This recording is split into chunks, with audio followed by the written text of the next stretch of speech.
Good morning. How's everybody doing? Good? Woohoo! Wednesday, chilly out, getting warmer later this week.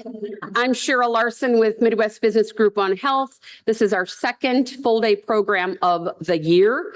I'll walk you through some of the other things that we're doing. And I'm just really excited to see all of you today. Thank you for coming to this important program. Those of you that may not know who MBGH is, we're one of the oldest and largest employer coalitions of health benefits professionals in the country. If you've been in our events, you know that we like to have a little fun, intense and exciting education, cutting edge, and we are a community of your peers. So make sure that you talk and meet and just learn as much as you can from your employer partners. Here is an overview of employer benefits. So educational programs, not only do we have these monthly programs, we also do employer-only roundtables that are virtual on a monthly basis. Occasionally, we do employer advisory boards on a specific topic. And we have our annual conference. It's our 45th annual conference. And you'll see right here, it says we have one free pass for every employer. I'll remind you about that in a little bit, but you do not want to miss the conference. We send you weekly emails of educational programs and new resources that we've launched. Today, we're launching an employer snapshot, which is a shorter version of our action briefs. I'll talk about that later. Every year, we have our annual employer member survey, the pulse of the purchaser survey that looks at trends and challenges and opportunities for employers. And of course, we have MBGH Employer Connect. So if you're at work and your boss or you have an urgent question about a vendor, about a benefit design, about a challenge you're facing, you can post it. This is employer only, and you will get feedback from your colleagues about the challenges and what they did about them. Upcoming educational programs. In a couple of weeks, we've got an excellent webinar with an employer panel on improved adoption of biosimilars by Employers Matter. I'll be launching an action brief with that. On June 25th, we're having our annual employer forum on pharmacy benefits, specialty drugs, and biopharma. And we're going to be focusing a lot on cell and gene therapies and rare and orphan diseases and the drugs related to that. And so we're working on this title. We may not keep it, but right now it's what's causing employer nightmares. It's complicated, confusing, dysfunctional, and it's unfair for employers.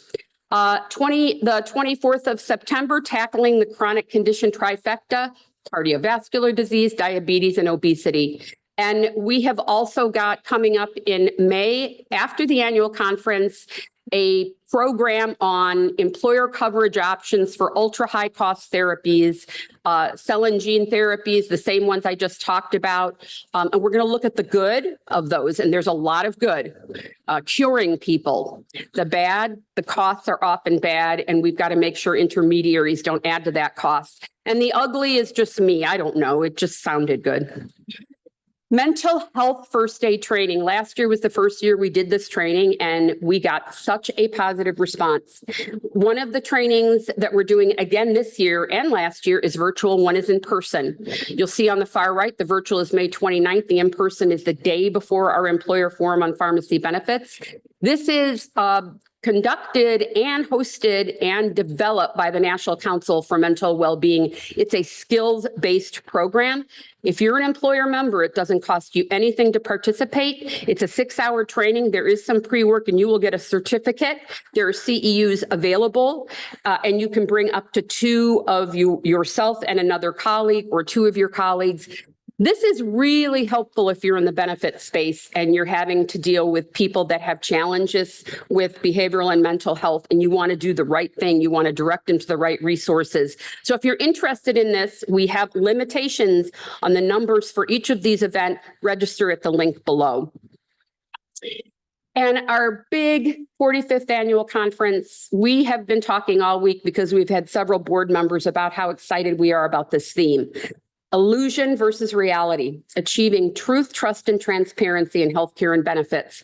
I especially love the graphic on the far left. We've gotten a lot of feedback from some of our sister coalitions saying, gosh, I love that graphic. So we'll have to figure out a way to utilize it again when we're talking about transparency. Let's talk, I don't know if we have any slides in here about this event. Well, you can see the senior staff on the far right of that picture having a little fun at the Museum of Illusion. That's me on the top left, Dawn Weddle on the top right, Paula Sheehan on the bottom left, and Mark Flager on the bottom right. He's like a Superman upside down, not Superman, Spider-Man upside down.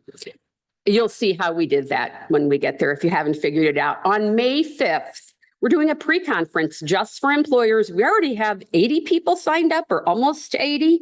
Yeah, so if you're interested, you better sign up for the conference for your free pass. From 1 to 3, we're going to do a workshop on addressing the inequities of women's health. From 4 to 6, we'll be at the Museum of Illusions, which was really, really fun. We did it as a staff event over the summer. And we all said, we need to bring our members back to this. It's right downtown. And then from 6:30 to 8:30, we are going to be at a Rosebud restaurant. How many know what a Rosebud restaurant is in Chicagoland? Yeah, it's a great chain of Italian restaurants. This one is called Rosetta. Here are our keynote speakers, and I want to give particular attention to the top middle, Sherry Samuels first, who is the VP of, I'm going to say it wrong, Health Improvement. No. What is Total Rewards, VP of Total Rewards for Sargento Foods, the cheese people. And she is keynoting the event, but she's also retiring soon. But no fear, she will continue to work with us and stay on our board as an ex officio. We also have Lynn from Edelman coming and talking about trust in healthcare. We have the benefits person from Lockheed Martin and a few others. Very exciting agenda. So real quickly, are you guys aware that we have a purchasing arm? How many of you know that we have a purchasing arm? So we don't have a ton of qualified, vetted partner vendors in it, but we have the best of the best at the best price. So visit Mark in the back. He's got more materials about it. It includes helping people with multiple chronic conditions, helping people with GLP-1 and weight loss programs. We don't have any PBMs, but we've got organizations that are helping you with your contracts so that you're safe when you are working with a PBM. And you can see in here, our newest partner is Vita. Hold on. There's a little treasure chest back here with water. I thought that's pretty cool. You can see who those vendors are at the bottom. If you want to learn more about what Shortlister is or anybody, just ask Mark. We did our 2024-2025 Employer Pulse of the Purchaser survey, and we're going to be sharing a little bit of the results of that survey at each of our events that aligns with the topic. And you can see that the largest percentage of people that completed the survey in the green were between 10,000 and 24,000 lives, employees. But that doesn't mean that your similar population isn't represented here. Let's look at the cost priorities and strategies. 93% said rising healthcare costs will impact competitiveness. And we keep hearing from you and others that retention is absolutely key right now in our environment. 90% still believe that health and well-being benefits will play a crucial role in employee attraction and retention, and 88% believe that rising healthcare costs will lead to cost shifting to employees. So none of this is a surprise, but we have to be reminded that these are the critical issues we're doing. You'll see this survey respondents that it's not just about cost control anymore, it's about survival. Purchaser perspectives on mental health. This is when we pull out things that are specific to a program we're conducting. 75% of you are currently offering programs to educate on mental health, stigma, and bias. 63% of you are evaluating and promoting cultural competency and diversity. 55 integrating behavioral health into in-network primary care services, and almost 50% establishing vendor accountability through performance guarantees and things like that. The good news is all of those areas, people are considering them in the next 1 to 3 years. This area has really exploded. We're going to learn a lot today about what other employers are doing that are successful. I know that you will all take home some great lessons. For today's program, you can see the Wi-Fi is U Club. There's a password there. If you're here and you haven't turned your phone off, could you please do that? Please ask questions. And those of you on the phone, it's really important that you use the chat function because we always have a prize drawing, and we'll have a prize drawing for people on the phone based on how interactive they are. We'll have a prize drawing for those of you in the room. And then at the very end of the program, we have a 4-question survey. We really want to get your feedback on that. We actually, as a staff, track these programs. We score the speakers. We look at what you guys have said. We pay attention to that. So fill that out for us. HRCI credits are available, and look at the very bottom. Sherman Siebes credits are also available, but they can only be obtained by manually applying for them. This credit hours awarded for this program is 6 hours. Here's the MBGH team, the hardest working team in show business. I'm telling you, we are busy and we're doing really, really exciting work. And I could not do this without them. And we are very, very grateful to not only have a space like this, but to be working with the board members and our employer members and really all of our members. So if you get a chance to see any of them, say hi. Thank you to today's sponsors. Tyramine, I'm going to be moderating a panel on this exciting program. We also have forum sponsors, Laura, Rula, and Spring Health. They're in the room. Thank you again. We have exhibitors in that room, Amazon One Medical, BHS, Empathy, Cashable, and our resource sponsors are Humankind and Talkspace. Prize drawings, Amazon gift card, Apple AirPods Max. I didn't even know they had a Max. That's exciting. Stanley Tumbler, very popular. Another Amazon gift card, a Restore alarm clock, and a Theragun release. Prize drawing will be held at the end of the program. You have to be present to win. Turn in your completed card by 2:20, and we're going to end around 4:15, 4:30. It gives you the requirements for in-person participants. And if you do turn in a prize drawing card and you're in the room, you're going to get a healthy snack as well. And then those of you on the phone use chat and Q&A functions to interact with other participants. And again, those of you on the phone, please let us know if you've got questions, and Paula is there to ask them of whoever is moderating the session. Okay, we are now going to hear a word from our sponsor, Tyramine. At Tyramine, we believe that mental health care is more than just a benefit. It's a business imperative. Right now, millions of employees face treatment-resistant conditions like depression, costing organizations billions every year in absenteeism, turnover, and rising medical expenses. That's why we created Tyramine, a new approach to workplace mental health. Our program combines innovative treatments like ketamine-assisted therapy with a collaborative care platform that connects employees with the right providers and personalized solutions. The results? Employees and their families experiencing real healing, organizations achieve reduced costs, and workplaces become more engaged and productive. We also make it easy for employers, integrating seamlessly with your benefit strategy while delivering measurable ROI. At Tyramine, we are not just offering solutions. We are building a movement to transform workplace mental health care for good. We are doing this because it's simply the right thing to do.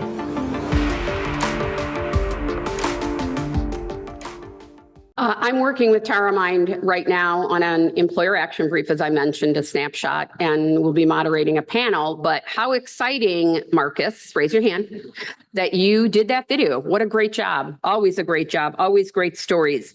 So let's look at, get your phones out. Let's download that event mobile app. You see the QR codes on the far right. Just a few notes. Wi-Fi is listed on your table. Not all sessions will be recorded, so please plan to stay for the whole event and take notes. Most of our presenter slides will be in the mobile app. However, our opening speaker, Dr. Gerhardt and Christine Strobel, are not able to share their slides today, but Dr. Gerhardt did create a one-pager for us, and you do not want to miss her opening keynote presentation. I had the pleasure of sitting next to her at dinner last night, and she probably was a little overwhelmed with all the questions we had for her. It's good stuff. And then Dr. Karen Van Callil, who is a very good friend of mine that leads the Florida Coalition. is going to be joining us virtually later today to talk about a comprehensive step-by-step mental health parity toolkit. And we did do an employer roundtable recently with a Fager Drinker Biddle, which is an ERISA law firm that we work very closely with. And Sarah Millar talked extensively about this, but we need the tools to make sure we're compliant. And honestly, even when we often think we are not. So you do not want to miss that session. We already talked about HRCI credits, prize drawing. So we have a Slido question. Well, sorry, I'm going to slow down a little bit because I want to make sure, and staff is around. If you need help downloading this app, Dawn is here. And I'm usually the one like, it's not working. So she can help. But if you got it, you got it. And we want you to all participate in the polling questions. All right, I'm going to go to the first question. We always do a fun one at the beginning. What is your favorite part about spring? Favorite part about spring? We asked this question at dinner last night. Mine was gardening. There were many, many, many other ones. Somebody has chickens. They just got baby chicks. That's exciting.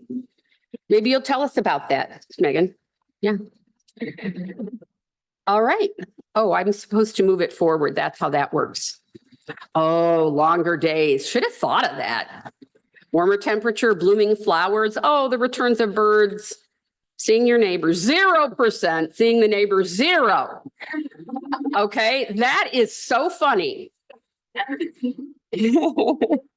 I love it. Thank you for doing that. All right, now we have another word from one of our sponsors, Rula.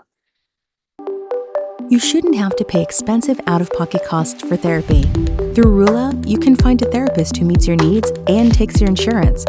Just tell us your insurance plan and preferences, and we'll curate a list of therapists to choose from. Rula patients typically pay $15 with insurance, but you'll receive a personalized cost estimate before your first session. Your journey to mental well-being gets easier from here. Find affordable quality care today. Okay. Now, in advance of me introducing our opening keynote, we're going to ask a few questions about you. So which generation do you represent? And I never know what the options are or what the years are. So you should take a picture of this if you ever want to know, if you want to act like you know what you're talking about when you're talking to younger people. Traditionalists, baby boom, Generation X, millennials, Generation Z. Okay. Geez, I'm a baby boomer and we're not even that heavily represented here. So that's a good thing though. Younger people, yay. Generation X, 43%. Thank you for playing. All right, next question. Have you noticed substantial generational differences in employee norms and expectations around mental health? Yes, no, or unsure? Thank you.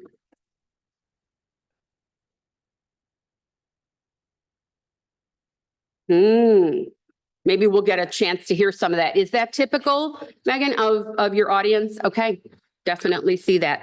With that said, our next speaker will be talking about how to embrace generational differences. Dr. Megan Gerhardt is a professor of management and leadership at Miami University's, is it Farmer School? I just wanted to make sure it wasn't, sorry about that, it wasn't put in there wrong and you were actually doing agriculture. School of Business. In addition to her academic work, she consults and speaks with leading organizations worldwide on leveraging generational diversity in the workplace and is the author of Gentelligence, a revolutionary approach to leading an intergenerational workforce. Her framework was featured as Harvard Business Review's Big Idea in March of 2022, and she was selected for Harvard's Business Review's top 10 must-reads for 2024. Through her work, Dr.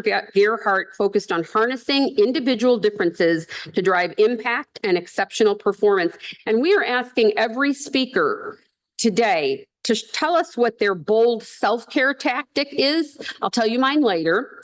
She says she unapologetically naps on the weekends whenever she has the chance. And I think that makes a lot of sense. Come on up. Let's welcome her.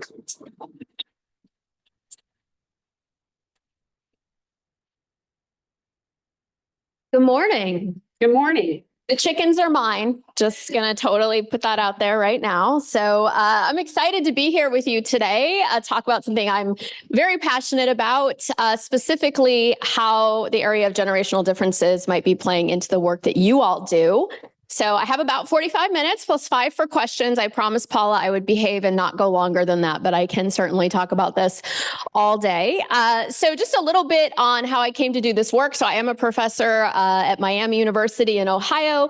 I teach leadership, organizational change, and I've been doing research and speaking on generational differences for about 15 years, specifically inspired by a lot of the experiences I had when I first started my own career. I had just turned 26 years old, which is relatively young for an academic. And what it meant for me at the time was that I was actually closer in age to many of my students than I was to my colleagues. So I had colleagues that were anywhere from 10 to 40 years older than me. And my students were maybe, 5 years younger than I was, which could be awkward, of course, but I actually found it to be really fascinating. I teach change management, I teach leadership, all things workplace, and really found that specifically, it was quite interesting that a lot of their viewpoints on the workplace were shifting under our feet, that their views were different than my own, even though I hadn't been out of school that long, and that we were absolutely seeing a shift in really sort of norms and perceptions that we were finding pretty frustrating at the time. I actually, maybe because I was sitting right there in the middle, was able to really enact more curiosity, I think, than frustration in trying to understand those differences and how they might really be leveraged as an opportunity rather than a threat. So I learned a great deal from my older mentors, but also a great deal from my students, just really trying to tap into understanding those differences. So that inspired me to do the consulting work I do for organizations today, and also to write our book, which I co-authored with 2 former students of mine who are millennials, and really has allowed me to work all over the world with amazing organizations to try to really leverage this topic. So I see my slides, so we're getting there. All right, well, I'm going to go ahead and jump in. I know them by heart, so they'll pop up behind me in a magical way. I'm positive they always do. So you're probably actually waiting. I know we got the generations up there already for the survey, but you're waiting for me to put up those slides that have the name of your generation. See, look, it always happens. Thank you so much. The name of the generation, the name of, clicker, thank you, Paula. The name of the generation, the years you were born, right? We got that. But now, how many of you have sat through generational training that has, here are the 3 things that happened in your life, if you're part of this generation, the 2 ways you act and behave, how everyone in your generation is, right? Has anybody sat through that training before? All right, so I don't do that. If you're sad, I'm sure there is more breakfast, and I will not be offended if you decide that's not the show you want to stay for. But I don't do that because that's generational stereotyping, and that's not helpful. I don't think anyone that I've talked to would ever look at a set of those slides and think, yes, you nailed it. That's exactly who I am, along with 70 million other people that were born a similar period of time as me. So we're not going to do that today. We're going to do something a little bit different. I could talk about so many aspects of this. I hope you get a sense during our time together that we could have this conversation all day, but I really do want to focus on the things that are most hopefully relevant to all of you. So here's where we're at. There are very few organizations that don't recognize that multi-generational workforces and all the things that go with them are important. But where we have fallen down in the generational gap that I think is most important to focus on is the fact that we have not been given good tools to help managers, leaders, HR, organizations of any kind navigate this in a way that's effective and productive and what we get, unfortunately, are those sort of cookie cutter lazy slides, generational infographics, things that really rush to make something complex quite simple. And so that's where my work sits, is in between those two things. How do we give people, whether it's HR strategies, whether it's guidance and input on how to craft unique benefits that are going to serve people across their lifespan? How do we help them better understand these differences in mental health support expectations, something I'm really passionate about? How do we have better conversations around that? And what are the tools that we can give professionals to navigate this better? So all the work I do is under the heading of the word Gentelligence. That's a word I came up with back in 2016. So I hope when you hear it, you just understand right away what it means. That was the goal, that inherently we are sitting on significant potential here. We tend to treat generational differences as a frustration, a threat, when in fact managed well in a way that is proactive. We can actually shift that. We can do a 180-degree turn and turn it into an opportunity for both collaboration and learning. So the research on this is pretty convincing that hinges on leadership. And a big part of that, which won't be a surprise to the people in this room, actually sits in what HR does and how the people strategies are employed to create age-inclusive climates and workplaces, not just for older people, but for everyone across every stage of their life and career. That is when that shifts. So we really are the linchpin, and that's where I want to focus today. So a few things I want to set up just as a foundation, and then I'm going to try to get to the tools as quickly as I can. You may have seen something like this before, which is, really grounded in valid research. And that is that we do, as generations, have a set of shared what we call formative experiences. So those lazy slides I talked about do stem from something relatively valid, which is research shows in your most formative stage, which would be about 5 to 25 years of age, roughly, your brain is forming those neural connections. You're deciding what you think about the world and your place in it. You are much more impressionable than you are later in life. And so we point to significant formative events. They might be cultural, social, political, economic, that happen during that phase of life for a generation, quote unquote, because we know that they have a disproportionate impact on the attitudes and behaviors of that generation. That's a relatively valid, solid place to sit. Where we went very wrong in this is that suddenly we rushed to say, therefore, everyone born in a 15 to 20 year time period acts, thinks, and feels the exact same way and was influenced by those events identically, which of course is inaccurate. So I'm going to reroute us just a little bit as we start today. Instead, I want to focus on what I call generational norms. So generational norms are a wonderful way to reconcile what you all showed on your survey this morning, which is that we know there are generational differences. We feel them, we experience them, but by looking at them as norms, we can just say that's a frequency, right? People in Gen Z are more likely to do these types of things than people in my generation or my parents' generation. Not all of them. We're not insisting they're all a uniform bunch, but we're seeing those frequencies ebb and flow over time, and there's something interesting going on there. And that's what tends to surface in these behaviors and attitudes that we experience in the workplace.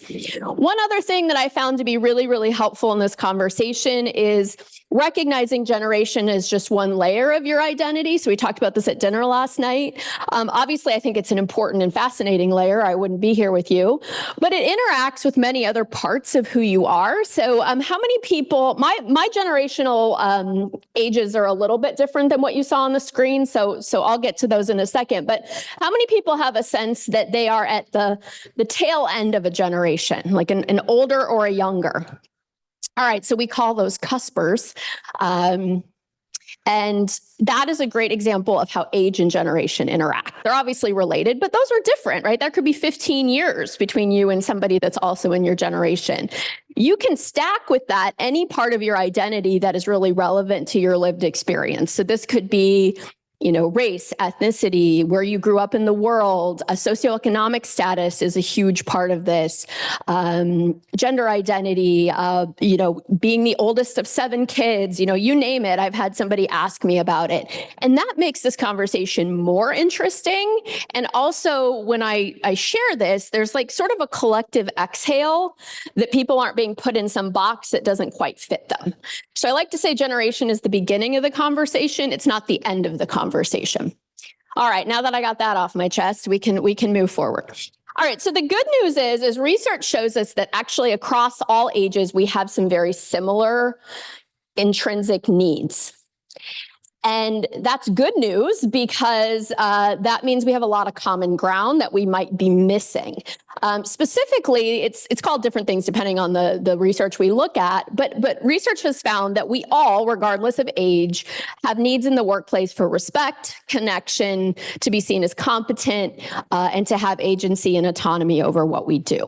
That is true. If you look at academic research on this, they will often conclude, therefore, there are no generational differences, which pretty sure we would agree is not the case. The reason I think it concludes that is it stops short of understanding this next piece, which is what we're going to talk about. So we have these universal human needs, but generational norms mean that the way that we have grown up believing those needs should be filled might look quite different. So our beliefs about how do I define that need? What am I allowed to ask for? What does that look like? Can look very different depending on the time and place in which you grew up. So that is the really important to me thing to think about, is that the underlying need is the same. That's a place we can build from. What we tend to react to are the way those norms show up around filling them, and then we often get hung up on that and end up going in the ditch. All right, here's the generational years that I use in my work. These are also ones recognized by the US Census and the Department of Labor. So I think it's just the younger generations that are a little bit different, but you do get a bit of variance on this. This is as close as I get to those slides that I was talking about, but people get grouchy if I don't put it up. So I got to put it up. So as I go through this, I can land on this slide for an hour alone, and I'm not going to today because I want to get to all the good stuff around the work that you all do. But this is where we're at as of Q3 of 2024 here in the US. So we are in a 5-generational workplace, but that's going to be only true for about 5 more minutes because you can see our silent generation is moving on from the workplace. What's really happened that's quite interesting is we just last year reached a moment where Gen Z is now a bigger portion of the workforce than baby boomers. And that was a big deal because the baby boomers have been such a significant part of our workplace for a long time. We have a 5-generational workplace for the first time ever in history because, of course, people are working longer, either because they want to or because economically they need to.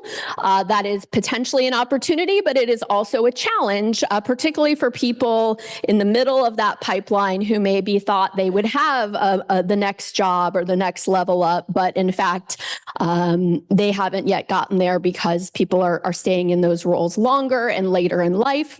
And of course, the more generational diversity you get, the more tension potentially you have, but I believe also the more opportunity there is. So in our book, we spend a whole chapter talking about kind of the story of generations, and I won't go into all of that today, but I do want to do a quick sample to give you a sense of what I mean by a generational norm.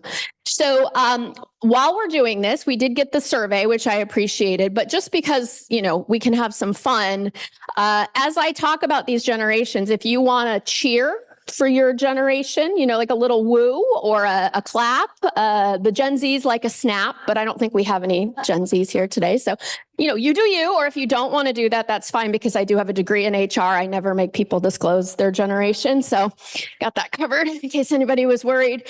Purely voluntary. All right. So what I would love to do, just to give you a taste of sort of why this is important and fascinating, is I want you to think about, for your generation, Where did your norms around success come from? And what did success, quote, look like for people in your generation, right? What did society tell you success would be? What did it mean to you what were you going to grow up and sort of aspire to be? And how does that ebb and flow over time? So that graphic is not an accident. I'm actually going to start with the baby boomers, since that was the generation that we started with. No wooing. They're like, no, I'm sorry. We don't woo. Thank you, Cheryl. Yes. All right. I mean, like I said, maybe baby boomers are not going to woo. It's fine.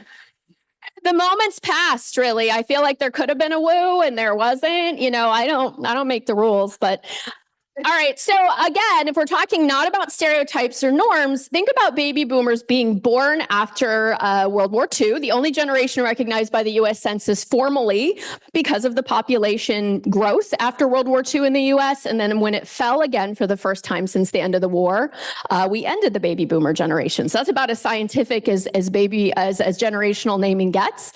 So if you think about baby boomers as a generation, here we had, people who were born to parents and grandparents who had been through quite a lot, personal experience on that differed, but certainly a lot of economic and personal strife and stress and chaos. And here come the baby boomers, the next generation. Our hope is on them. They're going to rebuild society, the workplace, the world. No pressure. It's all going to be fine.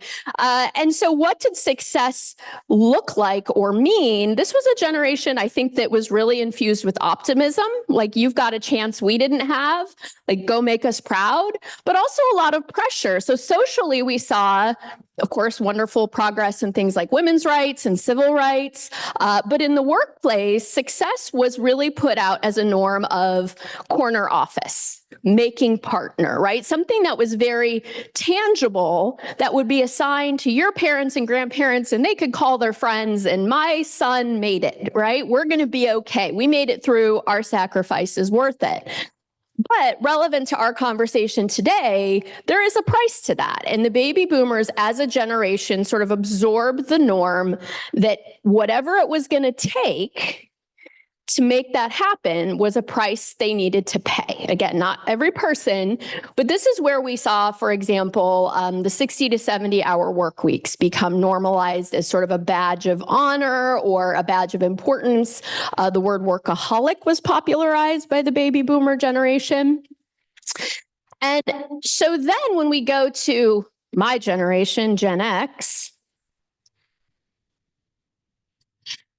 thanks for showing up. Yeah, we never we're the smallest generation statistically, but we're having a moment. You can see there in the workplace. No one ever woos for Gen X. I always feel like it's a really important moment that we shouldn't miss. We're very well represented here. Appreciate that.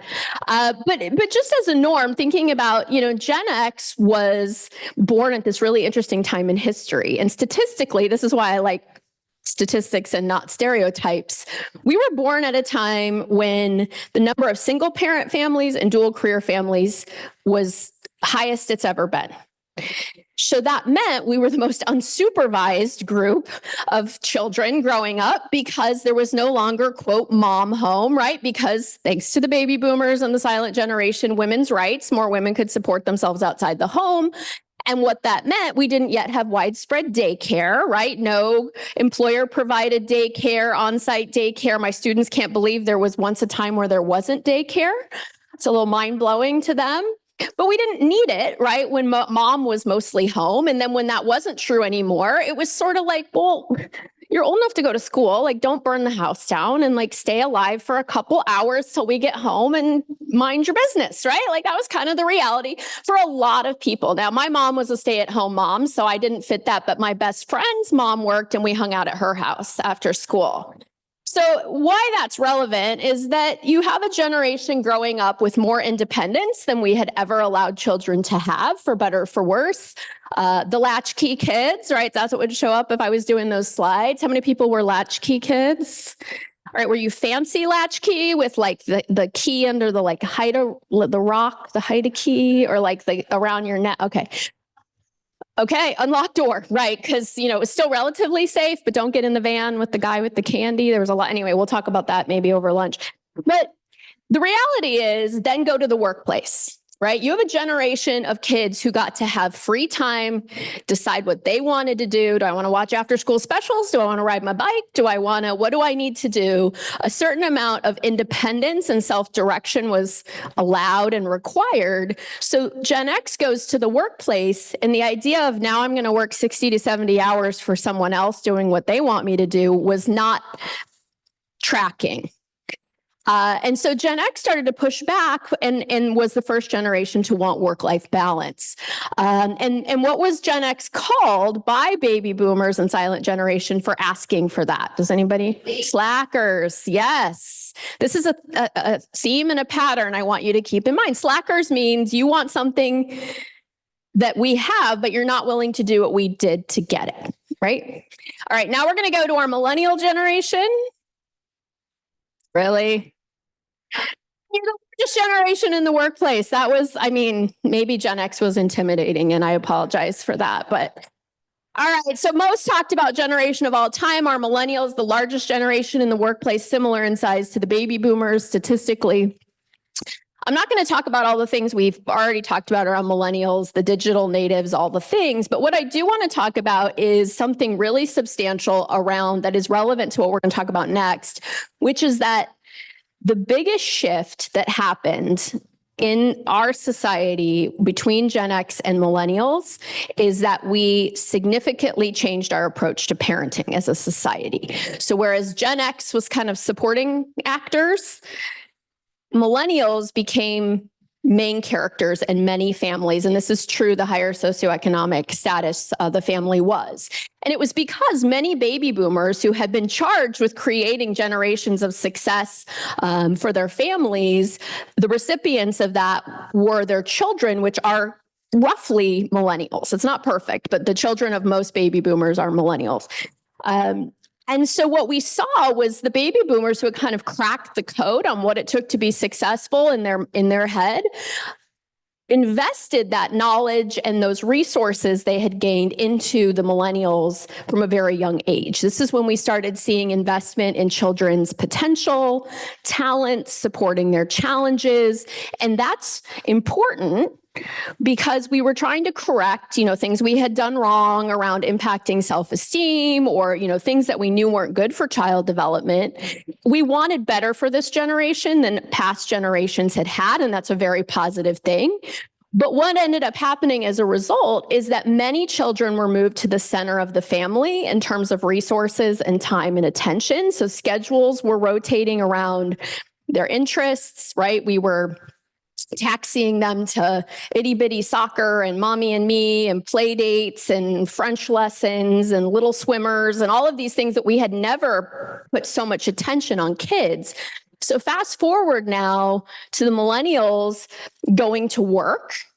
And they have been raised that, they are worth it. And not only that, we've invested a lot in you. So we expect a lot out of you. They were under a huge amount of pressure. I work at a university. And so we went from my generation just going to college because they graduated high school and they got in somewhere to like 17-year-olds being expected to, found a nonprofit and be mayor and, to suddenly get into any kind of a good school. It's a lot of pressure because everybody's been enriched from a young age. And so the millennials kind of had this responsibility and were also told that anything was possible for them. So they came to work and they were ready, right? They've been most developed, educated generation we'd ever had, like ready to contribute and use that voice we had raised them to have and be go-getters. And what did we call them? Starts with an E, entitled. So the difference between entitled and slacker is nothing, right? Entitled, once again, means you want something I don't think that you deserve because you're not willing to do what I had to do, which is kind of start at the bottom. So it goes and so it continues. All right, so now we're at Gen Z. Our Gen Zs are at the our working Gen Zs, oldest are 28 years old, and then they are 13 to 28, I believe, if my math's right. I have to keep updating that every year. And these are my students. These are your youngest employees and coworkers, and they are a fascinating generation. I'm not going to give you, sort of the laundry list of things we know they have gone through, but we're watching very carefully differences and thinking, which intelligence always asks us to think, why are we seeing those? So I'm going to go to the next slide now. And this is where I think we want to be sitting in terms of your content. So specifically, here are the things I'm seeing. I work with companies all over the world, in every industry probably you can think of. And these are some themes. There's things unique to different industries, but I wanted to focus on the things that I think are probably most relevant to you. So in terms of benefits and feedback, I want to talk about benefits. So when we're seeing interest in different kinds of benefits based on generation. So we talked about this at dinner last night. You are the experts in this space, so I don't have to tell you this, but we're seeing sort of an interest in how do we support people across life stages and career stages in our organization so that they can be fulfilled and engaged in all of the things that we need them to be. Specifically, looking at the idea that those benefits might be different depending on life stage and generation, but the most important thing we're doing when we offer those is we're acknowledging the fact that every generation has a unique value, and we want to support and recognize that. So for example, baby boomers being very interested in things like grandparent leave because of changes in our society, menopause benefits, people my age, kind of the Gen X, we are helping support aging parents as well as raising children. So I'm in that sandwich at the moment. My mom has dementia and my son is 19, so I'm right there. So things like elder care benefits being increasingly interesting. We're seeing some data come in, younger generations being interested in things like emergency fund access from their company. And think about why you would want that if you were a Gen Z, right? You grew up right in the middle of a global pandemic and you have no money, most likely yet. So that would be a benefit that was attractive. Things like funds to buy houses, right? Home buying support. And at dinner, we were talking and, immediately kind of our reaction as older generations is like, well, I didn't get that. Right? Did anybody think that? Like, well, sure, I would have liked money to buy a house too. And that's a very common sort of defensive reaction. But it's interesting, right? Because, similarly to like, well, did somebody help pay for our MBA, right? Did somebody help? It's a different kind of benefit. And even if we didn't get it, can we see how maybe it would have been great and the value of it now versus then? Something I'm very passionate about is the question that we led with today. We are seeing fascinating differences in mental health and well-being support needs and expectations. So I was sharing last night, I'm currently in the middle of a research project. We're in phase 2 now. We started with the hypothesis that our younger generation simply had broken down stigma around mental health, so they were just more willing to ask and discuss mental health challenges in the workplace. We actually found that wasn't true. We found that the stigma that younger generations have around having mental health challenges was the same across compared to every other generation. So that was surprising to us. So we dug deeper. We said, well, we're experiencing something. I, on the regular, get emails from students saying, can't come to class today because I'm struggling with my mental health, or my anxiety's bad, or I need to take care of myself, which I'm very proud of them for that, but it's very different than what I've seen, in the 22 years that I've been at my university. So what's going on and where's it coming from? So we just yesterday launched a second round of data collection looking at 2 things, and this is unpublished, so you can put this wherever you want. First of all, we're looking at, of course, the impact that the pandemic had. Our oldest Gen Zs had just started working when the pandemic hit, and our youngest were in some phase of school. And so if you grew up, your most formative years were during a global pandemic, how would you prioritize mental and physical health over things like work? There's always a why, right? Why are we seeing that norm shift? You would see people around you get very ill. You would see your parents think about whether it was worth going back to a toxic workplace. You would see the price that people paid maybe for investing too much in their job. And your pushback might be, well, I want to work, but I also want to take good care of myself. That's really important. So that's one element we're digging into. The other element we're digging into is, if you look statistically at the first year Gen Z started school, our Gen Zs started preschool the year that No Child Left Behind was passed. And what that means practically is that there was increased attention and resources around how do we support challenges our children have to make sure that they can get what they need and be successful.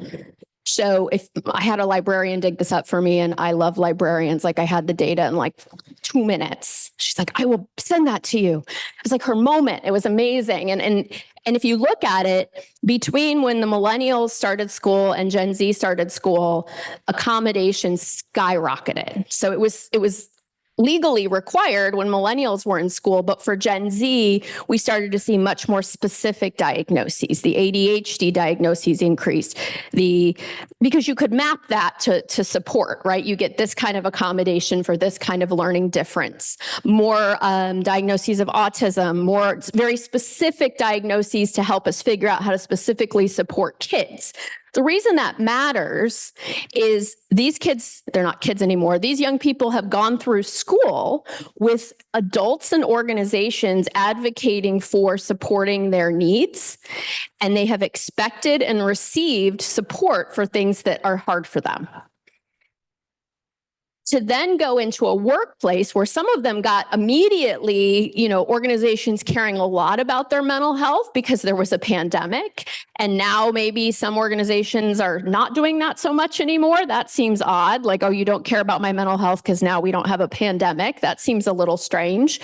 But what we're seeing is that the expectation they have is, of course, my organization and my manager would support my mental health. Why wouldn't they do that?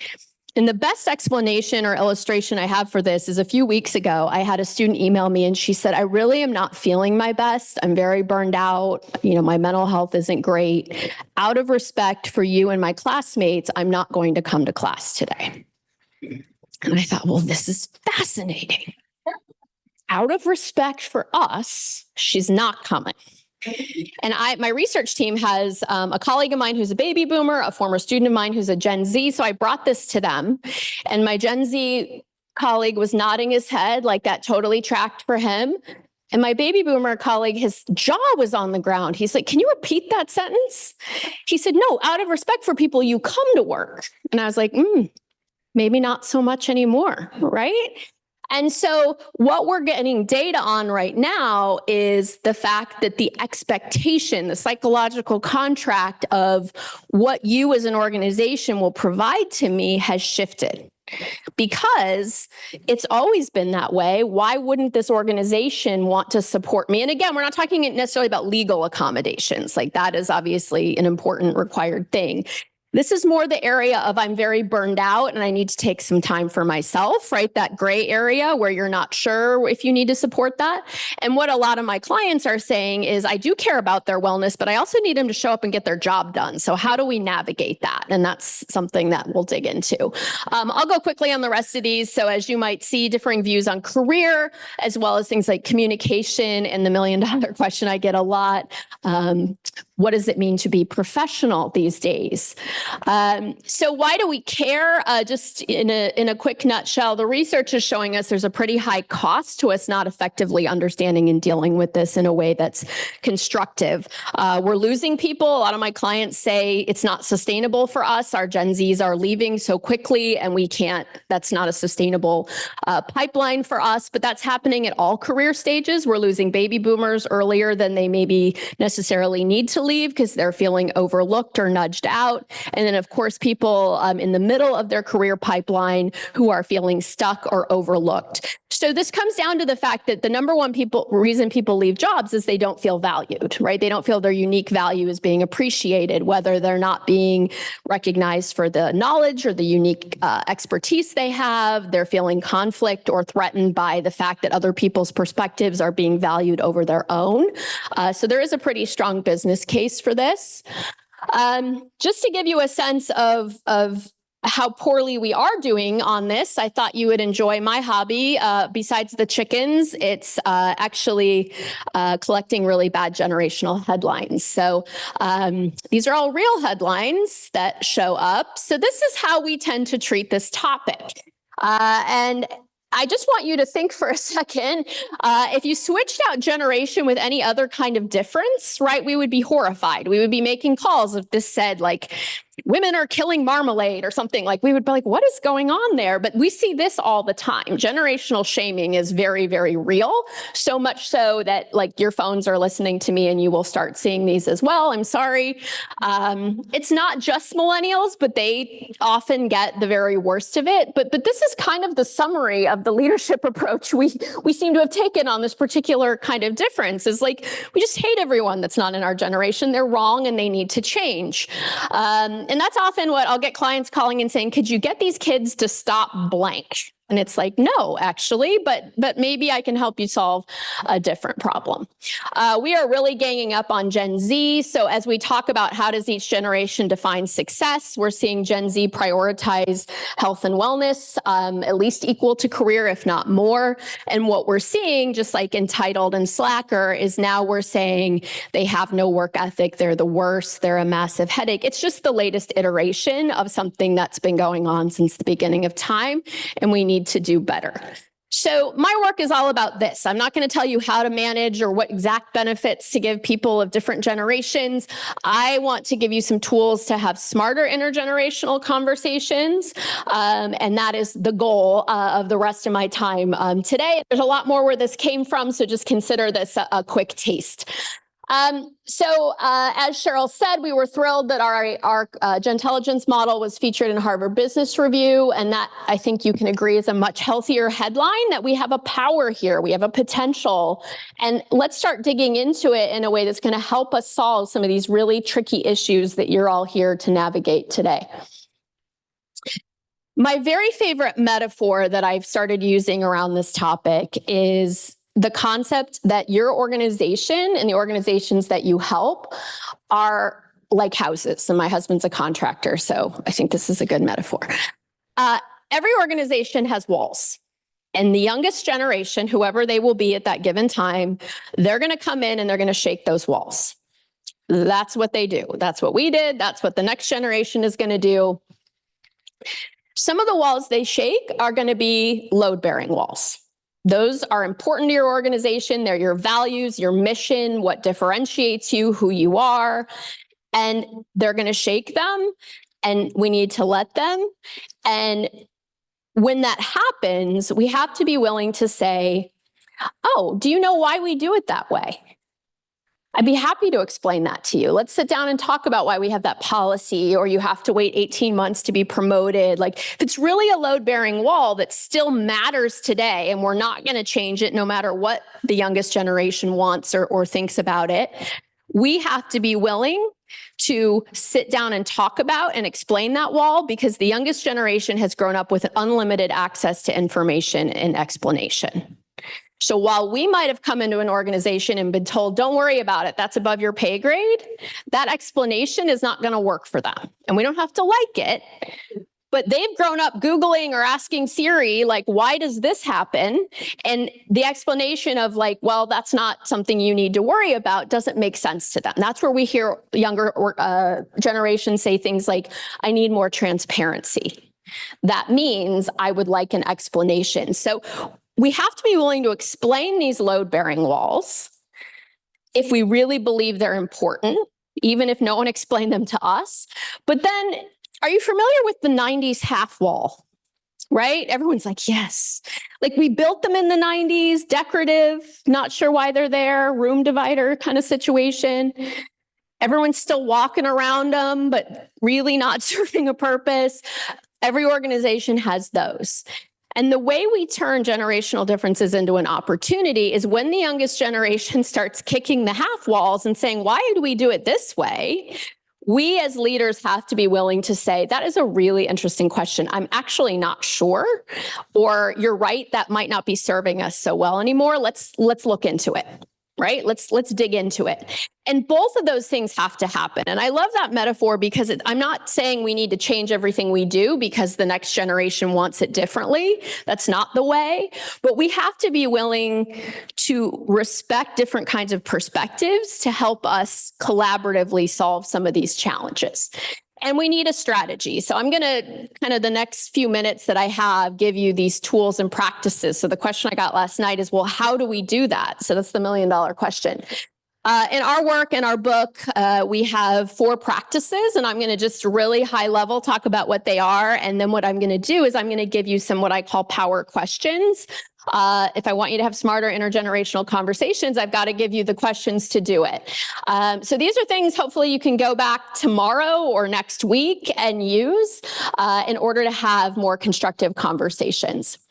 So we're going to spend maybe 2 minutes on each one. So the first one, identifying assumptions. I think the room is very aware of the fact that we want to make sure first and foremost, we aren't carrying around bias or stereotypes or prejudice in any direction, whether we're saying, okay, boomer or entitled millennial or Gen Z snowflakes, or we don't need to invite Bob to the AI meeting. I'm sure that guy's going to retire soon, or whatever you're hearing. Like, let's do a little check on that. That's bad. But I want to spend a little more time on the other kind of assumption I've seen more in my work, which is, where are we assuming we're having the same conversation with somebody who's significantly older or younger, and in fact we have wires crossed. We are not having the same conversation, and therefore we are crossing streams.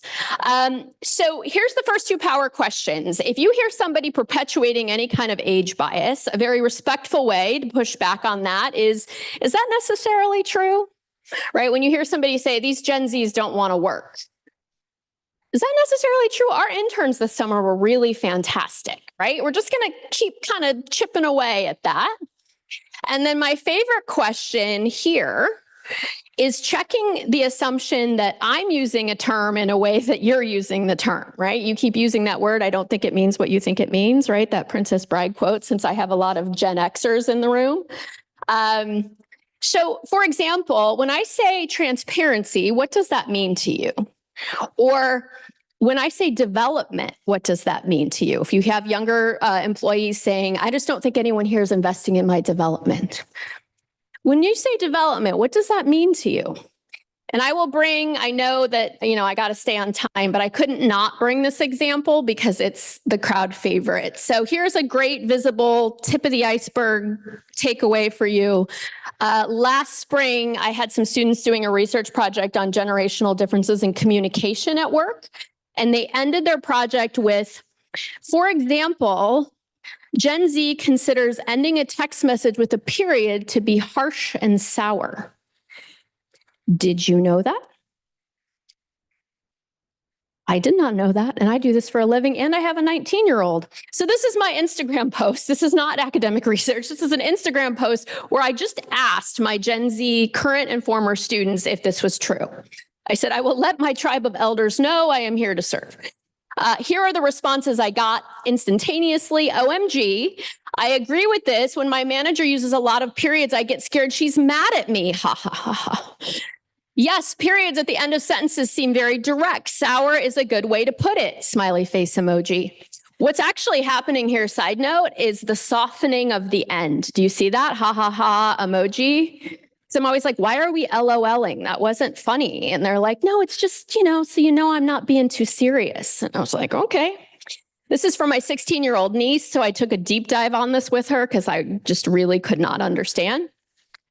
First of all, how many people are thinking, are you kidding me right now? We got any of that going on? Okay. So when you think that about anything, you need gentelligence. Okay, that is your sign that you need to go to the work, you need to pull it out because you're having a moment where gentelligence is needed. So the quick summary of this is, to Gen Zs, the period is making something formal that they consider informal, like a conversation. It's like wearing a suit to a picnic. You dropped a period in there and now you're making it formal, and I'm uncomfortable. Many of them started texting before they learned to even write. So I was having none of this, just to be clear. I take my punctuation very seriously. I will die on that hill. I am punctuating. I am a professional grown person, and I'm not punctuating. That's a load-bearing wall for Megan Gerhardt. I'm just not even going there. But I was fascinated. At first, I'm like, is this stupid? Well, then I texted my 23-year-old teammate at Gentelligence and asked her, we'd only been working together for 6 months. I said, Hannah, is this true? And she said, the first few months we were working together, I thought you were so mad at me all the time. I said, why? She said, all the periods. So feel free, check your phones. I will not be offended. Like, I want you to check your Gen Z employee, kid, niece texts, right? You can see I was being cheeky here. I was not understanding how correct punctuation is scary. Just side note, I've written like 19 academic journal articles, and this is literally going to be the thing I contribute to society. Like, I put out like a blog on it, like the Dayton Daily News picked it up, CNN picked it up. Like, it was the thing people were interested in thinking about because it's so visible. So you just never know. So again, it's not that you can't punctuate anymore, but if we are stressing out from a mental health perspective, our coworkers, and that was not our intention, that's fascinating, right? And so I said, well, you should know anyone my age or older is not mad. We are just punctuating like grown people. But I will keep in mind that you're not going to read it that way, but you should keep in mind that's not how I intend it. I encourage everybody to start that conversation because where it leads is fascinating. Right? And then you could say, well, I'm not loving the emojis. That doesn't seem professional to me. Really? Why not? Right? You start getting this very interesting conversation that leads to deeper things. All right. So I'll sail through the last few, but the second practice, adjust the lens. This is about being curious, not judgmental. That's the phrase that we always use. If you were going to travel to another country tomorrow, you would do that aware of the fact that their norms, their way of communicating, the way they grew up was probably quite different than yours. And you would put, I hope, effort into making sure you didn't misunderstand or weren't misunderstood. That is the mindset we have to bring into intergenerational interactions. It is a different kind of culture of people who grew up at a different time. It's not right or wrong. It's just different. Here's some power questions you can use regardless of the issue. My favorite, you saw me use this with my niece. Can you help me understand? Can you help me understand why you called off an hour before your shift? Can you help me understand why you took that feedback to be so offensive or so personally? Because you're jumping to judgment, right? And we want to make sure we're understanding. And then that's not the end. The second conversation is, oh, that's fascinating. Thank you for sharing it. Can I share the way I see this? I wrote that feedback development plan because I do care about you and I want to help you reach your potential. So I think maybe we aren't seeing this in the same way. All right, last two I'll do together. Strengthening trust is a key part of tapping into the opportunity. So if we all have this core need to be respected and valued at work, I have to believe that my organization values me as much as anybody on any part of the career age spectrum. So this is where benefits, HR, people strategies, happy to send you the research article. It's not mine, but it's fantastic around the role HR can play here. What we find here in a nutshell is that HR practices that lead to what are called age-inclusive climates, where people do not see their age as a hindrance, whatever their age is, to development, to learning, to progress, to respect. Age diversity becomes an asset. Performance grows, innovation grows, engagement grows, turnover drops. If they don't see it that way, the opposite is true. Like, there is established research on this. So how do we do that? Just a few suggestions. These are sort of manager HR type questions for performance improvement meetings or development conversations. For anyone across the age span, what resources or support would be valuable to you? May or may not be able to provide it, but even asking the question can be incredibly valuable. What barriers are keeping you from contributing here at the level you'd like? Again, the asking of the question and the opening up the conversation strengthens trust that somebody here cares about my needs and the fact they might be different from someone significantly older or younger is okay. And then finally, last one, what we call expand the pie. Of course, the idea of how do we step away from this us versus them, win-lose to a win-win dynamic. We have to start thinking about this collaborative. I am better at my job because I've been open to learning from people older and younger than me. I've done that my whole entire career. I learn things from my students every single day. I get asked, why are you still working at the university? Like, that is gold. They keep me, I won't say hip because I'm not unfortunately hip, but they keep me, learning and understanding and seeing things. How is it possible that what they know isn't a threat to what I know, but it's a wonderful complement to help us solve really hard problems? So the last two questions, my favorite one on the left, how would you approach this?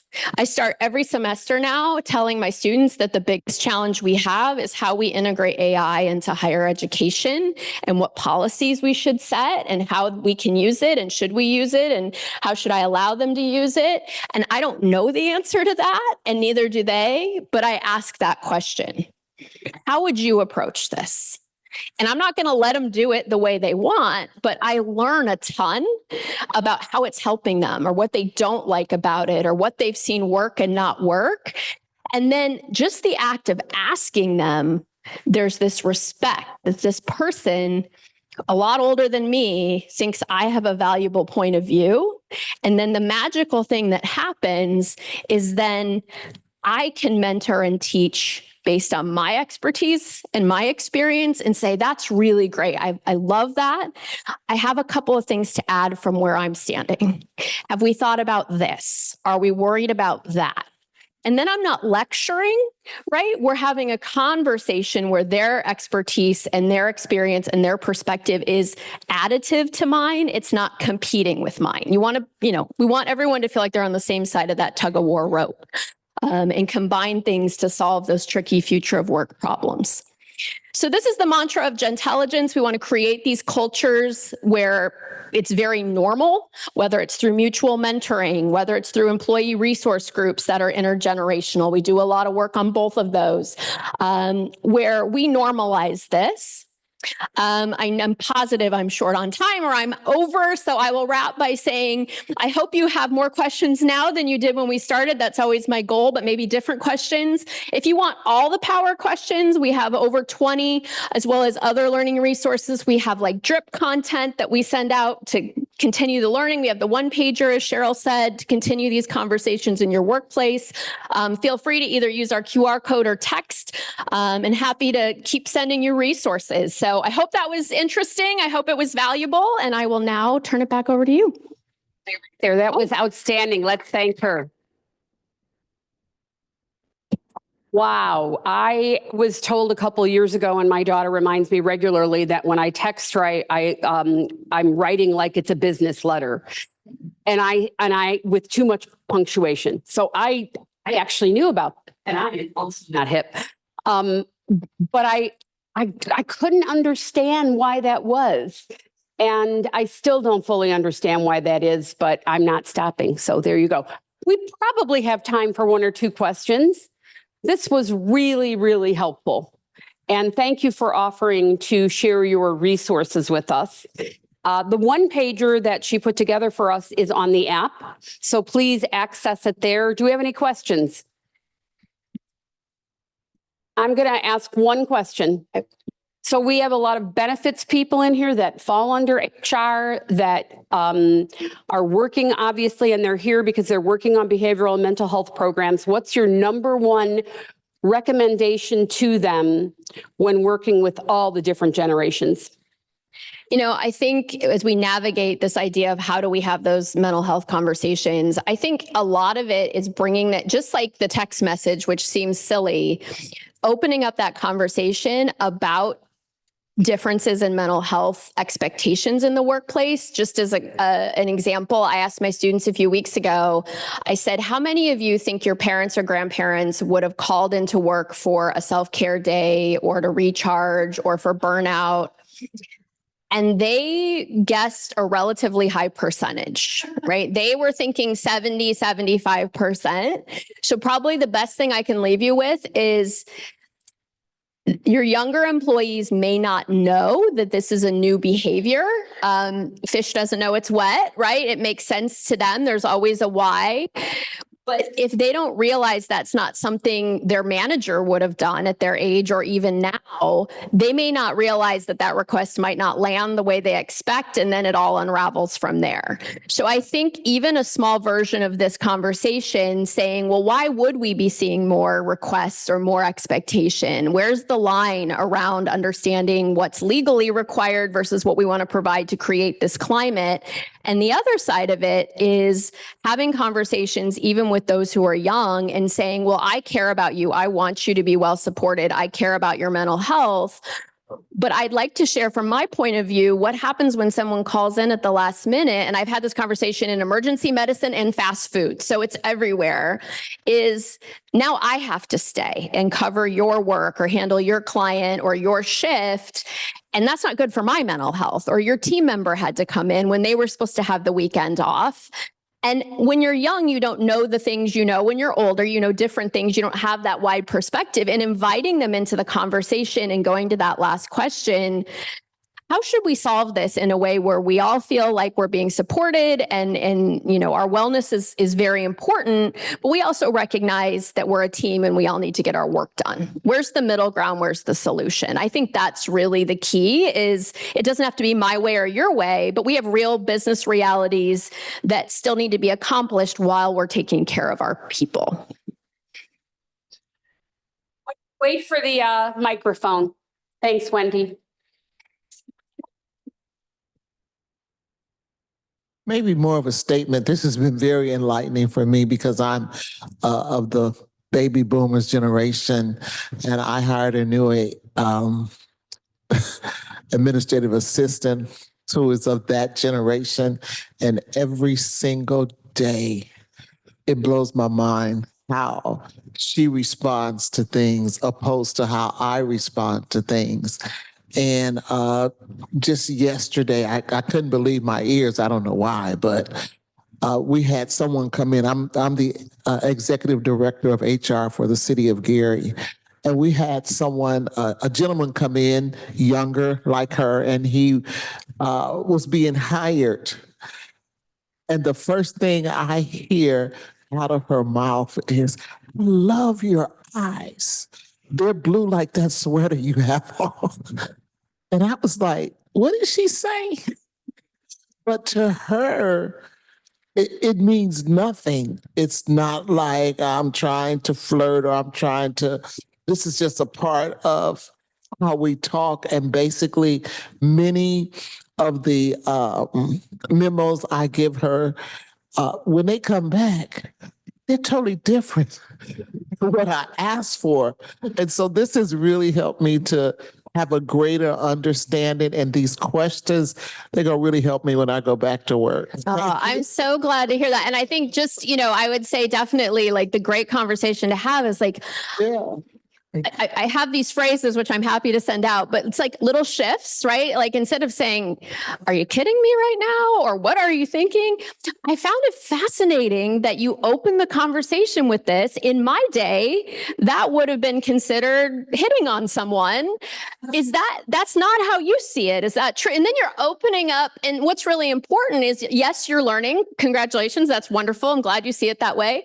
But of course, there's learning and development that needs to happen on, you know, if they had said that to somebody who took it differently, we might now be in an HR situation. So let's just, you know, just awareness, just looking out for you. I just want to have that conversation. And so, you know, that's the whole goal. Let's have a more constructive conversation that's not me versus you, but different ways of seeing that. And then how do we move forward in a way that's going to help us reach our mission? So thank you all. I'll try to pop back in at lunch. So I'd love to answer any other questions you have. So thank you. Outstanding. Thank you so much. Okay, Paula, introduce yourself. Hi, I'm Paula Sheehan. I'm the MBGH Director of Member Engagement. Megan, one question real quick. Somebody online wanted to know, how did your niece respond about the exclamation point? The exclamation point is fine, particularly if it's an emoji exclamation point, they're red. That is totally fine. That is not offensive or abrasive. The period means we need to talk. That's like what it symbolizes. So I have a 19-year-old. Now that I know that's true, I will text him with a period and say, I meant that period. That is, yes, that is true. Perfect. Thank you. All right. So we're going to be moving on. We did start a few minutes late, so we're going to be welcoming our next speaker. But before we do that, I just want to thank all of our sponsors, and we're going to hear another word from Lore, our sponsor.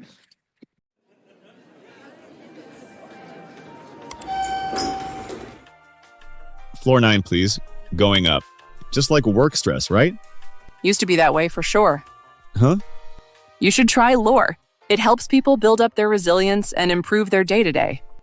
Our people are happier, they're making healthy changes, and our medical costs actually went down.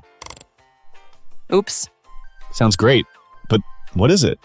It's an app. You use it a couple times a day and just talk to LoreBot about whatever feels worth talking about. Could be relationship stuff, role-playing a difficult conversation, or just talking through something stressful from your day. And you earn cash rewards for it. How does practicing a difficult conversation with a bot make people healthier? It's the idea that small steps lead to big changes, right? You know, increase your resilience so you have more energy to tackle the big stuff. And it helps with productivity and turnover because people are happier.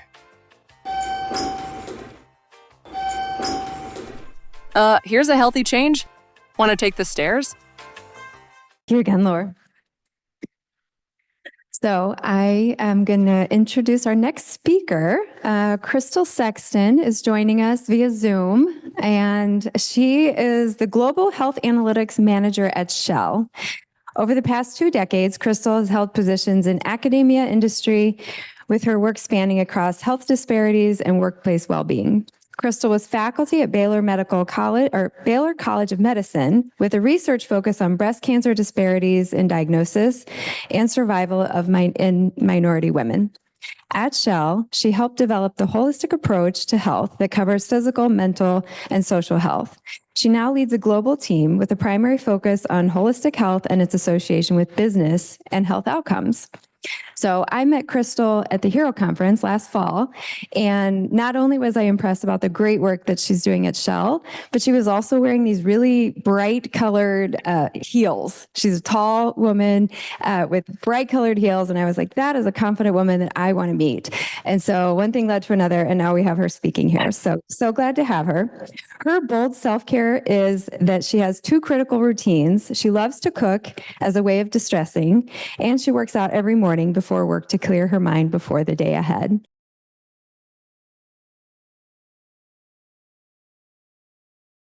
All right. Thank you so much, Crystal. We appreciate you being here again and your willingness to share and have people reach out to you. So we do have information posted in the mobile app too. So before we go into, bye-bye. All right, before we go into break here, we do want to recognize another sponsor, and I think we're driving in the back now. So if we want to go ahead and pull up BHS, Behavioral Health System, and we'll hear a word from them. Today, more than ever, employers understand the importance of investing in their employees' mental health. At BHS, we offer employers seamlessly integrated solutions for addressing their employees' behavioral health needs through a 100,000 member-preferred provider organization, creating a healthier workplace for all. BHS's customized behavioral health programs include personalized high-touch services for all mental health, substance abuse, and EAP needs. BHS Work-Life Solutions include our standalone employee assistance program, robust education and training services, and our customizable Wellness First program. Our advantages include access to a designated care coordinator, which provides a singular point of contact for all member and HR needs.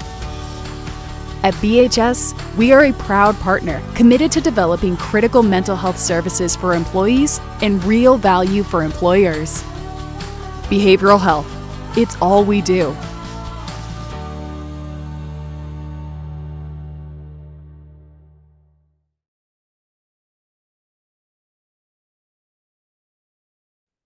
All right, great. So thank you again to all of our sponsors. You do have a prize card on your tables, so you can go and visit the sponsors out in the exhibit hall. We also have some in the back of the room.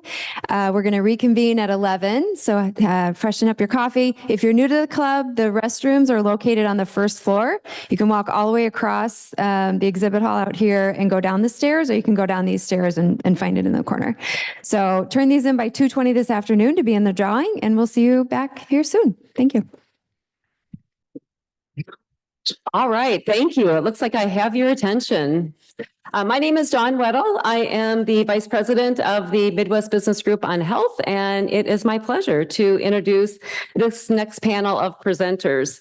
So we have three employers who are going to be sharing with us some of the high-tech, high-touch strategies that they're using to bring mental health and well-being programs and services into their organization.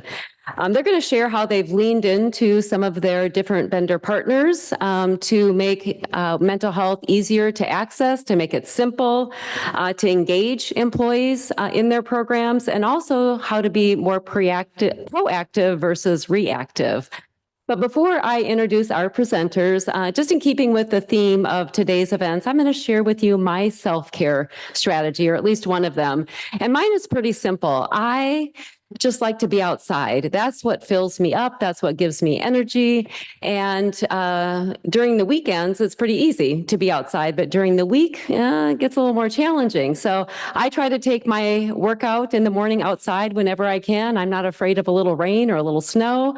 I enjoy being outside on a Zoom call or a conference call whenever I can. And if I haven't been outside all day, I just make a point to do that short walk either before or with these longer days, even after dinner. So being outside is what gets me through a lot of my days. Also, before we get to our speakers, I want to just take a moment to introduce you to one of our sponsors. Cashable is another sponsor of our event, and we've got a short video to show you about them.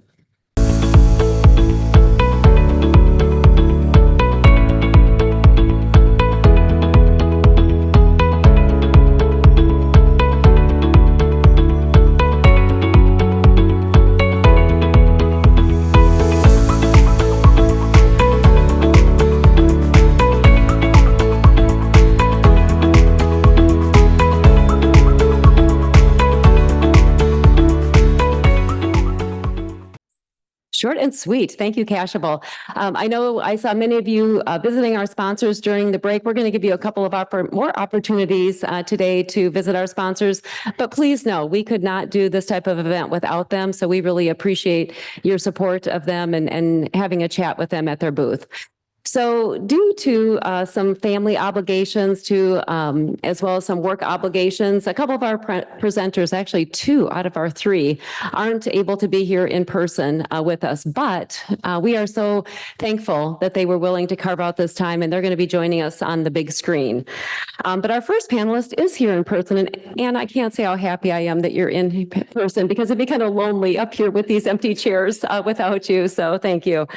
So let me tell you a little bit about Anna. She is the Director of Wellbeing and Recognition at Bon Secours Mercy Health, located in Cincinnati. And for the past 7 years, she's evolved their wellbeing program with a focus on culture, collaboration, and innovation. Her goal is to design programs that readily engage the workforce while providing improved health outcomes and a return to the organization. And when we asked her about her bold self-care strategy,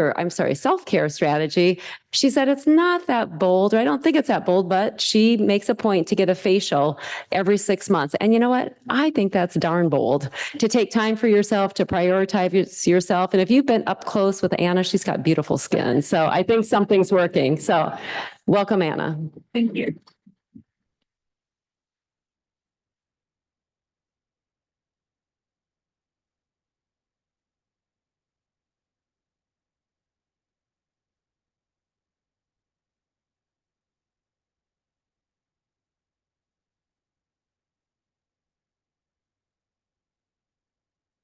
No, it's coming on. Yeah. Bon Secours Mercy Health is a healthcare system. We're the 5th largest healthcare system in the United States. Obviously, a lot of different hospitals and other access points, but we're on the East Coast in Virginia and South Carolina, and then also have presence in Ohio and Kentucky. And we do more than $600 million in annual community benefit, which is something that we're really proud of, and what kind of healthcare system we are, often a critical access point in many of the communities that we serve. There are about 60,000 associates within Bon Secours Mercy Health, and we have a U.S.-based footprint. We're in all but 10 states at the moment, with 10% of that workforce being remote, so shared services and support services that aren't in our acute care sites. Last 2 years ago now, we went out to bid for a mental health provider. We had a traditional EAP, and we had done a lot of work during COVID and after to really integrate them into our work, our employees' lives. We added them to our health insurance network. We brought them on site regularly and had them round with leaders to make them more approachable. We were doing whatever we could to make mental health front and center, and it was still missing the mark. We had about 2 to 3% engagement within our workforce. We were looking at 4 to 6 week turnaround time for people to be seen. And that was if they got to a provider and they realized that, or when they got to a provider, sometimes that outcome wasn't the best. So we really knew that we wanted to upgrade the experience for our associates to be able to access the care that they needed when they wanted it. We also knew that family support was becoming more and more important. We talked a lot about the generations, right? And Gen Z needing that additional mental health support. Our previous provider just wasn't able to do that in a timely way. And we wanted to make sure that we were allowing for pediatrics and adolescent care to be readily available for our associates as well as themselves. In addition to that, we didn't have great relationship therapy. And if you lived through COVID, you know relationships changed tremendously. And so we really wanted to make sure that it was holistic in its support. And we also wanted to better understand the need. Our traditional EAP just was not able to share with us enough detail to really understand where people were coming from and what they were looking for. With these newer solutions, not only can we see that, but we can see it more readily with dashboards and cuts that we talked about a little bit. Still safe. Oh, she was on Zoom, not in the room. Still at a population level, no fewer than 20 people, but we can cut down a little bit further. And we can also see from a social determinants of health what our people are saying because of the assessment that they use. So those were our 3 pillars that we went out to RFP with. And what we found was a solution that could get people into an appointment in less than 2 days. We're actually at like 1.4 days. They can see a provider. They also have instant access to their care navigator, so they can get the help they need and guidance that they need into the solution. So if they're maybe able to self-serve and use something called Moments, where it's more exercises that you can try on your own, that's available in the same solution that the mental health counseling is, as well as medication assistance treatment. And they can also ask for in-person, so they can get that care and that referral 24/7. We also have this assessment now that measures progress as people go through their care. So before we were kind of blind to where people started and where they were going. With this new solution, we're able to see right from the get-go what that looks like for people. So identifying true concerns and then seeing measures after time. And then the other part was just the performance guarantees that they were willing to put forward. So we talked a little bit about that when Cheryl kicked us off today about performance guarantees and defining outcomes right from the jump. And that was something that we were able to do too through our RFP process, was really say, like, we want to see this type of engagement and we are expecting this type of ROI and we're looking for these types of outcome measures. And so that was something that we were able to leverage and get as we worked through our program. So like I mentioned, there was a variety of ways that people could engage in one single solution, which made it easy. We always try to keep our associate experience front and center. And with a solution that had everything from self-guided all the way through to the therapy and coaching, everything was right there in front of them. What we really appreciated about this provider in particular was that they were concerned about the provider's mental health and well-being as well. They have a service that measures their burnout risk because they're dealing with a lot of acute issues and a lot of repetitiveness. And we don't want a provider coming in feeling bad about where they're at and then trying to provide mental health to ourselves. So we were super impressed by their commitment to not only have diverse providers that you can scroll and look at and find, people that are that have had experience with your situation or maybe look like you and maybe help you feel more comfortable even having the discussion to start, but also that their providers are well taken care of. And then they wrap around all of that work-life services and drive programming to people based on their assessment needs. So, I think on my next slide, no, I don't have it on here, but we found that 19.8% of our population has a financial need because of social determinants of health screener. That's part of our assessment. And through the solution, they can drive programming around financial well-being that comes through their EAP wrap services. So we know that people are able to access that if they're looking for something, but maybe that's not what they're there to address, and they can come back to it another time. So engagement, it's green, the 15.8%, because like I mentioned, we jumped from that 2 to 3% that we were flirting with on a regular basis with our traditional EAP to 15.8. This is sort of like that tip of the iceberg when you think about mental health problems. 15% of them are above the surface. The other 85% are lurking somewhere underneath. And so for our first year, because we've only had this solution in for our first year, we're really pleased to at least be getting the people that are ready to seek help. This year, we're working on more integration, more touch points with the solution so that we're able to see if we can get more of that under the water iceberg to come on out. But of those 15% of them, 73% engaged, and we converted 37 to at least one appointment. We also learned that stress is our top concern, and although we probably knew that without having an assessment, it's great to be able to put a number to it, similar to the financial outcome that we realized. Over a third of our population identified at least one social determinant of health need, which is something that we've never measured before, and now we're able to not only measure, but put action behind. And then 87% improved their depression symptoms. Another measure that's really hard to define because not everybody goes to the doctor when they're feeling blue. And so being able to look at this population and understand where they're coming from has really opened our eyes to what else we can understand. Okay, minute left. So our 3 takeaways for employers as you think about where you're going to go with your mental health solution is 1, to set out with your measures in mind. We definitely worked closely with our consulting team and our behavioral health team because we're lucky we have specialists within our organization to leverage. They were part of our RFP process and helped guide to make sure that we understood that the measures we were looking for were going to be demonstratable and get us to a return on investment. We really led with a lot of why we were changing. It's hard to transition people away from the behavioral health that they were seeking. And so we wanted to make sure those that weren't feeling left out. And the assessment was a pretty big change for our population. They were nervous, I would say, a little bit when it came out that measure was something that was going to be for them to really better point their care and their guidance. But it was also something that was going to be organizational to us. So I think it's important that you communicate the change and the reason why. And then our last one is just making engagement easy and personal. You can get to Spring through their website, but you can also, I almost named it the whole presentation, make engagement easy and personal through their app, but you can pick up the phone and call, and there's also a chat bot available.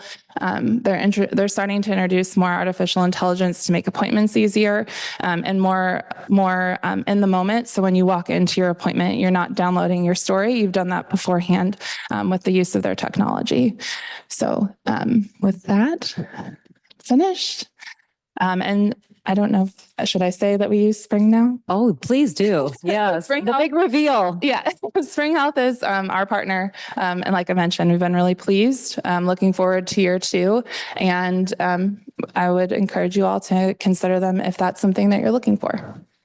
Thank you so much, Anna. So we're going to take a couple questions now with Anna, and then when all of our presenters are done, we'll have questions for all three. So it looks like in the back, Kim has a question.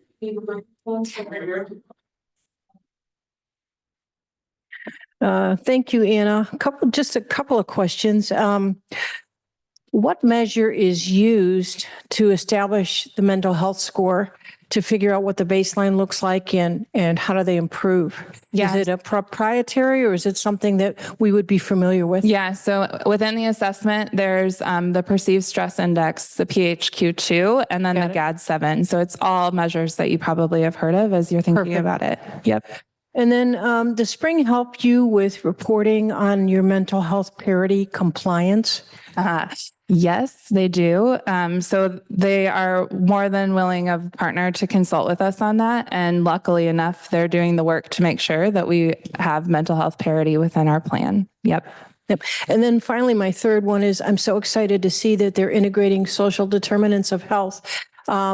What do they use for that assessment? Is that the CMS questionnaire? Or, I mean, well, I'm trying to, for the rest of us as beneficiaries, establish what are the standards that we should be looking for if we want to hold them accountable to outcomes and measurement? Yeah, so it is the CMS standard questionnaire that they use. And the assessment is triggered every 2 months. So once you engage with Spring the first time, you complete the assessment, and then every 2 months after that, it pops back up. It's optional. They don't like force you to do it when you log in or things like that, but they do encourage it, and it obviously helps us measure the program. But once you complete that assessment, there's a home screen that you come to, and there are like 3 steps that you can take that are personalized to you. And if something on the social determinant of health screener flags, it's right there on your profile, in addition to suggesting maybe like a deep breathing exercise or coaching or whatever other piece might make sense for your journey based on how you've answered. Thank you. Yeah. Hi, Anna. Great presentation. I just had 2 quick questions. Number one was, did any of the data that you looked at show a little bit of what the number one barrier was to just initiating help or initiating it? And then the second question was just, I'm always curious about like once they're characterized with something that they're feeling is unwell, what's that time to the point when they're diagnosed, and then what's the time to when they're treated? Because a lot of times I'm always taking into consideration just how long that takes, even when they've self-identified something's wrong. So the first part of your question, when we were looking at what our EAP could tell us, the appointment cliff was huge. So 1, you did over the phone, no matter what, that was your intake. And then the next subsequent appointments would go to a referral. And if you would like be looking at our bar chart, it was like an upside down J, right? Where like everyone would go to their 1, no problem. But as soon as it was time for their next appointment, it trailed off fully. And at the time we were sponsoring 6 sessions. So we knew that cost wasn't the barrier.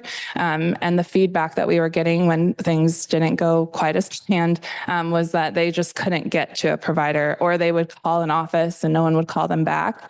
And just the struggle, knowing that like when people are admitting a mental health need, it's so important to get them into the care that they're looking for. So a missed opportunity that we felt was happening more and more as demand for mental health care went up and up. And something that I've not heard at all over the last year. So that feels better. In terms of turnaround from like when people can seek care, so once they get started with Spring, it's day and a half that they can get care. And then there's always the clinical navigator that's there to guide them if they don't know where to start. When it comes to the clinical navigator, it's anywhere from 24 to 48 hours. So like an example would be when we had someone with a substance abuse problem call into Spring, they were able to get them situated with an in-network provider in about 24 hours so that they were able to be taken care of. I don't know if that's typical. I don't I can't recall offhand, like, time to diagnosis to inpatient care, but I'm sure it's something that Spring could share with us if we asked. Does that help? Sorry, I don't have like a better thing than just a N of 1 for you. No, that helps. I mean, that's consistent with what I'm been, hearing, and it's good that you're helping. Yeah, they are integrated into your network, into your health plan. So I do think that care navigation piece is much easier because of that.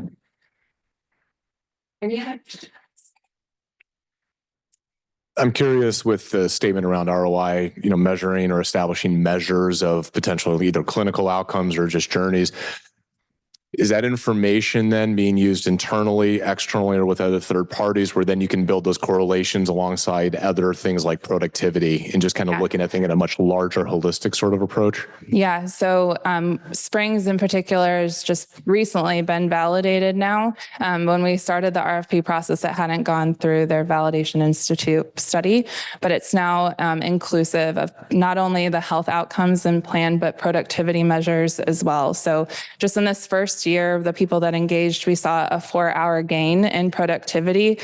So if you translate that to our dollars, it's I don't know, I can't do math, but like, we were sitting somewhere in like the, I want to say just in productivity alone, it was around like $300,000 that we saw in gain there. And that's not looking at our health outcomes quite yet because of all the data lag, but we're getting ready to kick off that study here in the next couple of months. So, yeah, we were impressed that they took the time to think about not only like, oh, am I feeling better, but also like, how's this translating into the workforce?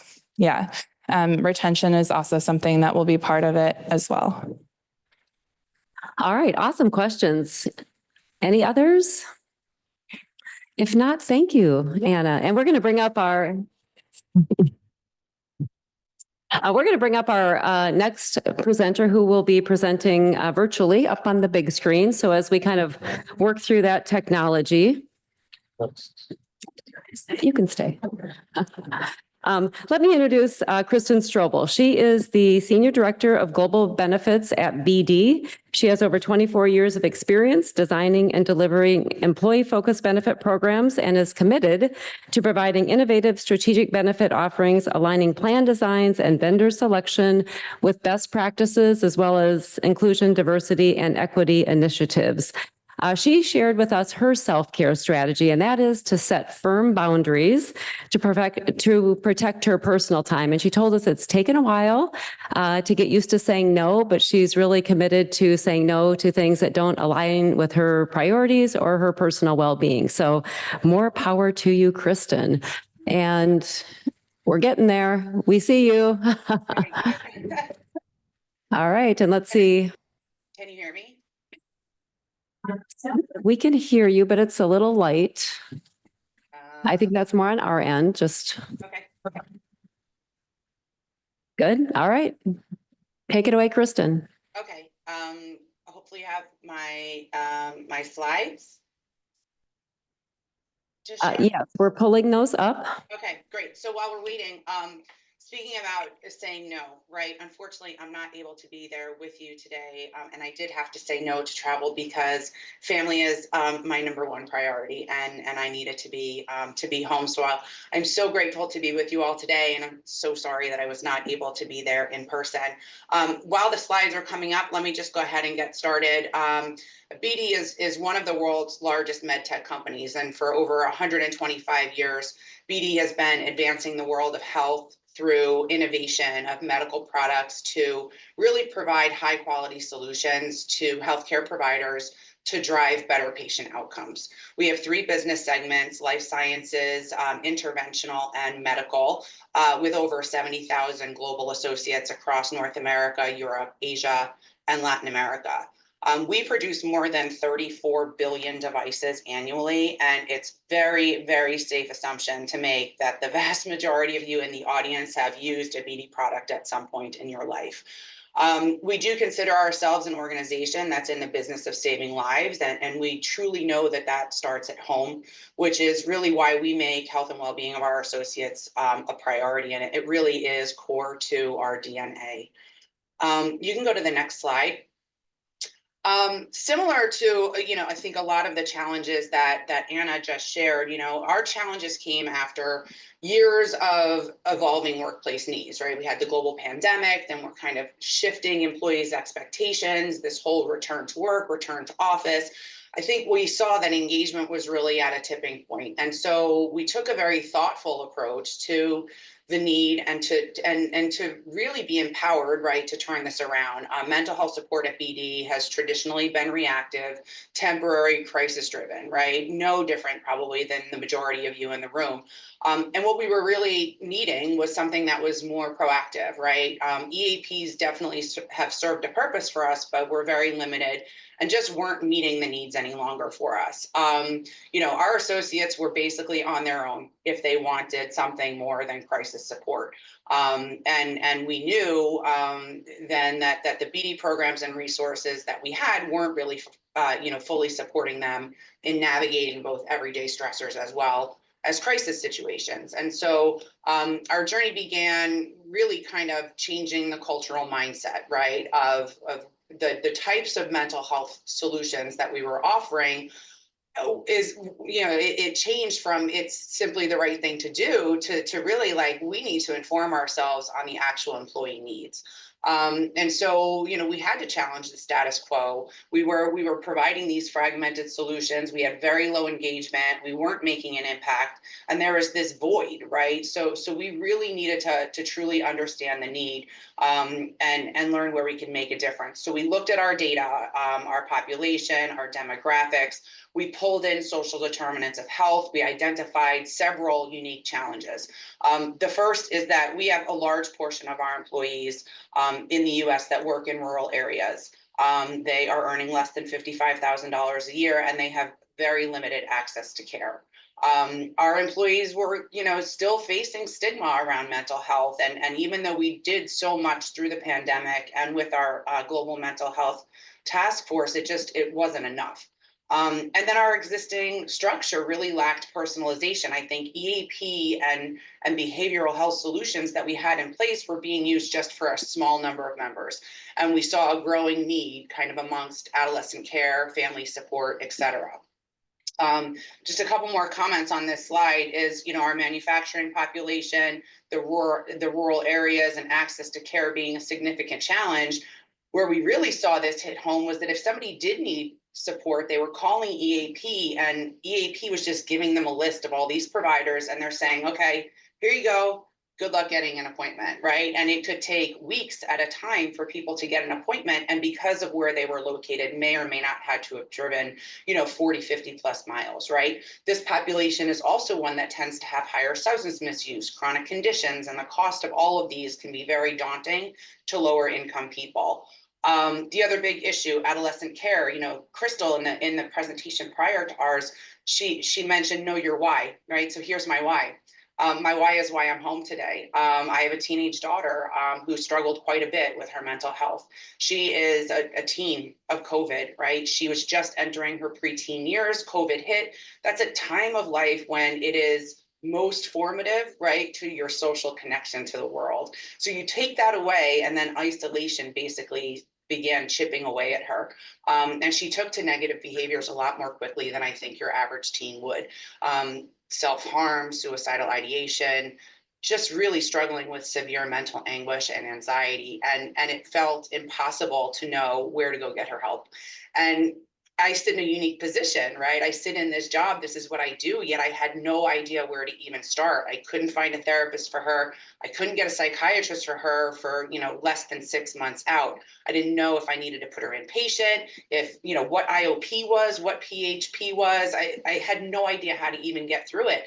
And I found myself just running in circles, right? And it was just so incredibly stressful for me as her parent to try to figure out all of this to create a safe environment for her. But that experience, my experience, gave me a different perspective and created an opportunity for me to really start evaluating, right, some of the different solutions that might be available for BD to offer to better support the needs of our adolescent community. You can go to the next slide. So we really needed to move away from it just being this point in time benefit, right? It just wasn't working anymore. And we needed something that was more part of your everyday. And so it wasn't going to be a one-size-fits-all approach, right? You think about traditional EAPs, our leaders challenged the utilization. Why? We have less than 3% utilization and we're spending all this money. So I said to them, well, why is that a bad thing? Right? Is this going to be like the music program in high school? We're just going to cut it from the budget? Because with EAP, we would hope that everybody doesn't need it. We would hope 97% of our population that aren't using it is because they don't need it. So as an organization, a large employer, a healthcare company, it's our responsibility to provide this level of support at a minimum. So let's flip it then to say, all right, so we're solving for this 3% of people and we're going to keep this here, but now what about everybody else? And I remember when we started evaluating EAP solutions in the market, there were two very clear ends of the spectrum. You had traditional EAPs to the very high-tech integrated solutions, and all with varying program design and price tags. And we knew we needed more, but the higher tech solutions, I think, were probably too much for our population. And so where was there something else, something in the middle, right, if you will, that could potentially get people engaged every single day, and they're thinking about their mental health almost as routinely, right, as they're thinking about brushing their teeth. And so when we found a solution through a proactive EAP partner, which we just implemented in January of 24, we really wanted to be integrated and personalized so that people could take the path that they wanted to take when they wanted to take it, right? They can complete a daily mental health journey. They could go in and do a group session. There's, virtual classes, video options, education and resource libraries. And then on top of that, have access to immediate support if they need it, having the ability to talk to a licensed clinician immediately, get an appointment within less than 2 days, and then work with them, not only getting their mental health needs solutions, but also on what type of therapist they would like to meet with, specific race, age, gender, et cetera. The other piece of that was that didn't fill every gap, right? We did have to implement additional low cost mental health point solutions to fill those needs where, such as substance misuse, sleep disorders, anxiety. We also implemented an app-based gamified therapy program for adolescents with depression. We really challenged the status quo, right? And we really wanted to make it a commitment to be more integrated and personalized in terms of in-network care. Giving us the opportunity to spotlight specific solutions that would best accommodate the need of our diverse population. And that was in partnership with our behavioral health solution.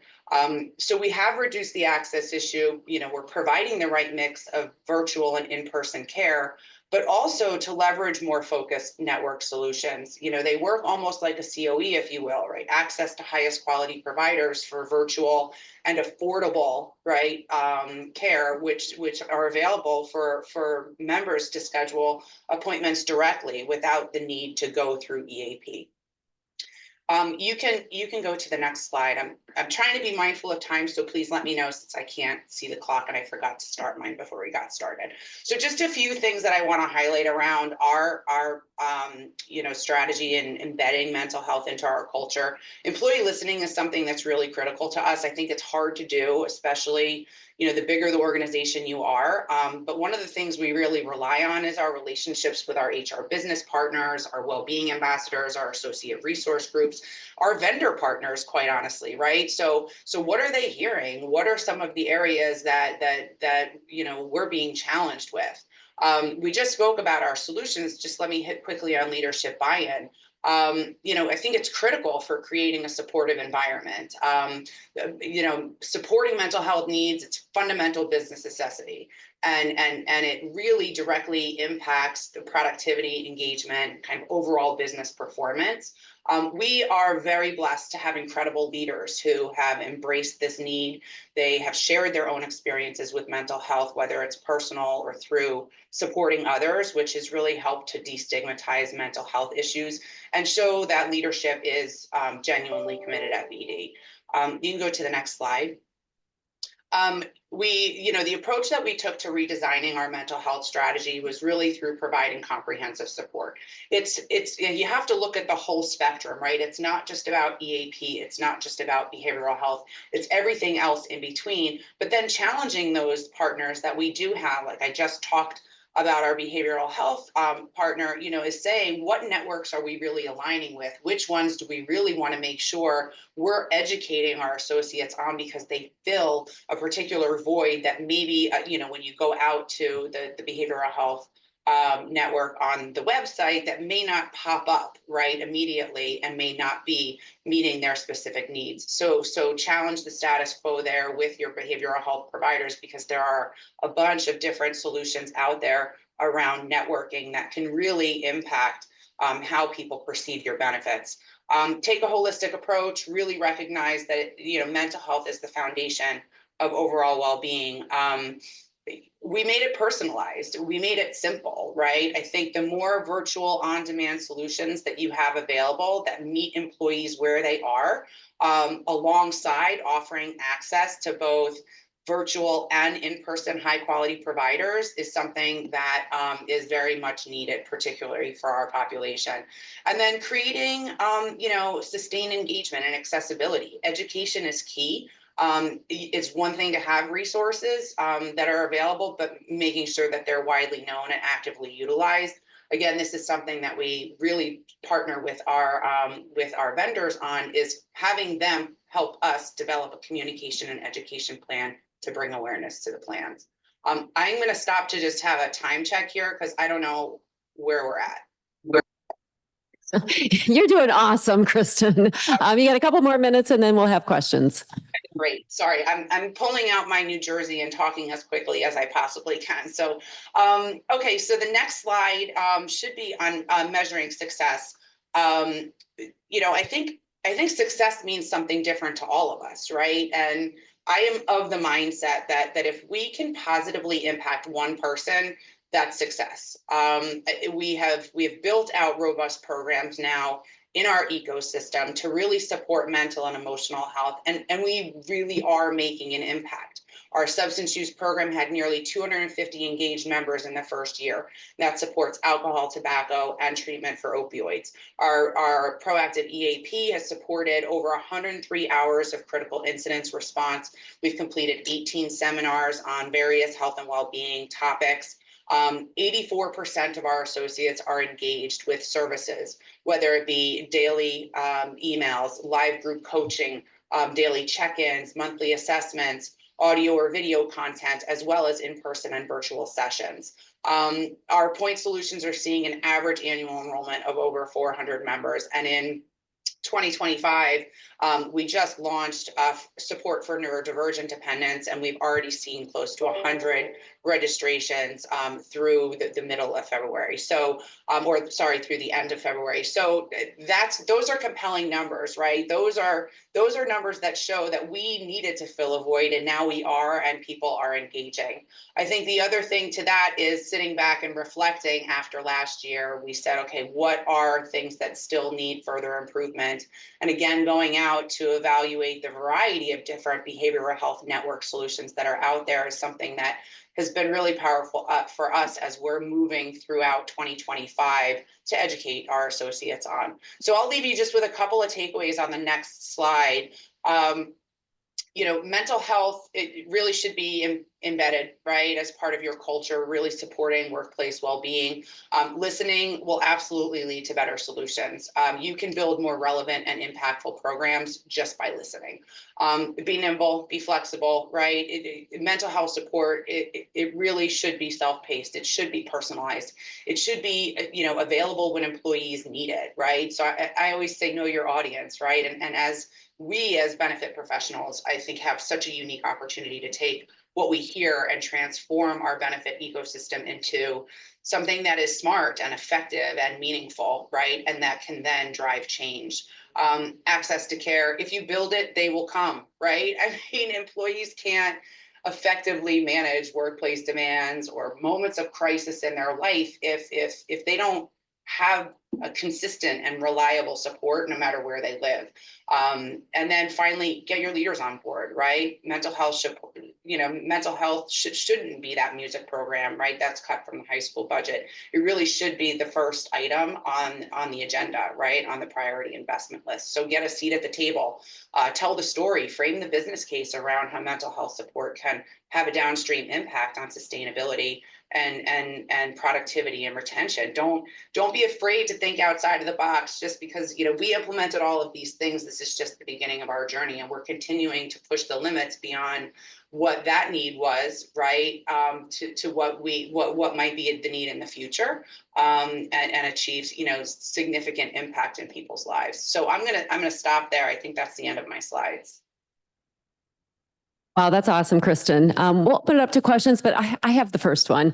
What is leadership saying now? That same leader that was questioning your 3% engagement. Any other feedback since you've implemented this solution? Yeah, they love it, right? I think, well, ironically, I will say that leader was in a financial role, so of course they're going to look at the budget, right?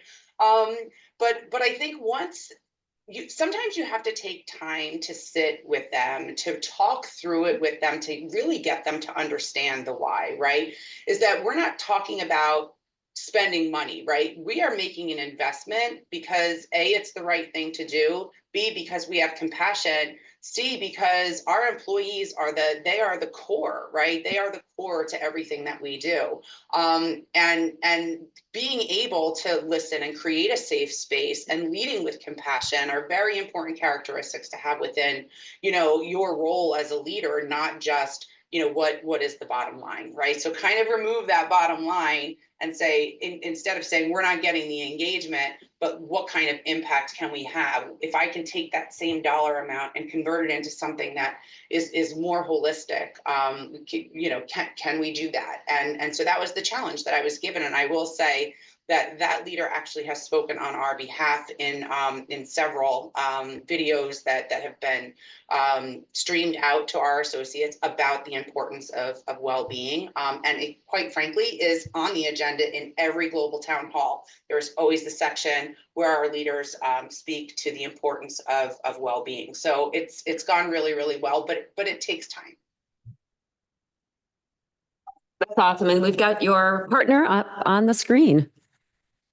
Who are you partnering with? So we are partnering with Rula right now, and Rula is actually the network solution that I was mentioning to you earlier. So they are not our EAP, they are not our point solution, but we still have some challenges, right, within our networks, and I think that Rula really, they address a broader behavioral health needs, right? They have a really unique approach to mental health care, really considering the whole person, right? And I think that their brand represents that, right? And there are several things that are critical to what employers need.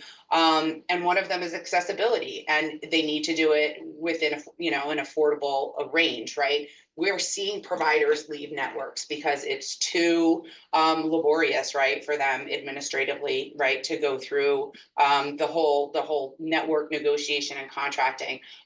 Rula almost works like a COE, if you will, right, where they are working directly with these providers to do what providers need to do, which is provide care. And they are taking care of everything else. And so what that creates for our associates is more access to care, right? They can easily find a therapist that's covered by our insurance.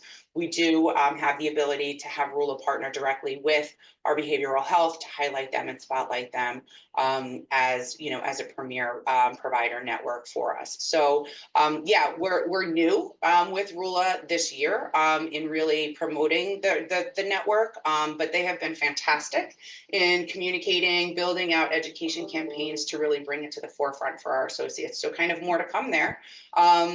This time next year, maybe I'll have more to share with you there. Thank you so much. We really appreciate it. And we also really appreciate you sharing your personal story and prioritizing family. So go give that daughter a big hug from all of us. Thank you.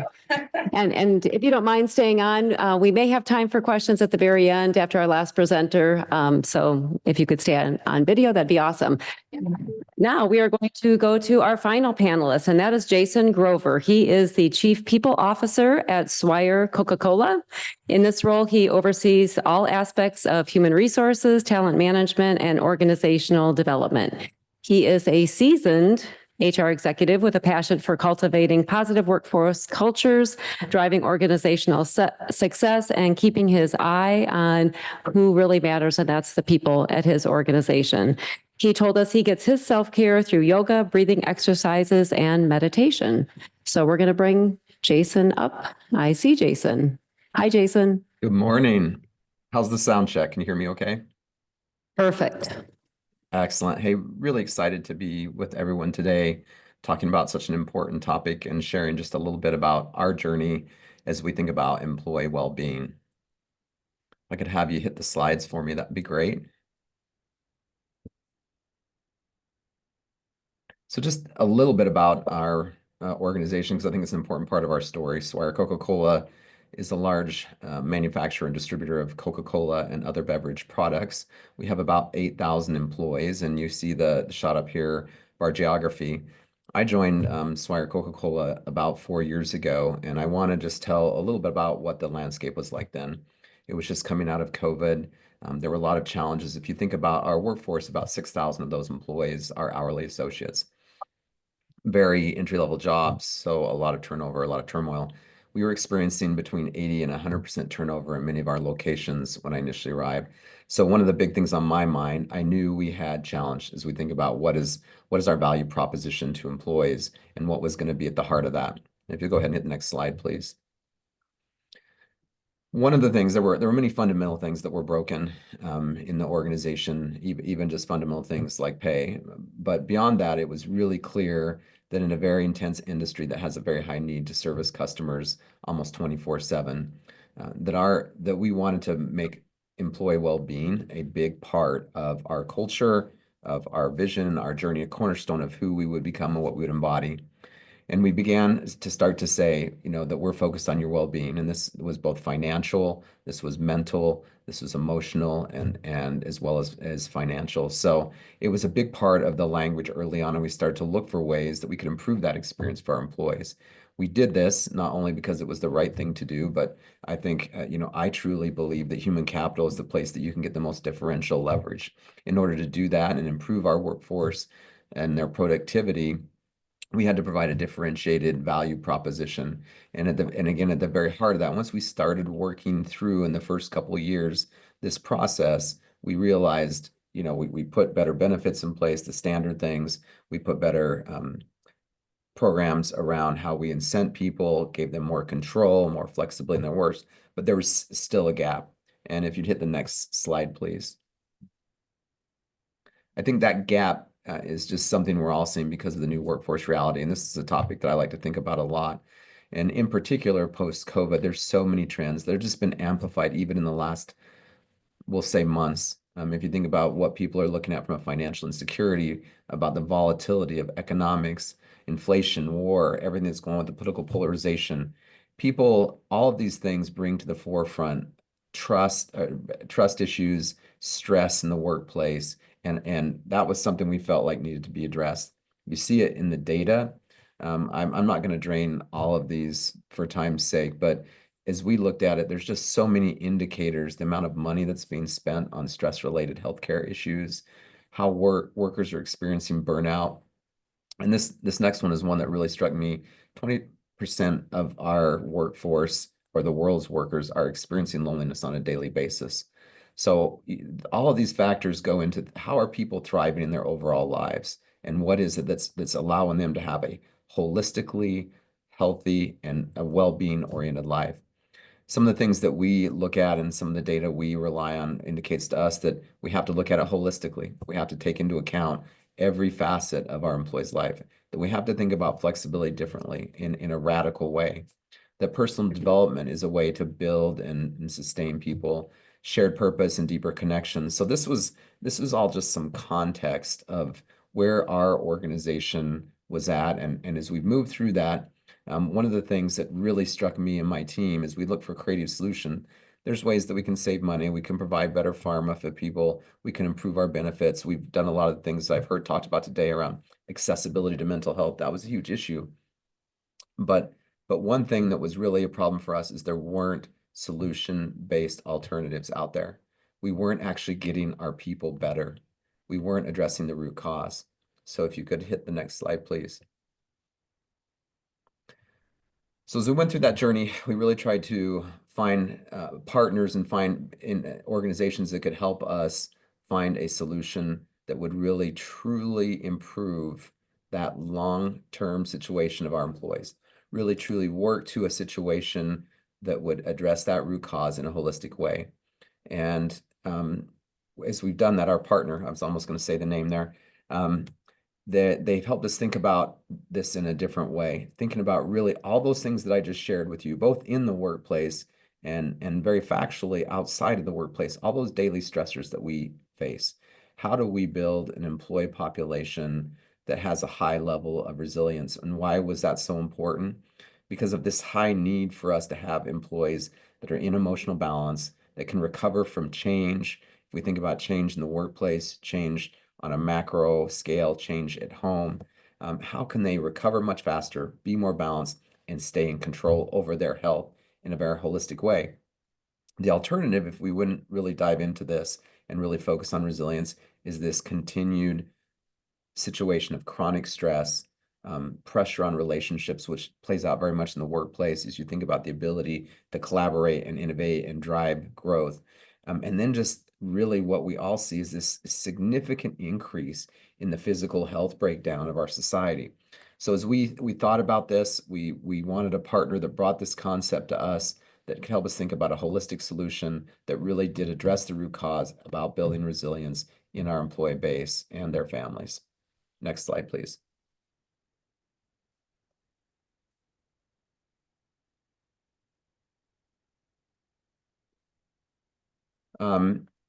Knowing that that was the science behind it, we also needed to think about something, the practicality of delivering this to 8,000 people, and in particular, thinking about how could we get to a point where we drove adoption and it was embedded in what we did. So we knew we needed something that appealed to everybody. For me, when I think about that, I think, how do we consume things now? We consume things on our phone. We don't consume things in coursework or other things like that. We also knew that it needed a human connection. We knew that there needed to be a component of this. People, in order to build this resilience, have to have that relation base. For our workforce, because we do operate around the clock, accessibility was really important. One of the things that we've had the greatest challenge with is providing physical and mental health care solutions to our employees that may need that in the off hours. And because obviously the need to drive profitability, it cannot add significant costs. And we wanted to see an ROI out of this as well. So as we thought about this solution that would help us build resilience, these were the factors that went into that with our partner, and we had a very healthy dialogue, and that led us to a holistic solution. If you could hit the next slide, please. So as we think about what came out of that, and I'm sure you all have seen a variety of solutions in the marketplace out there, but for us, it was about this idea of a holistic solution. And with our partner, their product enabled us to have something that had a therapy-inspired chatbot. So the technology was there, the science was behind it. The chatbot was important because of the 24/7 and immediate accessibility, right? The ability to do that. Also, this idea of a sense of community and having this access to others that might find themselves in the same situation where they're struggling with different facets of resilience. And we really wanted to give that to our employees so that on their own terms, at their own pace, and in their own way, they could focus on improving their overall well-being. And I just, at this point, well, I'll hit one more thing on this that's really fascinating with this platform is there's also an incentive, and we know how gamification works. There's an opportunity for our employees to get up to $600 of rewards in cash that go into their healthcare accounts for participating in the community. So there's this interactiveness, gamification, and driving that. But I just want to share a quick quote before I talk about some of the results. That this was an email that I got from an employee, and they just said, "I'm reaching out to say how useful the AI chatbot and community have been. I'm not someone who likes to express their feelings or finds it easy to do so, but this has made it easier for me to open up and to communicate with others. It feels nice to vent or even just chat, and in just a few months, it's already making a difference. To whoever reads this, thank you." I know that's just one example, but I've received dozens of those emails. And what it tells us is that we're filling a need and a gap with our employees that wasn't there. And the most important thing is that we're driving solution-based well-being options to our employees. And we've piloted this in one of our geographies in a location. And what we've seen so far is a dramatic increase in engagement and also a shift in the culture. Employees there are so grateful for this opportunity to address things that we're creating friction in the workplace. We've also seen a significant decline in turnover and, like I shared, many inspirational stories. So from our perspective, this is the first opportunity we've had once we got the foundation in place to really go after a solution that can drive well-being in all facets for our employees. What we hope comes out of this is, again, a very beneficial thing for the employees, better life, better well-being, better for us and a better employee base, and also better productivity. So I'm very excited, and I'll just share a little bit about our partner. The next slide, if you would. We partner with the organization LORE that's come up with this incredibly innovative solution. I believe Tanvir is in the back of the room with you all today. And what I'll say is, you know, I've spent a lot of years in this space, and it's consistently been, how do we differentiate ourselves when we're out there battling for talent? And I think that's become much more difficult. There's a shape of the workforce issue, there's shortages in talent, but I do believe that we're also at an intersection where mental and physical and emotional health care and well-being is of high demand. We believe this will solve that, and I'm excited about our partnership with Laura and this very creative solution that they provided for us. And I look forward to, at some point in the future, would love to talk about a broader result as we roll out to our entire organization this year. Thank you, and if any questions. Thanks so much, Jason. We may have time just for one or two questions. Anybody from the audience or online? It looks like Paula has an online question.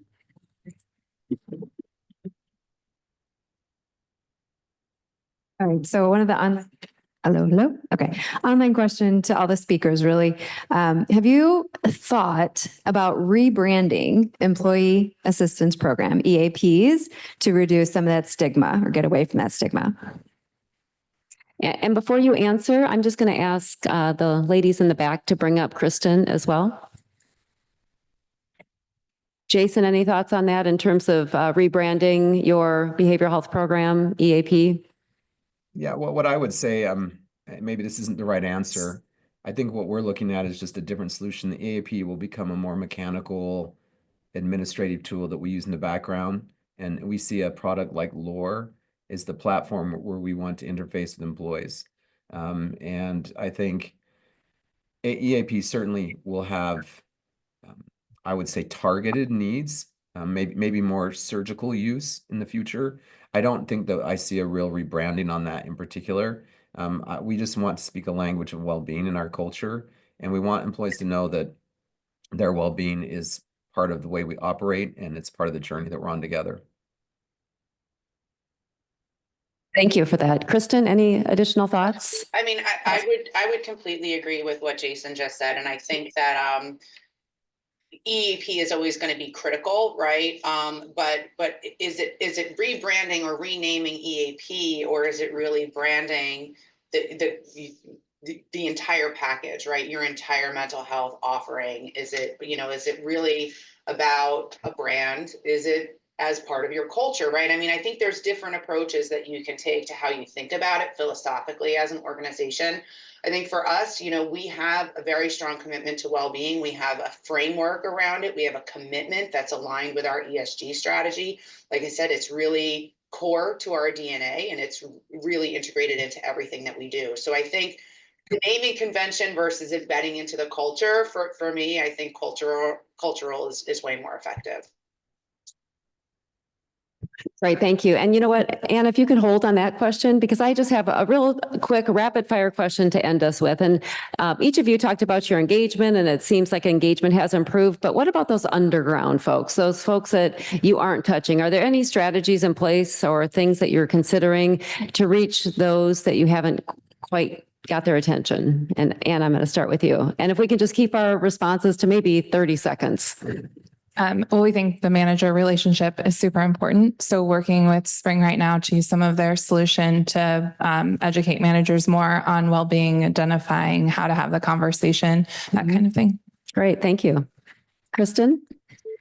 Yeah, when you feel like you've communicated too much, communicate more. We are certainly circa 1980 communicators right now, right? We are doing a lot of home mailings, bringing things directly to people because of the challenges we have technologically amongst the demographic split within our population. So keep communicating. More is better in this situation. Awesome. Jason, finish us off. Yeah, I think those are both great comments from Anna and Chris, and I would echo both of those. And I'll sound like a broken record, but again, that's why I think the focus on a holistic solution that can meet people where they're at. that anonymous quote, those people that don't feel comfortable coming forward, that was a big criteria for us. And that's why Lore was such an impactful solution. And myself included, I don't like to go talk. I mean, I'm not going to go to a doctor office. I don't like it, right? But if I can have a conversation and start it here and get some comfort, and we feel like that's how we reach the people on the margin. We create it in a way that they can consume it in the way they're used to consuming other information and processes and practices. Great. Well, I want to say a big thanks to our presenters. And again, Kristen and Jason, we appreciate you joining us virtually. Anna, thanks so much for being here in person. Let's give them a round of applause.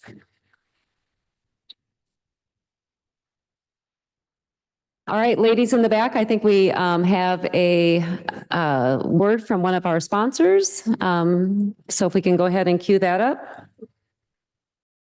My husband is 39 and he suffered a major heart attack. His loss was very significant. Wanting to support employee and retiree well-being is ingrained in our culture. What empathy does is it really rounds that out. So we give you time off to take care of the details, and now we're going to provide you resources to help you actually do that. Empathy provided the pathway for a peace of mind while I could focus on our healing as a family. All right, thank you. Well, the time has come. Lunch is being served. So I just wanted to remind you that we'll be reconvening here at 12:30. Please take time to visit our sponsors. We have some fabulous prizes to give away at the end of the day. We've got multiple Amazon gift cards. We've got a Yeti cooler. What else do we have? We have Apple AirPods. And even if you aren't a winner of one of our raffles, we have a little healthy snack for everybody who turns in a card. So you can be a winner, you can be a winner, you can be a winner. Everybody can be a winner. So enjoy lunch. See you back at 12:30. All righty, welcome back.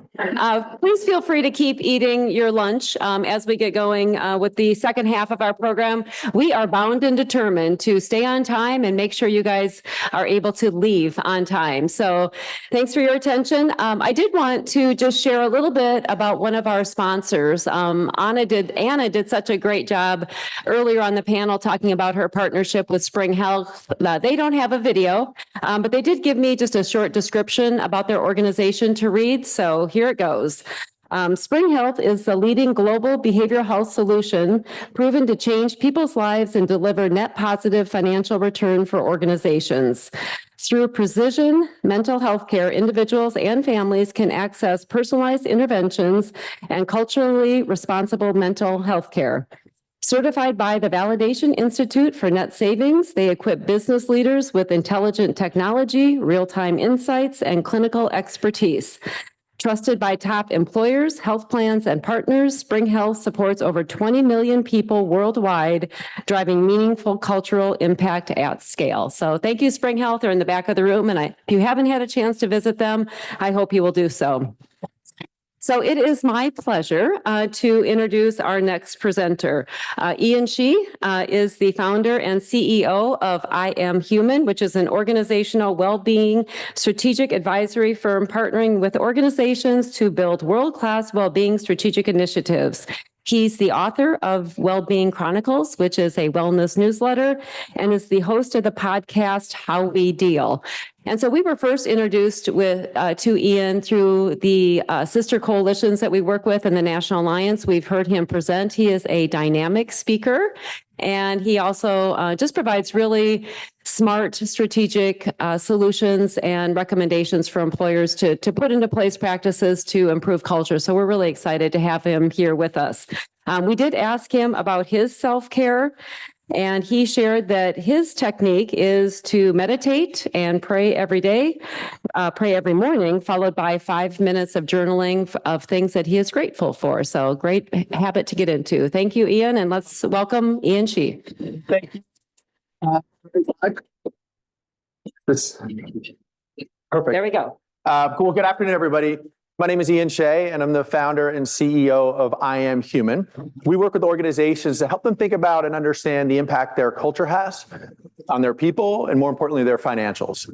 We help organizations design world-class well-being strategies. And I'd like to start by thanking Paula and your entire team for giving me the opportunity to share my work with you today, and for curating such an educational event.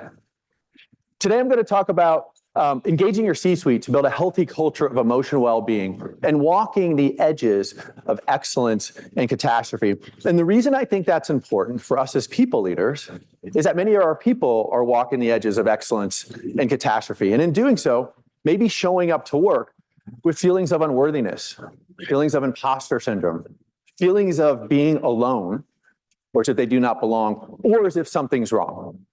Today, I'm going to talk about vulnerability, psychological safety, belonging, culture, and growth. And my hope in shining a light on these is to help stimulate thinking and curiosity around how we as people leaders can think about growing and expanding our culture to make our people feel more safe and comfortable bringing their whole selves into work. And I thought a good place to start would be to share with you how I got into this work and how I Am Human came to be. I Am Human was built off of one word, and that word is emotions. As a show of hands, how many of you may be familiar with this image? This is an image from Disney Pixar's animated film called Inside Out, where one of the main purposes of the film was to help stimulate awareness, appreciation, but more importantly, comfort around emotions for children.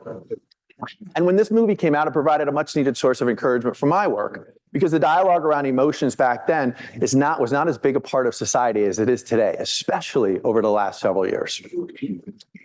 Ever since I was little, this is me on the right, I've always had a curiosity around emotions and people. I've always been curious around the different emotions we as human beings would experience, different emotions I would have on a given day and the different emotions others would have on a given day. And how in developing an understanding and appreciation of those emotions in myself and in others would really help create connection and build empathy. Now, growing up, that curiosity was a bit scary. It was a bit uncomfortable, but it was also exciting. It was scary in the sense that emotions are real. Emotions aren't that easily understood, and emotions can be challenging. It was uncomfortable because growing up with the curiosity around emotions was not a curiosity that a lot of others had.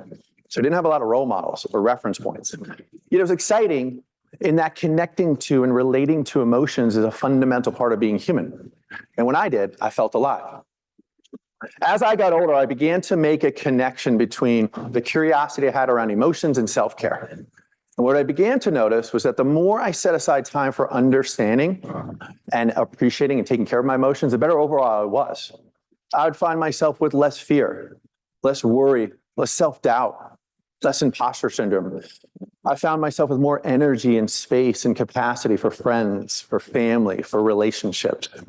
The reason I named the business I Am Human was and still is, and you'll notice it's a little bit misspelled, to serve as a daily reminder to myself.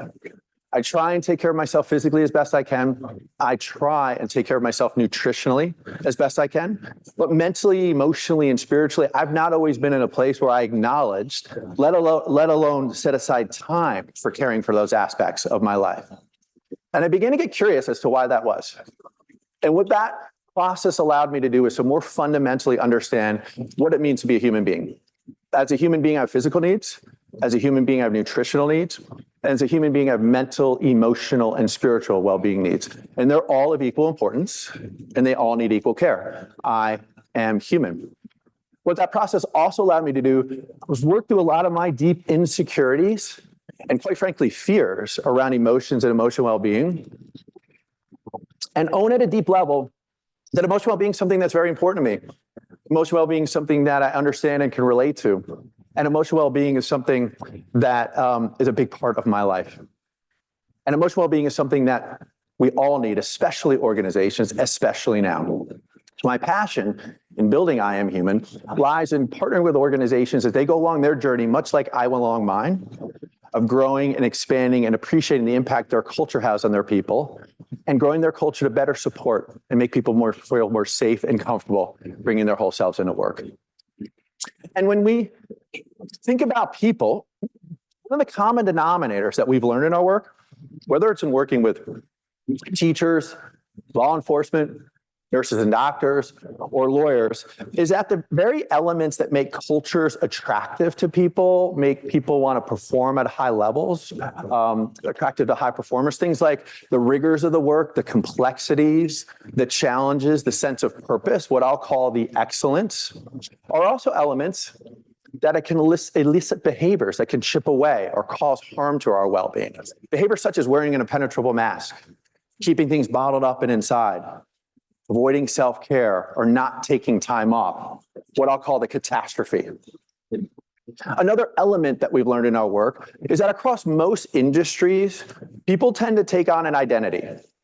And I think it's nicely captured here with Patrick Krill, who's a leading mental health expert in the legal industry, with his quote, which says, "Work over commitment is in many ways a highly rewarded behavior in the legal profession." We want people who are all in for their clients. It goes to the heart of a lawyer's identity. And we see this in retail, we see this in banking, we see this in pharma and in tech across all industries.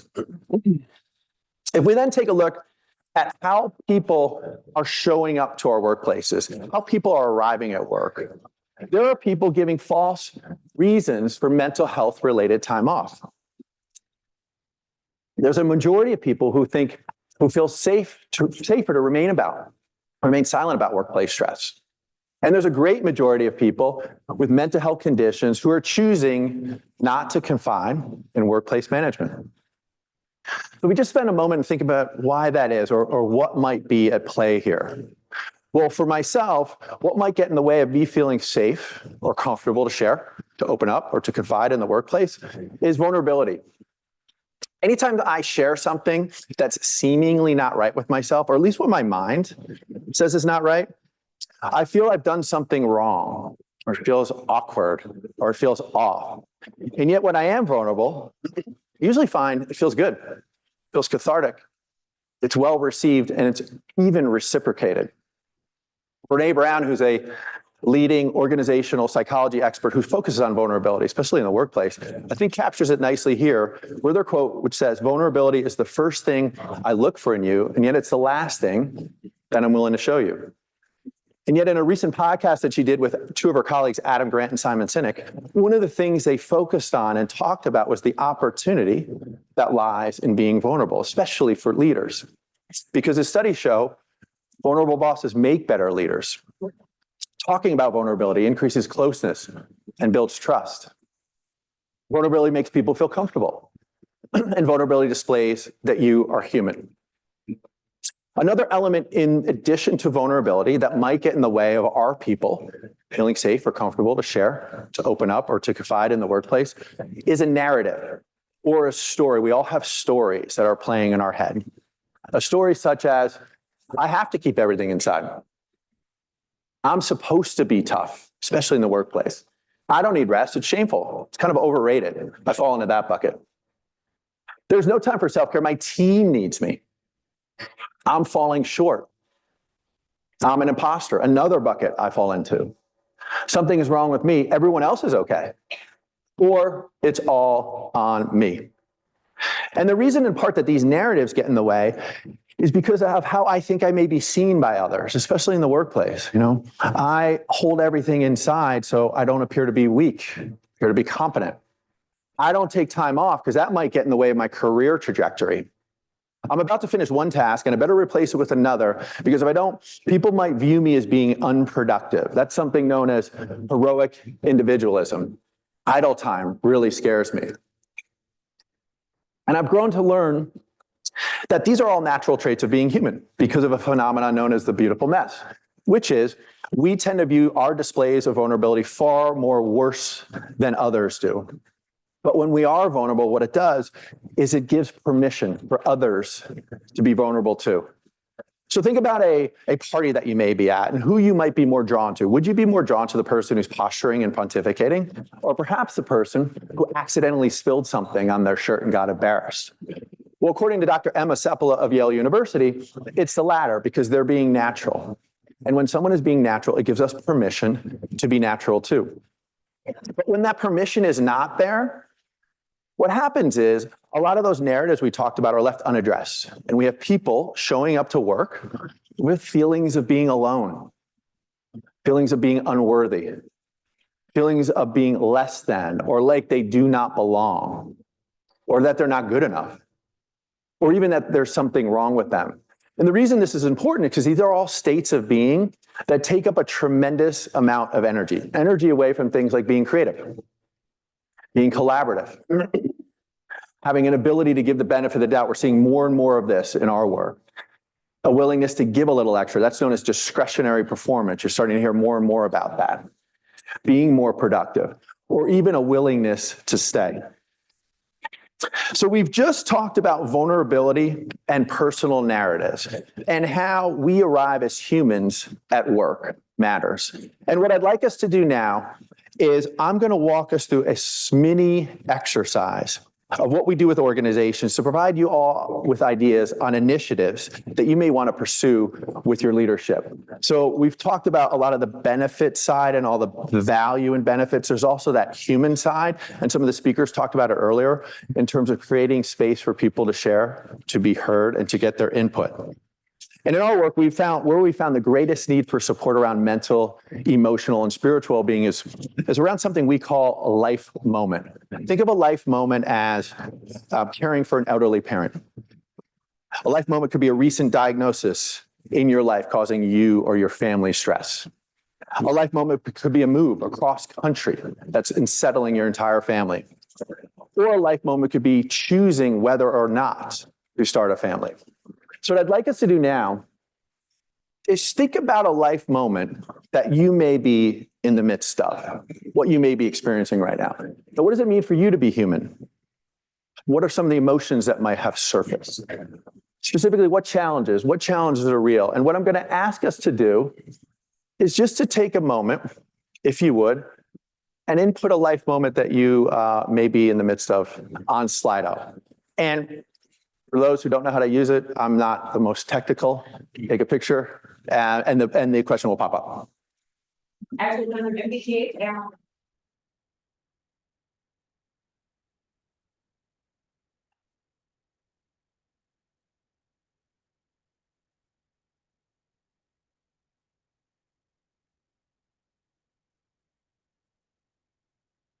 And as we're doing that, I'm just going to read some off from one we did recently with a client.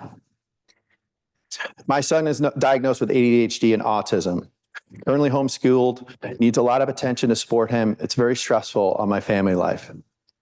I have a poor connection with my kids, and I'm afraid to lose that connection as they become teenagers. I need to find ways to keep them engaged.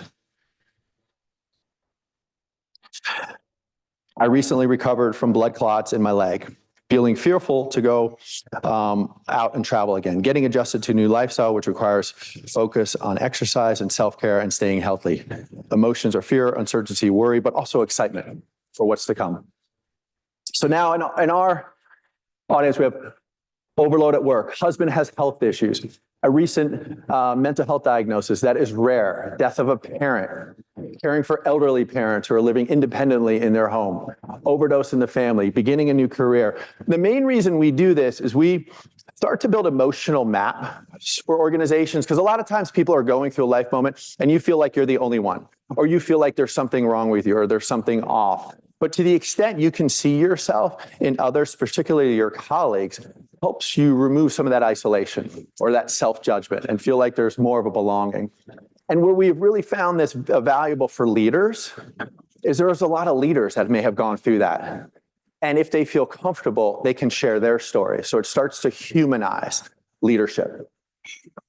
Another reason we do this is because each organization or each culture has a different lexicon and how they articulate what they're feeling emotionally. And rarely have they been asked. Rarely has anyone been given the time to share. And so the way we actually do this within organizations, and something you may want to do, is we have colored pieces of paper where people just write down their life moment.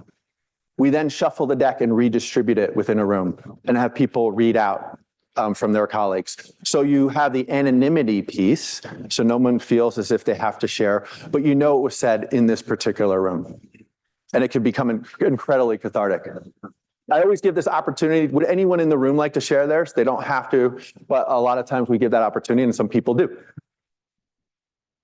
First of 2 kids going to college this fall. Health of a spouse, parenting a teenager who told me she wants to skip a grade. Another thing you want to think about with this particular exercise is we all have employee resource groups. The next iteration of employee resource groups we're finding is life moment groups, right? So a lot of these you can start to see what's surfacing more, and you can identify the top 3 or 4 in your organization. And then with the top 3 or 4, you can better match it to benefits, because a lot of times you can put a story behind that. I was going through that. I used this benefit, and it was very, very helpful. So we have found through this, it starts to drive benefit utilization.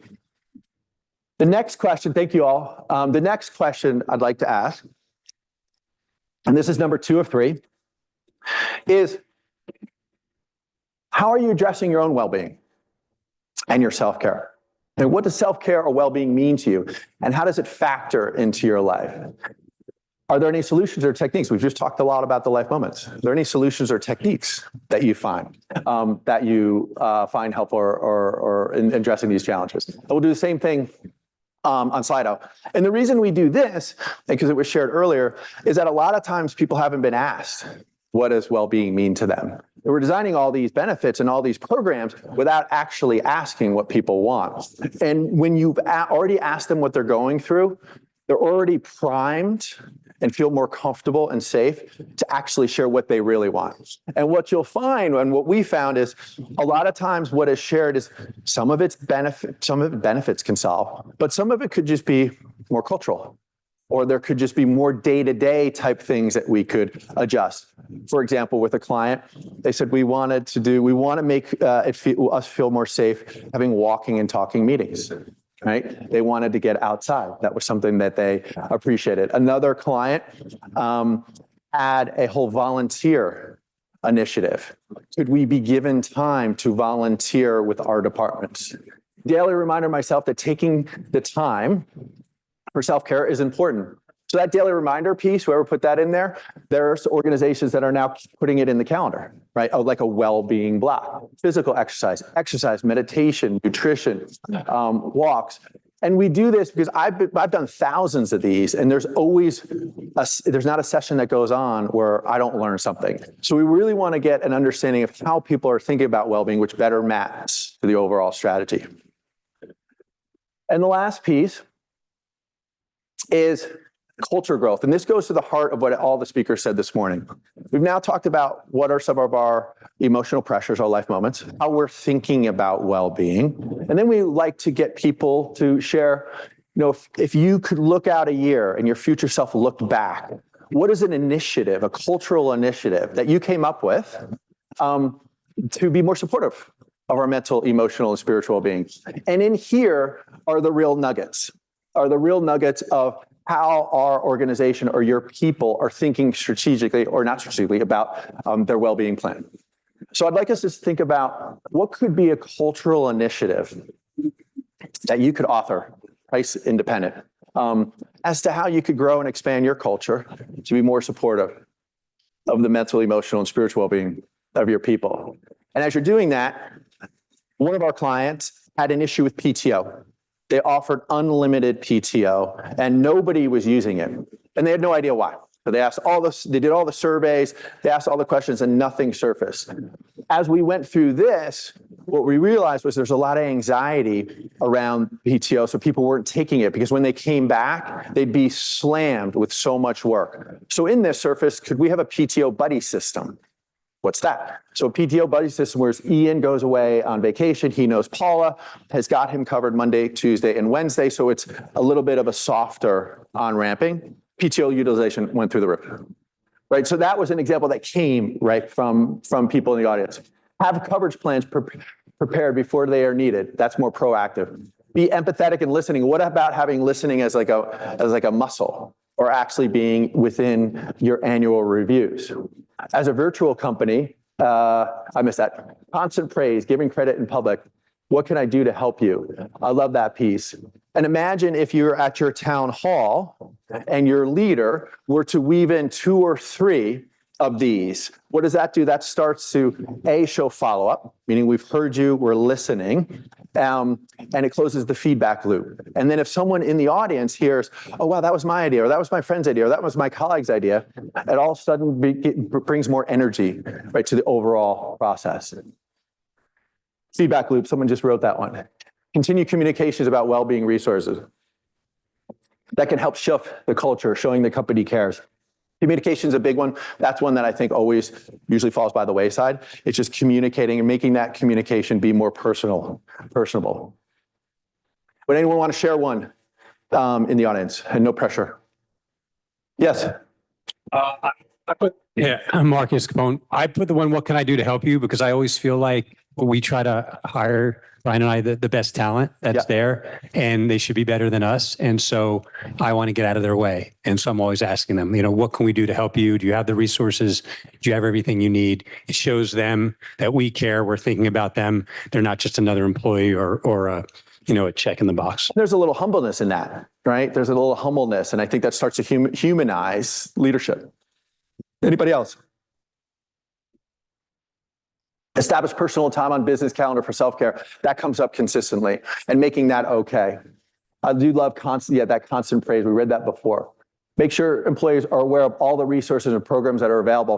One of the things we found with one of our clients was a competition around benefits utilization, right? So a lot of leaders don't even know what benefits are in existence. And so if you know what your people are feeling or going through from a life moments perspective, you can really dial in on the benefits that you have. So for example, with Bright Horizons, a lot of our clients, people think of it more as childcare. And they also had elder care, but nobody knew that, right? And so through an education of knowing we have a lot of people caring for elderly parents, that's one of the life moments, top 3 buckets. There was a campaign built around Bright Horizons, and that drove benefits utilization. So in closing, before we open it up for questions, I think that time, I've got about 2 minutes before questions.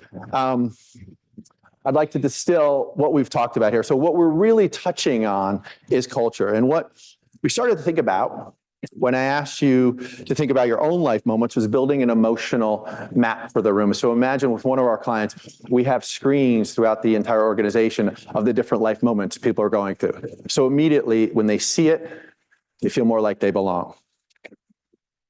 Because culture does not live in the walls of the building, but in the hearts and the minds of their people. Their lived experiences, what we call their life moments or their narratives. And in closing, there are 4 takeaways I want us to think about. The first one is behavior change. Harvard Business Review had an article titled How Sharing Our Stories Builds Inclusion. And in it was a line that I loved, which said, numbers typically don't inspire us to change our behavior. It's people and the stories. It's the exchange of human experiences via stories, focus groups, kind of what we're doing here, or listening sessions that tend to leave a lasting change. And if you can have a leader share his or her story on that, even better. Next one is language. A pillar of a well-being strategy is the language, the mental health. How are people articulating how they're thinking about their own well-being? Many times finding language around emotional well-being experience is hard. And psychologists find that one of the best strategies for managing emotions is to name them, which is what we started to do today. And there's a lot of times when I see someone write something, it can help me better understand what I'm going through. Oh, that's what I'm going through. And that's one of the purposes of this exercise, is to build a lexicon for the organization. Number 3 is leadership development. As we talked about earlier, research has found that vulnerable bosses make better leaders. People feel more comfortable around you. According to Dr. Emma Seppel of Yale University, what you're displaying is, hey, I'm human, puts people at ease. And there's a real craving for the humanization of leaders. And that's not necessarily an act. That's them being vulnerable and sharing. And the last one is providing support that is needed. Meredith Carpenter Black speaks to the fact that people who are depressed are not always looking for solutions. They're looking for a conversation. They're looking for someone to tell them, hey, there's nothing wrong with you. But these are things that people go through. What we did here today was talk about the importance of creating psychological safety and belonging, and the importance of culture, offering a safe space where our narratives can be shared and heard without judgment. The best way to create a cascading inclusion effect in an organization is to offer safe spaces, much like we do today. And works best when psychological safety is created and actually supported. I love this quote: a psychologically safe environment is energizing because we're challenged, we're engaged, and we know that if things go wrong or if I'm not sure what to do, it's okay. There's a natural give and take with storytelling, and there's often a desire to reciprocate. And I love this quote on the bottom, which is by Dr. David Rock, who's the founder of the Neuro Leadership Institute, that says there's an inverse relationship between threat response and IQ. People literally become less intelligent when they're feeling very anxious. And in closing, sharing and vulnerability, I believe, are at the heart of mental, emotional, and spiritual well-being. They're the gateways into support. So that vulnerability and psychological safety really helps people feel more comfortable engaging in the benefits that we all spend so much money and resources to provide, and can be the difference between excellence and catastrophe. So last slide. I love this quote. Sometimes we need someone to simply be there, not to fix anything or do anything in particular, but just to let us feel that we're cared for and supported. And I exchange one word, which is sometimes we need organizations to simply be there, not to fix anything or do anything in particular, but just to let us feel that we're cared for and supported. Thank you. And we'll open up to Q&A. All right. Thank you so much. Any questions for Ian in the audience? And we're also monitoring online if any of our virtual folks have a question.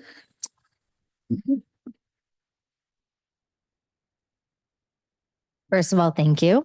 My question is almost the opposite. Within our population, we have a lot of people who are perhaps overly vulnerable, and that makes others uncomfortable, especially when the person who may be going through a lot of challenges and is very open about them isn't performing well at work. So everybody feels bad for them because they know what's going on in that person's life, but they don't know what to do with it because the person's not getting their work done or not doing the work effectively, et cetera. And so there's this feeling of like we want to be there for our colleague and support them and be a listening ear, but we also need them to do their job. And so coworkers and sometimes supervisors feel very awkward and uncomfortable and feel like our culture is sometimes a little bit too promotes people being human and vulnerable a little bit too much. Like we've been trying to get people to be more open and human and vulnerable, but to some extent, sometimes people feel like it's certain employees have taken that to perhaps an extreme, or it's a weird balance. Like how do you recommend that organizations kind of address that balance? I mean, that almost may want to think about that almost as a reset in terms of, okay, we have created a culture that it's okay to be vulnerable. It's okay to be, share, and there's safety around that. But here are kind of here are the parameters, right? We are still first and foremost a business, right? And so what we do with all of this is tie it right to the numbers. And so there may be an opportunity just to reset and reframe like what vulnerability means and why we're creating space for that. Because at first and foremost, we're a business. We have to make money, plain and simple. And the more succinctly you can tie some of this stuff to the business metrics, then people get to understand, okay, this is not over caring. We're not over coddling. We're doing this because this increases our business performance, it increases our retention and our attractiveness as a brand. It sounds like some people are abusing that, and we've seen that before. And so that may require a leader saying, this is an issue I'm really proud of, but to the extent people are abusing it, it's going to harm the overall initiative. So I think there could be an opportunity for a narrative or just to rebrand it or refresh like what it is that you're trying to support. I don't know if that helps. Not so much, just more on like the individual level, like what sort of training or support can you provide for people to help understand how to manage information being shared with them? What's okay to share and what's not okay to share? So that it's on the receiving end, right? For those people who are hearing people sharing the things that they're vulnerable, like, people are being vulnerable, but they're oversharing, right? And so all the people hearing that information, like, they have this kind of like overload of like, my colleague just dumped Too all much this to on absorb. me, right? Yeah. So Yeah, and maybe you actually want to share that in a communication. That just be mindful of what you're sharing, because some people absorb that, and some people that's a little bit more harder for them to hear. But I'm still feeling like there's maybe a communication opportunity just to set some boundaries around that. That's a tough one.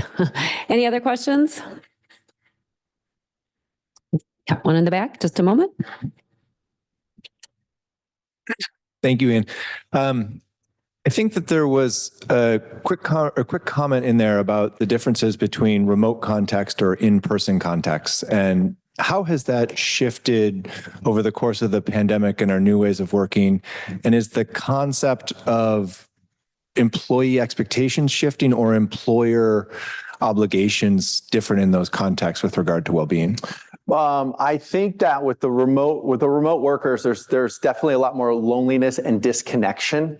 And so what we have found with clients is, if we can create spaces like we're doing now, you could do this on Zoom. You could effectively do this on Zoom, where people can see each other and hear each other, but in a more vulnerable setting, less work-oriented setting. I think that does create more opportunities for connection. I've seen other organizations who are fully remote have started to set up what they call centers of excellence. So they pick 4 or 5 cities where they have more of a population of their employee base, and they design programming around that, maybe 2 days a week, for reason for people to come in and be around each other. So I think the biggest response is try and create opportunities for people to connect outside of like work settings, work-related content, but more personal content. So you could do something like this over Zoom, and over that centers of excellence is one thing that we've heard recently, and the centers of excellence is just for getting people together around connecting. All right, I'm going to ask for a quick answer to this question. So keeping your pulse on your culture, your organization, is something that I'm sure a lot of people in this room would like to do. I mean, the leaders in this room may think we have a great culture at work, but how do you really get that input from your employees? And should it be done monthly, quarterly, annually? Yeah, daily? that's a great question. So one of our clients, their leadership thought they had a great culture. They actually had a culture of fear, and a culture of fear is like a killer. And so what they did was we did sessions like this, and there were people who this resonates. So you could start to think about a well-being committee or a set of ambassadors, if you will, that are your culture here, culture eyes and ears. And usually in every organization, people are drawn to this, much like they may be drawn to environmental sustainability or other issues. This is an issue that people are passionate about. So in a given organization of 100, I bet you have 10. Right? You have 10 people who would want to be part of building the strategic plan. And what does it do for them? It gives them a sense of purpose. Like they really have an imprint on their culture and designing their culture. And from them, the other piece of that is you'll get the feedback, but then you have to figure out how to present it to your leaders who may poo-poo it. Right? Or who may not believe it. That actually happens more often than not. You actually have the data, and then and their leaders are like, no, I don't believe that. I don't believe that. So you have to figure out a way how to make it relatable to that particular leader. That's why we did those life moments. So there's not a leader that hasn't gone through a life moment. So in this case, this individual's wife had a near-death experience. There were about 10 in the life moments population from his group that he said, oh, wow, okay, I went through that. And then he started to share his story, started to humanize him. We had a little bit of a window opening up to the impact that culture can have. And then we were able to package all that feedback, not in an incriminatory way, but in this case, they were at a next phase of growth that was actually normal. A lot of companies at that stage have cultures of fear.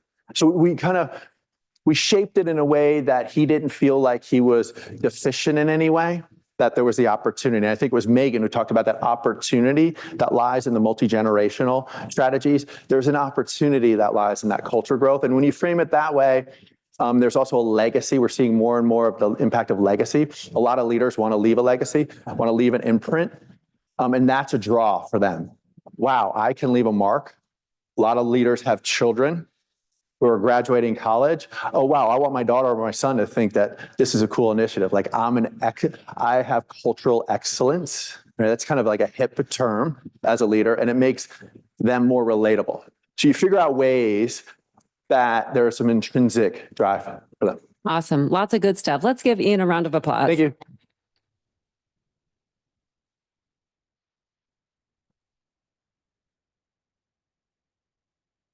All right. And now a word from another one of our vendor sponsors, One Medical. People are the most important part of your company. They work hard, so it's important to take good care of them. And with One Medical, it's easy to do just that. We partner with over 8,000 of the nation's biggest and brightest companies. And when the pandemic hit, we were there to help keep their employees safe with 24/7 virtual care, COVID-19 screening, testing, and mental health support.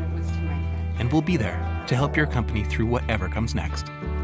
That's care for who you want to be. All right. So everybody had lunch. It's kind of setting in. We're going to stand up, do a little activity real quick. Bear with me before we bring up our next speaker. All right. So Gen Xers out there, you guys were pretty energetic earlier in the day, right? Gen Xers, when I do this, you're going to say ha. Ready? Gen Xers. Okay. One more time. Nice. Okay. All the other generations, you are going to say he when I do this side. Okay. Ready? Good. Okay. One more time. Ready? Okay. So whenever this side goes, what do you do? Over here? Okay. Here we go. Ready?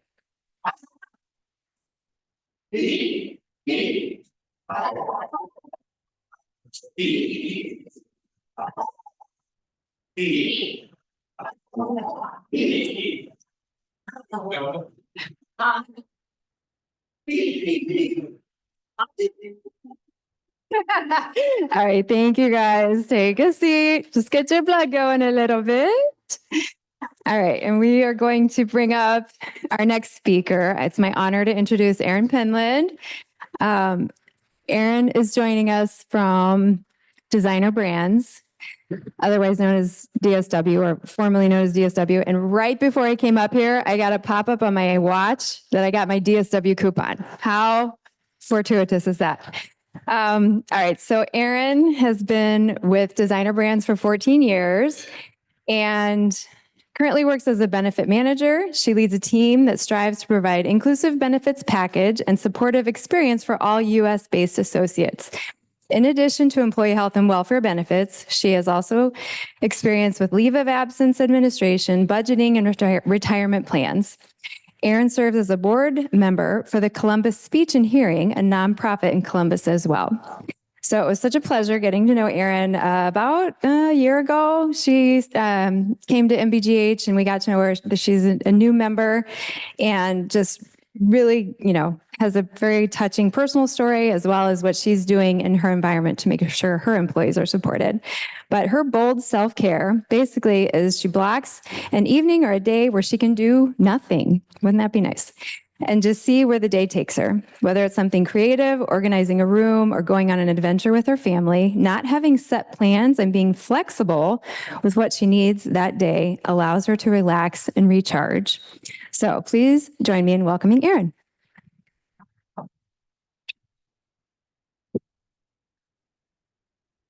And then this is, yep, perfect. All right, welcome back.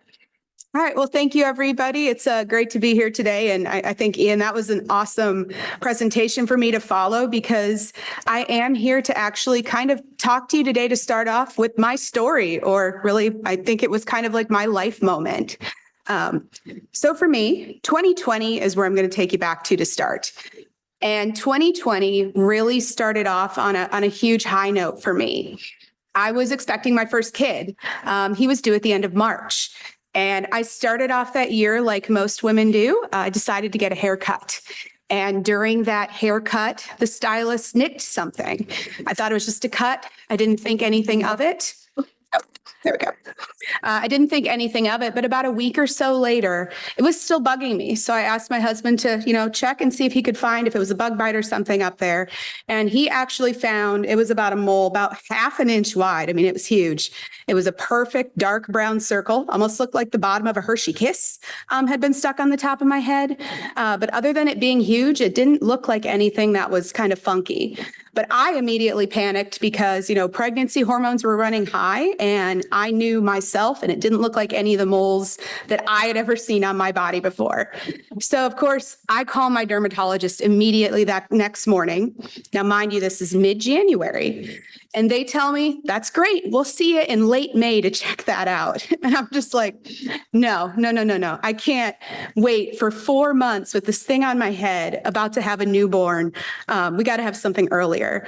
So after a lot of begging and pleading, they did get me in to see a different dermatologist the first week of February. So I take that appointment. Going up to that appointment, I had a few people look at the mole that were in the medical field, told me it looked fine. That dermatologist even told me it looked fine, but I asked him, please just take it off. I would rather not have it. So that mole and I parted ways on February 7th, 2020, and I went on with my life, and things were great following that. In the incitement of our son's impending arrival, and truthfully, I didn't hear a word from my doctor. I naively assumed that no news was good news and went on with things. So little Max, he arrived 3 weeks early via C-section on March 1st, 2020. And you can see how little he was. He was just about 5 pounds. That rainbow jacket is a newborn size, just to put some perspective there. But he had the biggest forehead wrinkles, honestly, that I had ever seen on a baby. He kind of looked like a little wrinkly old man, but we thought he was perfect. Everything went smooth. Even though I'd had a C-section, I was healthy, baby was healthy, and Max didn't need to go to the NICU at all. So it was great. We were settling back into our hospital room later that morning as a new family of 3, and my phone rings. Steve, my husband, is holding Max, so I'm like, okay, I'll answer the phone, no big deal. And I answer the phone, and it's my dermatologist. And he just starts saying the word melanoma, cancer, over and over again. And to this day, I can still remember, like, the whole world, I think, just froze. It completely shattered. At 9:30 in the morning, we're at the top of the mountain, the highest of highs. We just had our kid. Everything's great. Now it's noon. So we're talking 3 hours, 3 hours. And I'm being told that I have melanoma on my head. It's an indescribable feeling, to be honest with you, to go through a roller coaster like that. And then I want you to imagine that you have 2 very, very excited first-time grandmas, because it's the first grandkid on not my side, but my husband's side too. They are waiting so excitedly down in that hospital cafeteria to come up and just see us. So that was tough. So we decided not to tell them quite yet. We put on brave faces for a couple of days and hid our fear as best as we could. But we were in the hospital for 5 days because while Max was healthy, he just didn't want to eat. So once we finally got him back up to 5 pounds, they were ready to let us go. So we decided to tell our families what was going on. And as you can imagine, that was a lot to take in, both for us and for them. And a lot of tears were shed. But the day we actually left the hospital, my husband and I took our newborn son and we dropped him off with my mom at our condo. And then we drove straight down to the James Cancer Hospital to discuss the next steps and meet my brand new oncologist. So it was not exactly the first week of motherhood that honestly I had pictured. So about 5 years ago today, actually, I ended up having my sentinel lymph node biopsy and a wide excision surgery done. It was on March 24th, 2020. So they took a huge graft from my head and then a skin graft to fix it. So there was a big pressure dressing on my head. It looked like a big old ball of cotton. And then they took multiple lymph nodes from the back of my neck, my head, and my chest to see if anything had spread. See, add this to the C-section that I just had 3 weeks earlier. And, I was looking and feeling a lot like Frankenstein at that time. Up until this point, I'd never had a major surgery in my life. I literally had like no scars. And so it was kind of jarring just to see all of that happening. But we got the word not long after that surgery was completed that unfortunately, I was given a diagnosis of stage 3 metastatic spitzoid melanoma of the scalp, and that it was already in my lymph nodes. And so they told me that I was going to need to start 18 months of Keytruda immediately. I'm sure y'all know what that is in this room. But what that meant is it was the end of my breastfeeding journey with Max before it even really had a chance to begin. So that was just one of many roadblocks and struggles that were kind of thrown our way. And now I know we've talked about COVID a lot today, but as all this is happening, as you all recall, COVID was really taking off in March of 2020. So it was constantly throwing wrenches in everything we were planning. You know, there were fears that surgeries were going to be canceled. Some surgeries, the procedures and physicians were changed last minute because either the doctors had COVID or they weren't allowed to do a procedure because it was considered plastic surgery instead of medically necessary. We were always quarantining before all of my treatments and appointments because obviously we didn't want to test positive and have to cancel and delay something. But for me, I think the worst thing of all was that it removed my in-person support system through this journey. So not only was I going through a metastatic cancer diagnosis with a brand new baby, I had to do all of the medically related things alone. You know, I still remember bawling absolutely uncontrollably in the lobby of the James about a week after that big excision surgery because my husband went with me and they told us that he couldn't come up. He wasn't allowed in the room anymore. And from that day on, he wasn't allowed to go to anything again until what actually ended up being my last infusion about a year later. They finally allowed guests in. And so that meant I had to do everything alone. You know, scans and tests, those in-office biopsies that doctors sometimes do, you know, every infusion, every follow-up visit, I did those things by myself. And so I did get through it. You know, the nurses and doctors from those days really are great, and I can't say enough kind things about them. But it doesn't mean, you know, it wasn't hard. I think one of the hardest things I've ever done is having to sit in that doctor's office alone while you wait for those scan results. And we all know doctors are not timely. You know, sometimes those waits were an hour. And when you don't have a hand to hold or squish, you know, you don't have someone to hug, you don't have anyone to talk you down off that ledge about the worst case scenarios that are going through your head, it's really tough. And I did that every 3 months for a year. You know, and they tell you it takes a village, but when that village is ripped away, it really is hard to bounce back. But knowing what I know now, I do truly shudder to think of what might have happened if I hadn't advocated for myself back in January to get that earlier appointment instead of waiting until May, because I don't think there's any way I would have been able to keep that appointment as a brand new patient during COVID. So on top of my cancer journey, we also soon realized pretty quickly into our parenting adventure that Max also wasn't meeting his physical milestones. So he wasn't rolling, he wasn't crawling, he wasn't bearing weight on his legs, he wasn't able to sit up. So we talked to his pediatrician, and at his 9-month appointment, this actually began yet another adventure for us into the world of special needs parenting. So this has taken a lot of time and a plethora of specialists and tests. He has a binder, I kid you not, it's about 3 inches thick right now. But I think we have finally gotten a definitive diagnosis for him. And what Max has is some rare genetic deletions called 1p36 deletion syndrome. And what these deletions mean is it's unlikely that he's ever going to speak. He may have some learning difficulties throughout his life. And he also may have some possible congenital issues related to things like his heart and his kidneys that we have to do some additional testing for. The one that was the hardest for me, though, to swallow was that he's also at an increased risk for certain types of intestinal cancers. So we're actually meeting with a pediatric oncologist this summer to kind of figure out what does that look like and learn what his testing regime is going to be, because it is going to be lifelong. So genetic deletions, you know, they aren't something that can be cured. I did ask if gene therapy was an option, and I was told resoundingly no, but I did have to ask. But we can work to support him on his individual needs through, you know, different kinds of therapies, and then just help him achieve his best potential through all the love and support that we can provide. And then in addition to his chromosomal deletions, he also does have hypotonic cerebral palsy. So this was a learning for me. I didn't know what that meant. What that means is his muscle tone is low. So while he can do things like walk and jump and climb around just like any other kiddo, he does get a little tired quicker than the average bear. And then he also has autism. And so with all of these things together, every single milestone is a huge deal in our family, and we celebrate each and every little victory that Max achieves, even if it's just a scribble on a paper. I mean, you can ask my team. I'm constantly sending them little photos of just the crazy stuff that Max has did, because it's important to us to really celebrate those achievements, even if it doesn't seem like that big of a deal. Now, I want to fast forward to now. I mean, you can see from these pictures, he's a rambunctious 5-year-old who would basically live on a swing if you let him. He regulates his emotions better than most adults I know. This kid puts himself to bed and for naps. He's been doing that since he was about 2. Never met another kid like that. He still doesn't speak, but he has picked up his own way of communicating. So I call it hand leading. So basically, if he wants help with something, he's going to take you to the item, or he'll bring the item to you and he'll put your hand on it to show, hey, I need help.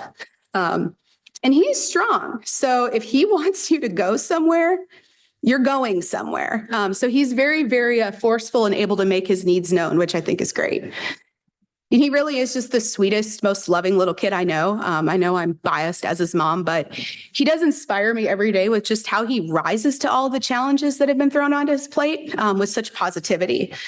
You know, I don't think he may ever actually say like, Mom, I love you in that traditional sense, but to me, that little smile just says everything. And truthfully, I'd say this kid is my hero. And then as for myself, you know, I actually go back for my 5-year scan and checkup next month. So definitely keeping my fingers crossed that all continues to look good for me as well.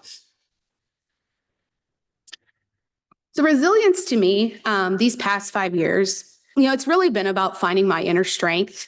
I've had to learn how to roll with the punches and bounce back better each time, and, you know, just adapting to constant change. And I do think the concept of mental strength and resilience really means different things to different people. And so I do want to share with you some of the things that worked for me to help get through and continue to build this skill. While these things weren't the only things that I did, I think they were some of the ones that were the most impactful to me.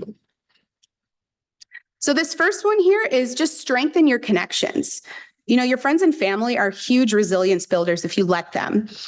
Obviously, again, taking you back to COVID, right? Getting together in person wasn't really an option for us, but we still made sure to schedule video calls. We played online games together, and we even tried to do a few outdoor social distancing gatherings to stay connected. And those things really helped me to feel like things were normal, even when they were, you know, furthest from the truth. And then when I was on my maternity leave, you know, not only were my friends and family great sources of resilience for me, so was my DBI team. You know, they were constantly checking in. They wanted to know how we were doing. Sometimes coworkers dropped off baked goods, but generally I just felt a sense of love, care, and support from them. The photo in the middle, the Instagram screenshot there, that was actually made possible by a coworker as well. So we were both due with our first children about 3 weeks apart. This was back when we were in the office together. So we kind of talked about our journeys and stayed pretty close throughout the whole time. And when she found out what was happening, she didn't tell me this, but she had actually nominated us to win a year's supply of Hello Beller diapers from Kristen Bell and Dax Shepard.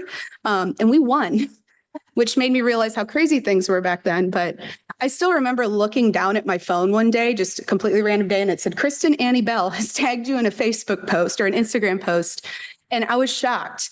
You know, it really reminded me that help and support can come from anywhere. And it's not something I ever would have expected her to do, but it really just meant a lot to our family and our journey to know that someone was thinking of us. I think in general, accepting help is just something that I've never been really that great at.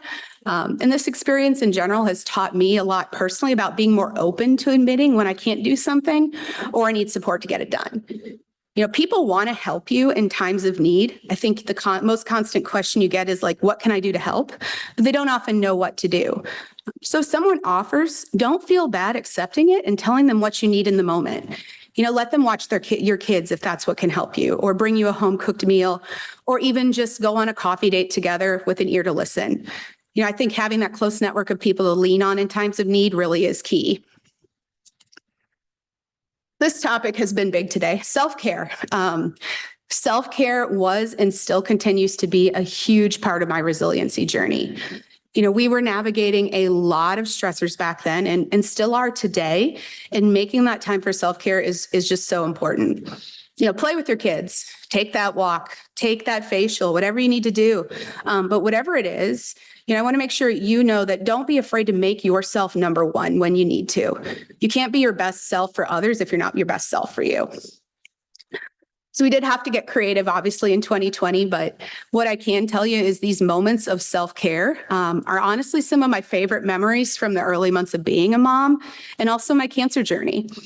The little photo in the corner there, we took Max camping in I think he was about 3 months old at that point, and we just wanted to get out of the house. We'd been in a condo together for, months, and we were on top of each other, and he slept like a dream. He slept on the picnic table. He slept in the tent. He slept overnight. I think we got the best 2 or 3 nights of sleep we had since his birth on that camping trip. So it was refreshing in more ways than one. We took him up to my parents' house. They live on a small lake in Wisconsin. We stayed there for about a week. Everybody quarantined so that we could be together. And it was just an opportunity for us to take a break and disconnect before that treatment began in earnest. And then the last one up there, the gym photo, my husband and I actually met at a gym. He was a personal trainer, and I took some lifting classes from him. And so we loved to Olympic lift together. And when COVID hit, the gym got shut down. So we weren't able to do that anymore. So we actually built a tiny little lifting platform in our garage, and we would lift together a couple times a week with Max as our little supervisor. You can see him in the background there in his little sit me up. But he actually loved it too. He would kind of giggle and laugh whenever we would drop the heavy weights. So it was just another fun way for our family to kind of take a break and forget about all the, crazy things that were happening to us. And all these things, they obviously brought joy to us, but it also helped me to kind of take care of both my body and my soul, which was crucial. There is research I've been told out there that says that special needs parents, cancer patients may experience stress levels comparable to soldiers in combat. Now, I've never been in combat, so I cannot personally say if this is true, but what I can say is that there is definitely always an underlying level of stress that has been part of my life since March 2020, and it never leaves, no matter how much self-care I do. And so that makes that self-care piece even more important to keep that stress in check. It's just simple things like eating well, hydrating, getting good sleep, taking a walk. All of these things contribute for me. And I can definitely tell when I'm not doing them consistently enough, as I'm more likely to get sick or feel run down. I think we're all probably in a similar boat there.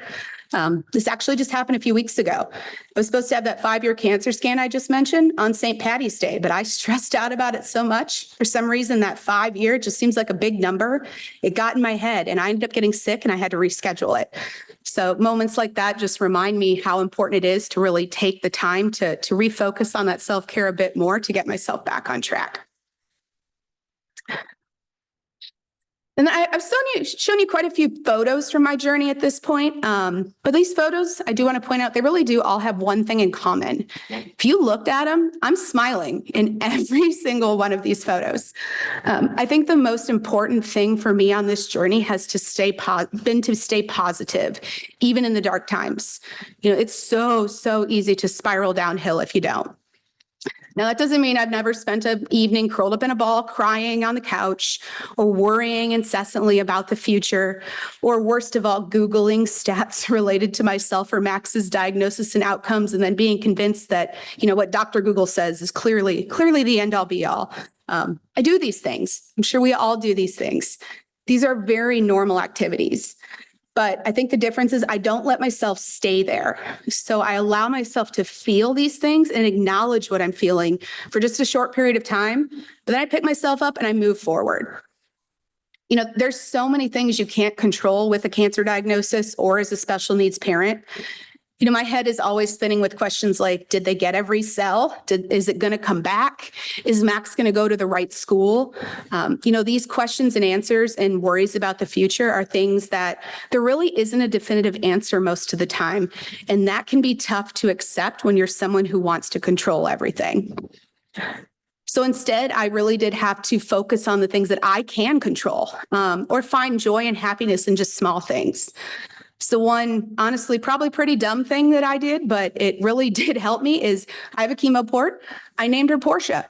It humanized it for me. It made that port feel like something that was, a person that was going to help me on this journey instead of like an invasive medical item that was now part of my body. I would make sure that when I was doing my treatments, again, I'm going alone, I took those as an opportunity to have some me time away from the pressures of being a new mom. I would watch a movie that I wanted to. I would read a book. So I tried to turn what was honestly a pretty crappy experience into something more positive. Early on in my treatment, a friend told me that my picture was actually in the lobby of the James from when I was in the Ohio State Marching Band at college. And I did promise Mark I wouldn't say OH, but I really, really want to.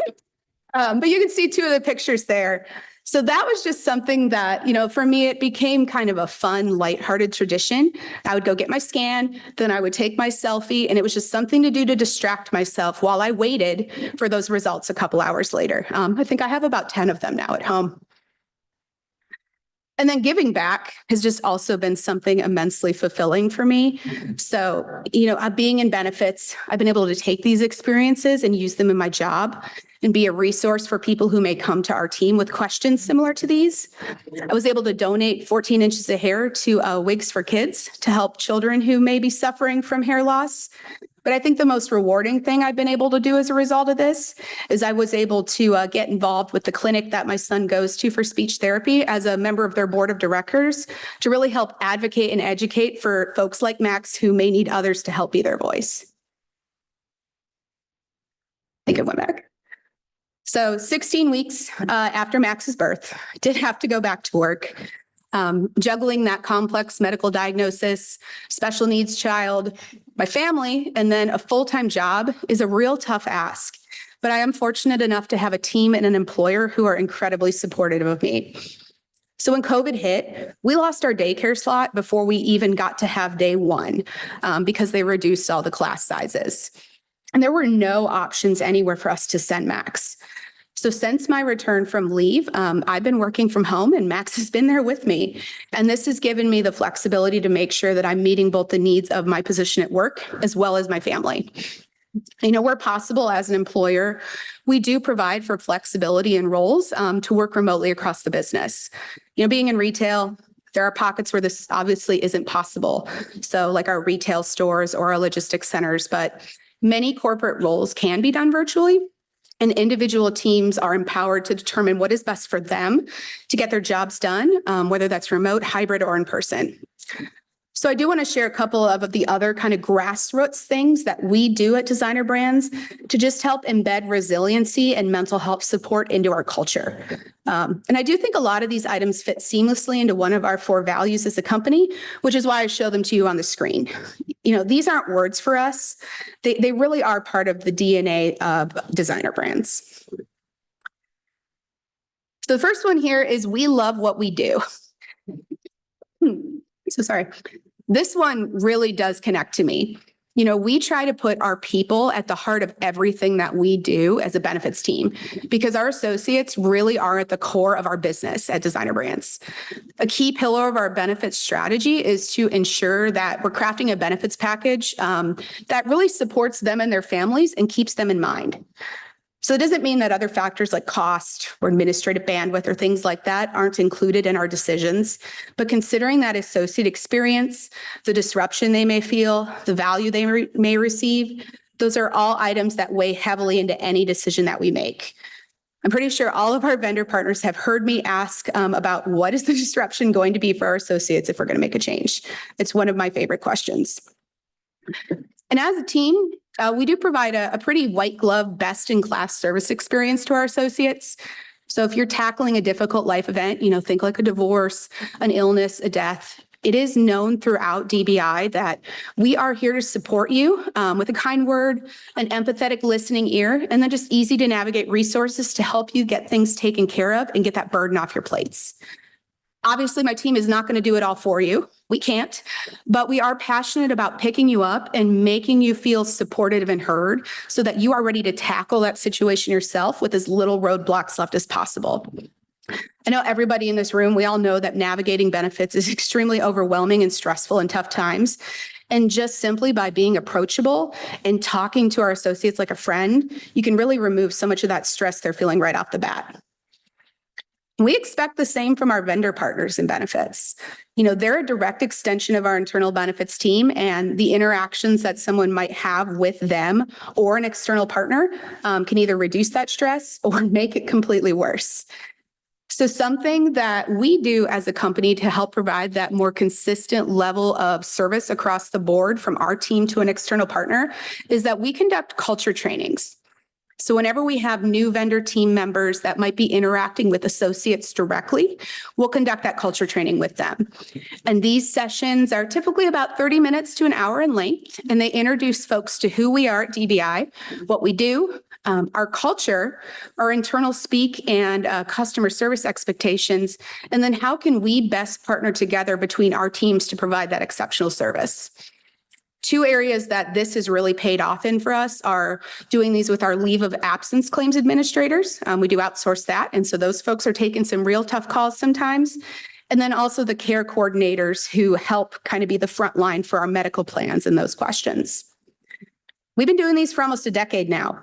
And I can tell you that that service level consistently bumps up after we do one each time.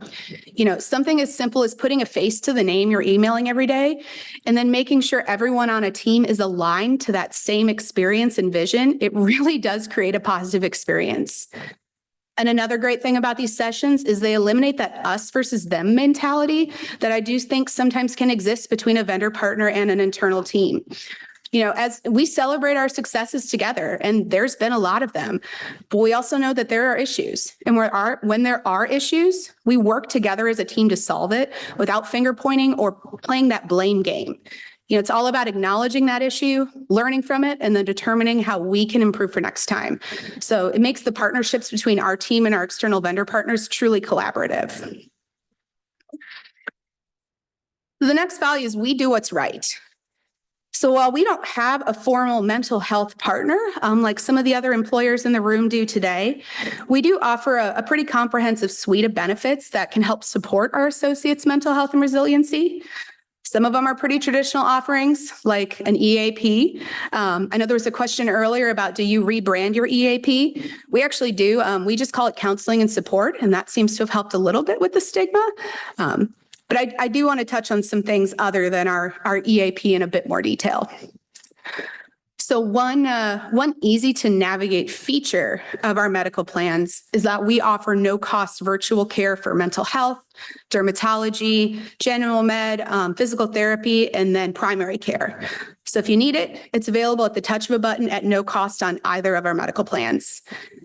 Almost 40% of the associates who used that no-cost virtual virtual mental health care last year actually indicated on the follow-up survey that if we didn't offer that, they just wouldn't have done anything. They wouldn't have seeking any care. Let that sink in for a moment. 40% of people who had that visit wouldn't have done anything without that. I think for our population, the vast majority of our associates work in stores or logistics centers, and they have highly variable schedules that can make it more difficult to schedule that traditional medical appointment consistently. And so by removing those barriers to care, to let them talk to those mental health professionals anytime, anywhere, and at no cost to them, those folks that may not have taken that next step are now seeking out help and getting support before it can become a larger issue that disrupts both their personal life and their professional life. So in a similar vein to that, again, both of our prescription drugs, we keep them flat dollar copays just to make it easier for people to navigate. It just helps remove that stressor or financial barrier when you're going to, the pharmacy to pick up your medication. You're not going to have that aha moment because you haven't hit your deductible yet. So we are able to do these things because we don't currently have a health savings account plan offering. So instead, we do offer a traditional PPO and then a health reimbursement account offering, which has a little more flexibility. And I do recognize that not having a traditional high deductible health plan offering may not be right for all companies, but I want to take you back to that last slide where we're really considering our associates and their needs and what's right for our population in the heart of everything we do. And removing our HSA plan and putting in an HRA plan after talking through all of those things really did make sense for our population and what they were facing. Another offering that, pretty simple one that kind of helps build on associates' mental health and resiliency is we offer free yoga classes. They're virtual, so anyone can join, but they're just an opportunity to encourage our folks to step away and take a break, take a little bit of time for themselves, and just connect with others across the business. So we own what we do. So I think having benefits that support these needs isn't enough. You really have to make sure associates understand them and know how to access them in the time of need. And I think that's been talked about a decent amount today. You can't just talk about, your mental health benefits at open enrollment and then forget about them. Your benefits communication is something that you need to be focused on year round, and you have to adjust to your population and the things you're hearing from your associates and your leaders. So we use a lot of different things to drive engagement and education. Our newsletters and emails use things like humor, GIFs. I think that's how you say it. Is it GIFs, GIFs? I don't know. Funny themes, silly attention-grabbing subject lines, and more to catch attention. So in the upper left there, if you can see, it's kind of far away, but the little Schitt's Creek meme, I think it's saying I'm leaving. And the headline is don't go LOA, or don't go MIA, go LOA. So it's just little things that make our associates laugh. Our average age is about 40. So we have a lot of younger folks, and this really helps to drive that education piece. We've also done things like we make TikToks about our benefits. We make short videos. We host slide presentations. And then our benefits materials themselves are full color. They're made in-house by our team. And they use associate photos just to really connect that messaging to real people. So that one in the middle that says you aren't alone, that is our mental health resources page from our benefits book this year. And over the years, we really have developed a reputation internally with our communications. So our associates know that if they're getting it from the benefits team, it's actionable, it's personalized, it's going to be customized to them. It might be funny. And because of that, we actually have really high open and click rates. People actually tell us that they enjoy reading our newsletter. And that even comes from members of our C-suite. They take the time to respond to say something that they thought was funny, which I think is a pretty big deal. Oh, in 1 minute.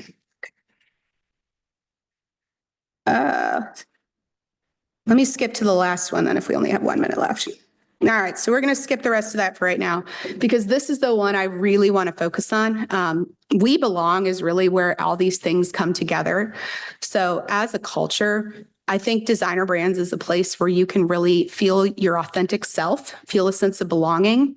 I know every day I get to show up just as me, and you get the same person, whether I'm working at home or I'm hanging out with my husband or whatever. I don't feel like I have to wear a mask at work. I don't feel like I have to hide who I am from my colleagues.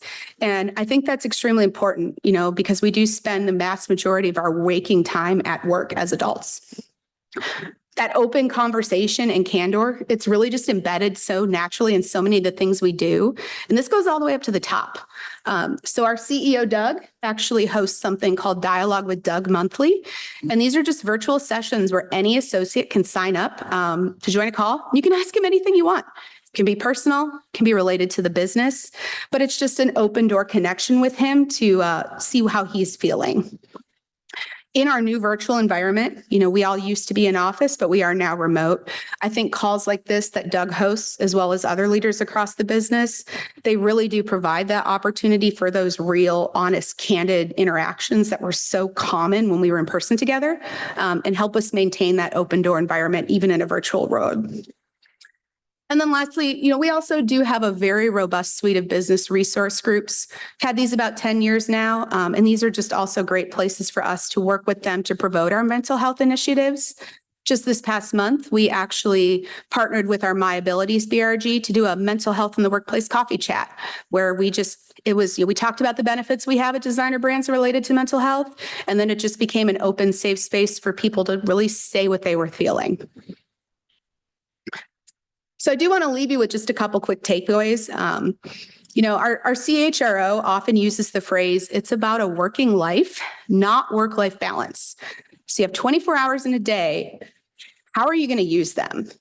And I love this phrase. I really take this to heart in my day-to-day, and I think a lot of us at DBI do as well. It really is about finding the balance that works for you and your family and prioritizing your mental health. So I think these 5 items, again, just design your benefits and lifestyle programs with your associates in mind.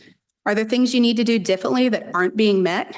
It's been said before, but listening to your associates and seeking their feedback about their needs is key. Create those spaces for that open dialogue and communication with peers and leaders. We all know that not everybody's going to feel comfortable going to their manager with issues or questions related to mental health, but it's important to make sure that you are supporting your associates so they know that they can go somewhere else as well to get that support if it's not their manager. This is the part I kind of skipped over a little bit, but just making sure you support your managers with that positive work environment. So provide training for them about how they can make a difference in their folks' lives. Managers hold a unique place in your companies to really drive a culture. And so you need to make sure that you're giving them the support and resources that they need in order to really lead culture for their team. And then lastly, just again, educate people all year round and make that digestible and easy to understand. Mental health and resiliency is not just a one and done topic. So you got to make sure that you're doing it year round to keep it top of mind. That's it.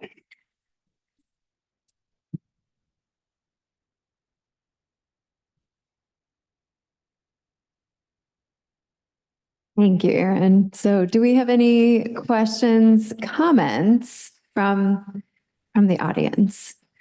I do want to share, we got a chat message in the Zoom. Some of Erin's Designer Brands team members are on via Zoom, and they said how proud they are of you, your family, your husband and your son, and that they learn from you every day, and that you're very passionate about employee experience. So thank you for sharing that with us today.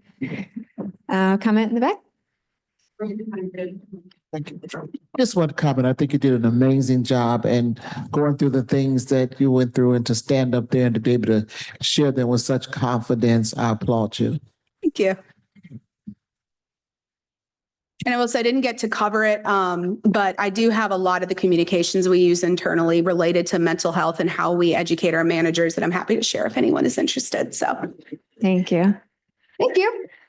All right. Well, we are going to have a break. When we come back, we have a great panel on treatment-resistant depression. We also have a speaker this afternoon talking about those mental health parity compliance tools that Cheryl mentioned at the top of the hour, really getting into detail on this comprehensive, resources that you can use. So with that, we'll take a break and we'll see you at 2:20. And we're going to get started again.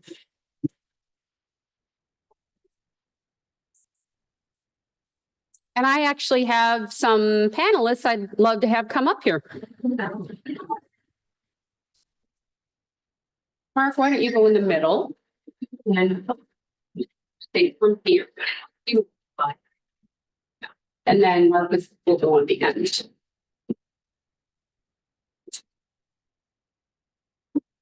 You're on the far end. Thank you. Was that coffee that you just had? Chug it. Okay. All right. Thank you for coming in as quickly as you did. Greatly appreciated. I am excited to introduce the speakers for our next panel, Solving a Hidden Mental Health Crisis, Treatment and Resistant Depression.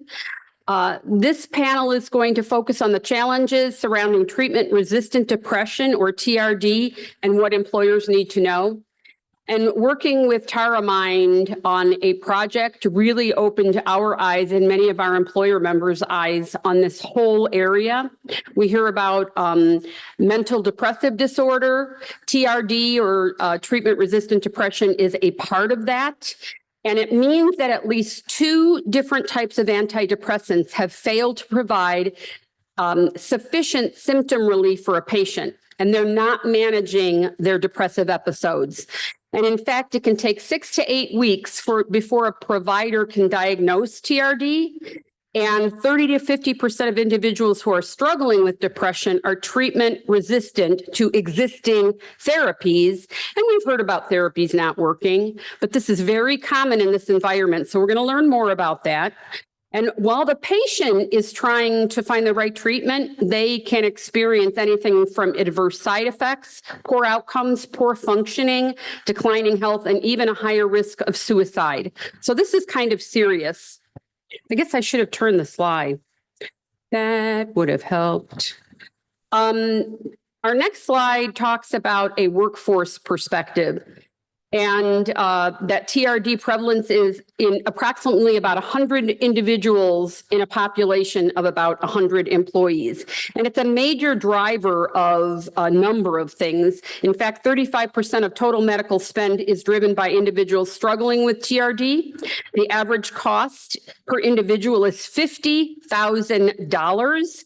There is a 6 times increase in absenteeism, a 4 times reduction in productivity, and a 40% increase in turnover. Cost drivers include 128% increase in ER visits, 155% in outpatient visits, and 235% increase in inpatient admissions. Of course, workforce mental health remains a priority, with different patients having different responses with different therapies. You can see here that patient 1 has had success with the clinical responses in the center, including remission of symptoms, lower cost, and increased productivity. But what about a person with TRD? On the other hand, they're not getting any relief, and they're experiencing a loss of hope, more ER visits, suffering, increased absenteeism, decreased productivity, and again, an increased risk of suicide.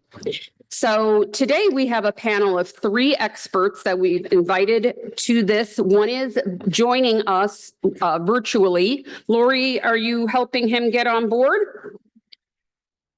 Yep. Is that a thumbs up? I can't see very far. Thank you, ladies. As I mentioned earlier, MBGH has been working with TaraMind for 2 to 3 years on educating employers, not only on TRD, but the important treatment options that are available at really best-in-class pricing. And these 3 experts will share with us today what they're doing in this space, and I'm excited to launch a new resource at the end.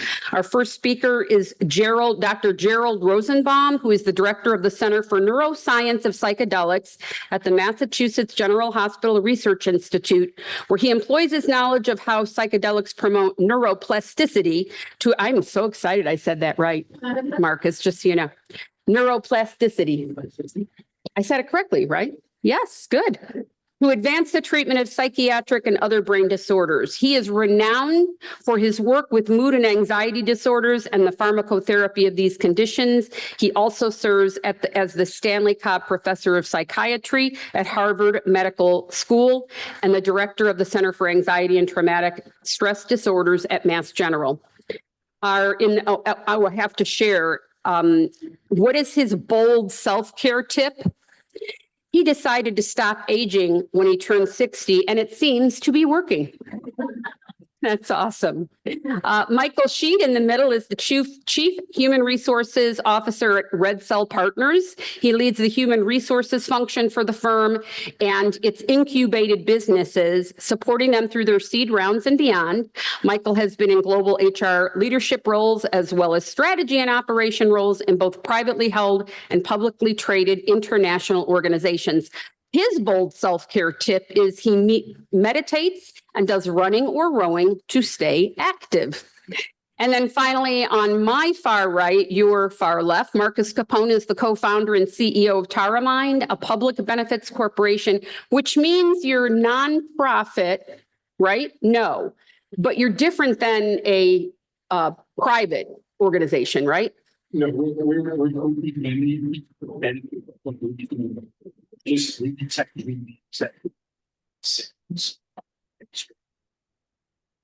good versus just the. Excellent. That's a good explanation. Remember that. Thank you. His mission and the organization's mission is to expand safe and equitable access to ketamine-assisted and psychedelic-assisted therapy for anyone struggling with a mental health condition. He is also the chairman and co-founder of VETS, Veterans Exploring Treatment Solutions, a pioneering 501c3 nonprofit that provides resources, research, and advocacy for U.S. Special Operations veterans seeking alternative mental health treatments. He is a veteran Navy SEAL, received numerous combats award for valor throughout his tours at SEAL Team 10 and SEAL Team 6, the nation's premier counterterrorism unit, and his bold cold self-care tip is he regularly works out doing strength training and high-intensity interval training. And I had to spell that out because it was HIIT and I didn't know what that was, so I had to look it up. So he does those workouts along with breath work and meditation. He does hot saunas and cold plunges. His diet consists mostly of meat with vegetables, no sugar, and no processed foods. Let's welcome our panel.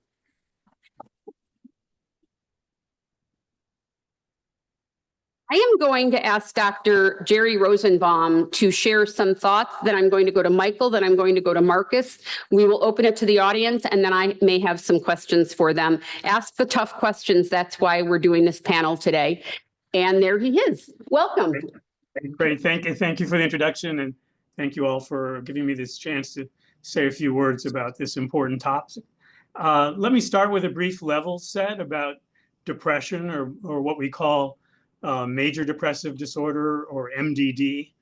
MDD is officially defined by the presence of 5 of 9 specific symptoms, like depressed mood, loss of interest or pleasure, changes in sleep, appetite, suicidal thoughts, so forth, which can combine in different ways that actually can lead to 215 different clinical presentations, also known as phenotypes. But those 9 symptoms leave out a lot of common depressive symptoms that cause suffering, like hopelessness, helplessness, and worthlessness, and such other torments like irritability and rumination. So depression is variable in how it presents. MDD, furthermore, can onset in childhood, adolescence, or early or late adulthood. It can be chronic and persisting, or recurrent and episodic. It can be triggered by loss or negative life events, or have no trigger at all. People who develop depression may have had past trauma, adversity, or abuse in childhood, or none of these risk factors at all. It can lead to death by suicide, or insidiously by heart disease or other inflammatory conditions. The genetic risk profiles that influence risk for depression involves over 100 different genes that contribute in different ways across those with depression. So there is a highly variable contribution of risk from both the genome and what we call the exposome, nature and nurture, if you will, that combine in various combinations. In short, depression is not just one thing. It is very heterogeneous, phenomenologically and biologically. So it is no great surprise that one type of treatment does not fit for all who suffer. Of interest, however, all treatments that do help some patients have in common, to a greater or lesser degree, the ability to make the brain more resilient by enhancing neuron growth and connections, by the term you just heard called neuroplasticity. There are, in fact, a vast array of possible treatments for depression, including talk therapies, especially for milder depressions, lifestyle changes, including diet and exercise, bright lights in the fall and winter, and an extensive pharmacopoeia of antidepressants and antidepressant helpers, and device-based treatments with names like TMS, DBS, VNS, and ECT.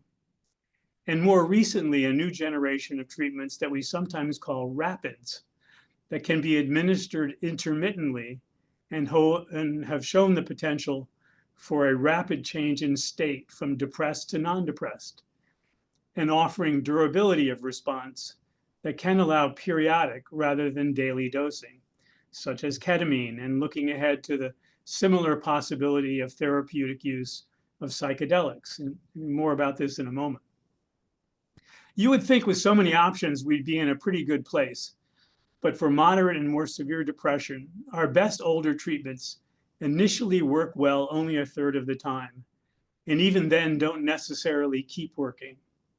And so clinicians typically move from one treatment that does not work well to the next and the next. Each time you try a new treatment after a poor response, however, the odds of success drops. So if less than a third respond to treatment number 1, then fewer respond to treatment 2. And by the time you reach treatment 3, the likelihood of response drops quite a bit to like 1 in 8. So that observation is consistent with why we define treatment-resistant depression, or TRD, as failure to respond to two different separate trials of an antidepressant.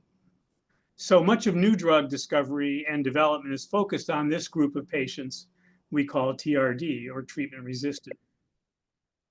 But it isn't actually quite fair to call these people resistant, as the patients are not necessarily resistant to treatment, but rather the treatments they received were suboptimal in delivering efficacy or sustaining efficacy, or not tolerable as to side effects.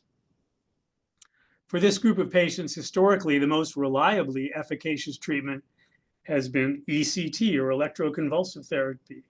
But ECT involves anesthesia and an induced seizure and can cause transient or longer effects on memory that daunt many patients, and is furthermore not readily accessible for many. This is why there's such enthusiasm now for the so-called rapids, like ketamine and other potential future agents such as psychedelics. Ketamine has been recently reported to match ECT in efficacy in a multi-center study led by one of my Harvard colleagues.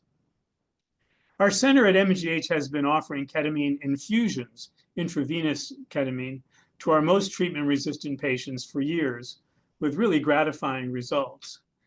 Patients typically would have 2 to 3 treatments in each of the first week or two, and then return for follow-up treatment based on the durability of the individual's response, which could be weeks. One clear advantage of an intermittent procedure like ketamine is that patients don't experience the day-to-day side effects of a daily treatment, such as weight gain or GI symptoms or sexual side effects. One of the challenges for patients, however, is that many but not all insurers will not cover a ketamine infusion, because despite many studies, generic ketamine is an old drug, cheap at about $2 a vial, and thus could not generate the revenue which would justify the expense of FDA approvable pivotal studies. So the infusion procedure is not reimbursed for many. Interestingly, for those of you who might remember your high school chemistry, ketamine exists as a racemic mixture of 2 versions, and one version has in fact been developed as a new branded drug and did receive FDA approval and can be given as an intranasal treatment. But for the medication, at about 300 times the cost than the older infusion medication. And although this version of ketamine has proven efficacious, our team prefers infusions as more reliable than intranasal dosing, especially for the most ill patients. And yet, ironically, the more costly procedure is the one insurers will more often cover. Fortunately, a physician is free to use an available drug off-label, meaning without an FDA-approved indication, so we can deliver the infusion to those who do get covered, or for those who can pay out of pocket. So we do find it ironic that insurers will only cover the more expensive and, to our view, less reliably effective method. My field overall is at an exciting inflection point in the treatment of depression and related disorders, with the emergence of therapeutic options that can reverse depression in days, a day or days, rather than weeks, that spare the burden of ongoing side effects and have the potential for delivering an end of suffering to those who have been left unaided by the treatments that have gone before. So those are my comments, and thank you for your attention. I look forward to some of your questions.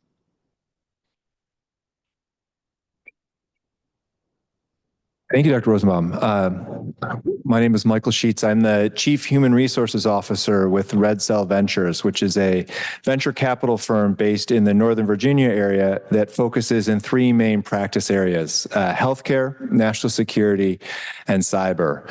So my day in HR is really quite diverse when you think of 13 companies across that landscape solving quite a variety of problems. Before we get into Red Cell a little bit, I'm born and raised in Buffalo, so it's always a pleasure to be back in Chicago because Chicago is kind of like the big city for us in Buffalo. And a lot of family and friends make their way here, so it's always a pleasure to be back. And so thank you, Cheryl, for the invitation. And it's a pleasure to be up with Dr. Rosenbaum and you as well, Marcus. Like I said, our focus areas and our practice areas are quite diverse. So we have a company called Zephyr AI that is focused on oncology therapeutics. DEFCON AI, which is contested logistics for the DoD and our allies. Savoy Life, which is working on elder care communities and providing end-of-life care, as well as Hunted Labs, which looks at the open source code that powers so much of the internet for threats from actors from China, North Korea, Iran, and such. So that is quite the constellation of problems that our companies are trying to solve. But what is consistent across that portfolio is the teams that we need, the talent we need to grow and scale all those organizations. And we pull from incredibly diverse populations. We pull from the scientific community. We pull from the startup community. We pull from the venture and PE community. We pull from the military and the intelligence communities. We have employees of every generation that is working in the workforce, resident on our teams today. We also have individuals at all stages of life. And so as a firm, we have to kind of factor that into our benefits offering. So we offer all the traditional things. We have 4 health plans nationally, and we add some additional ones in California and certain other states. We have an EAP. We have caregiver support through Care Loop. We offer all of our employees premium comm subscriptions and all of that. And like all employers, these companies are facing rising costs. We wish we had and could drive better engagement and reduce the turnover in our organizations. And we know that the teams are specifically important. So we do all we can as a firm to support them through those various life moments that we discussed earlier. And one of the ways that we try to differentiate ourselves is we cover not just 100% of the premiums for our medical, dental, and vision plans for our employees. We cover 100% of all healthcare costs for all of our dependents in the community as well, across the ecosystem. So we are all about making the investments in these people that contribute to these teams that scale and grow all of these companies.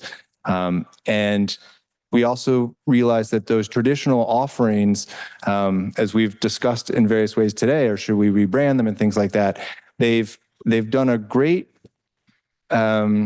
service for some portions of our employee populations, but there are other aspects of the employee populations that we have been missing to date.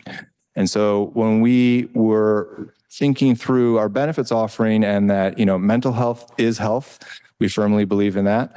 And facing all these challenges, we were delighted to have the opportunity for something to attack or address the issue of treatment-resistant depression, which is where Tower Mind came into the play for our supplemental benefits offering. As an employer, and I think all of us in the room are leaders who bring care and compassion to the work we do. That's kind of part and parcel with being in this line of work.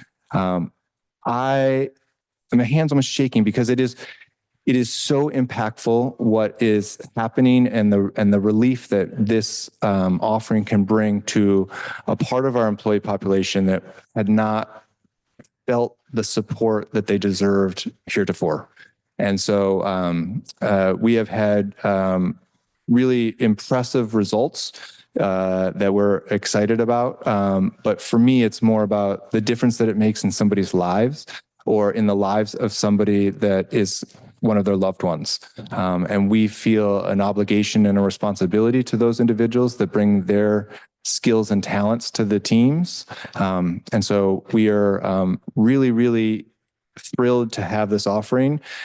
It seems novel for now, but I hope that in a matter of months and years, offerings like this are not considered novel and that they are kind of a core part of that traditional. We offer EAP, we offer caregiving support, we offer all these things. We do things on and above the traditional offerings for TRD and other difficult mental health conditions.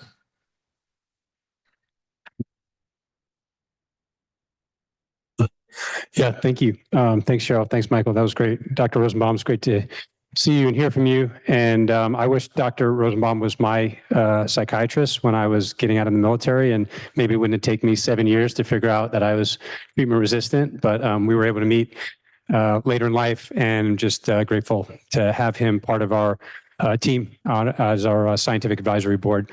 But Brian and I, Brian Dolan is my partner here, COO and president of Tower Mind. We've been on this education campaign really for about almost 3 years now, really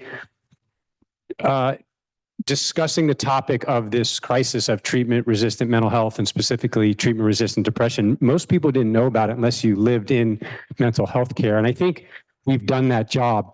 But now it's real, and now we're really helping people, and we're saving lives, and we're making a difference. And so I think the work has paid off, and we've, launched several clients and bringing on several more. And I think it's slowly getting out there that there is a problem. There's a problem that's not being solved by the current traditional solutions, and so we need to look elsewhere. And what I want to leave you today as the CEO of Tower Mind, which really I'm just the chief evangelist, the head cheerleader here.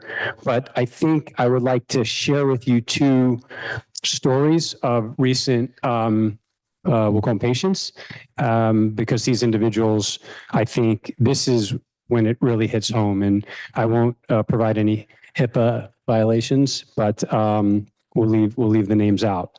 So this is a message I received. Hi, Marcus. This is from actually a husband, the spouse was treated. Hi, Marcus. I just want to reach out, express my gratitude to you and your team of professionals. Treatment is going really well for X. She did a complete 180 after her first treatment.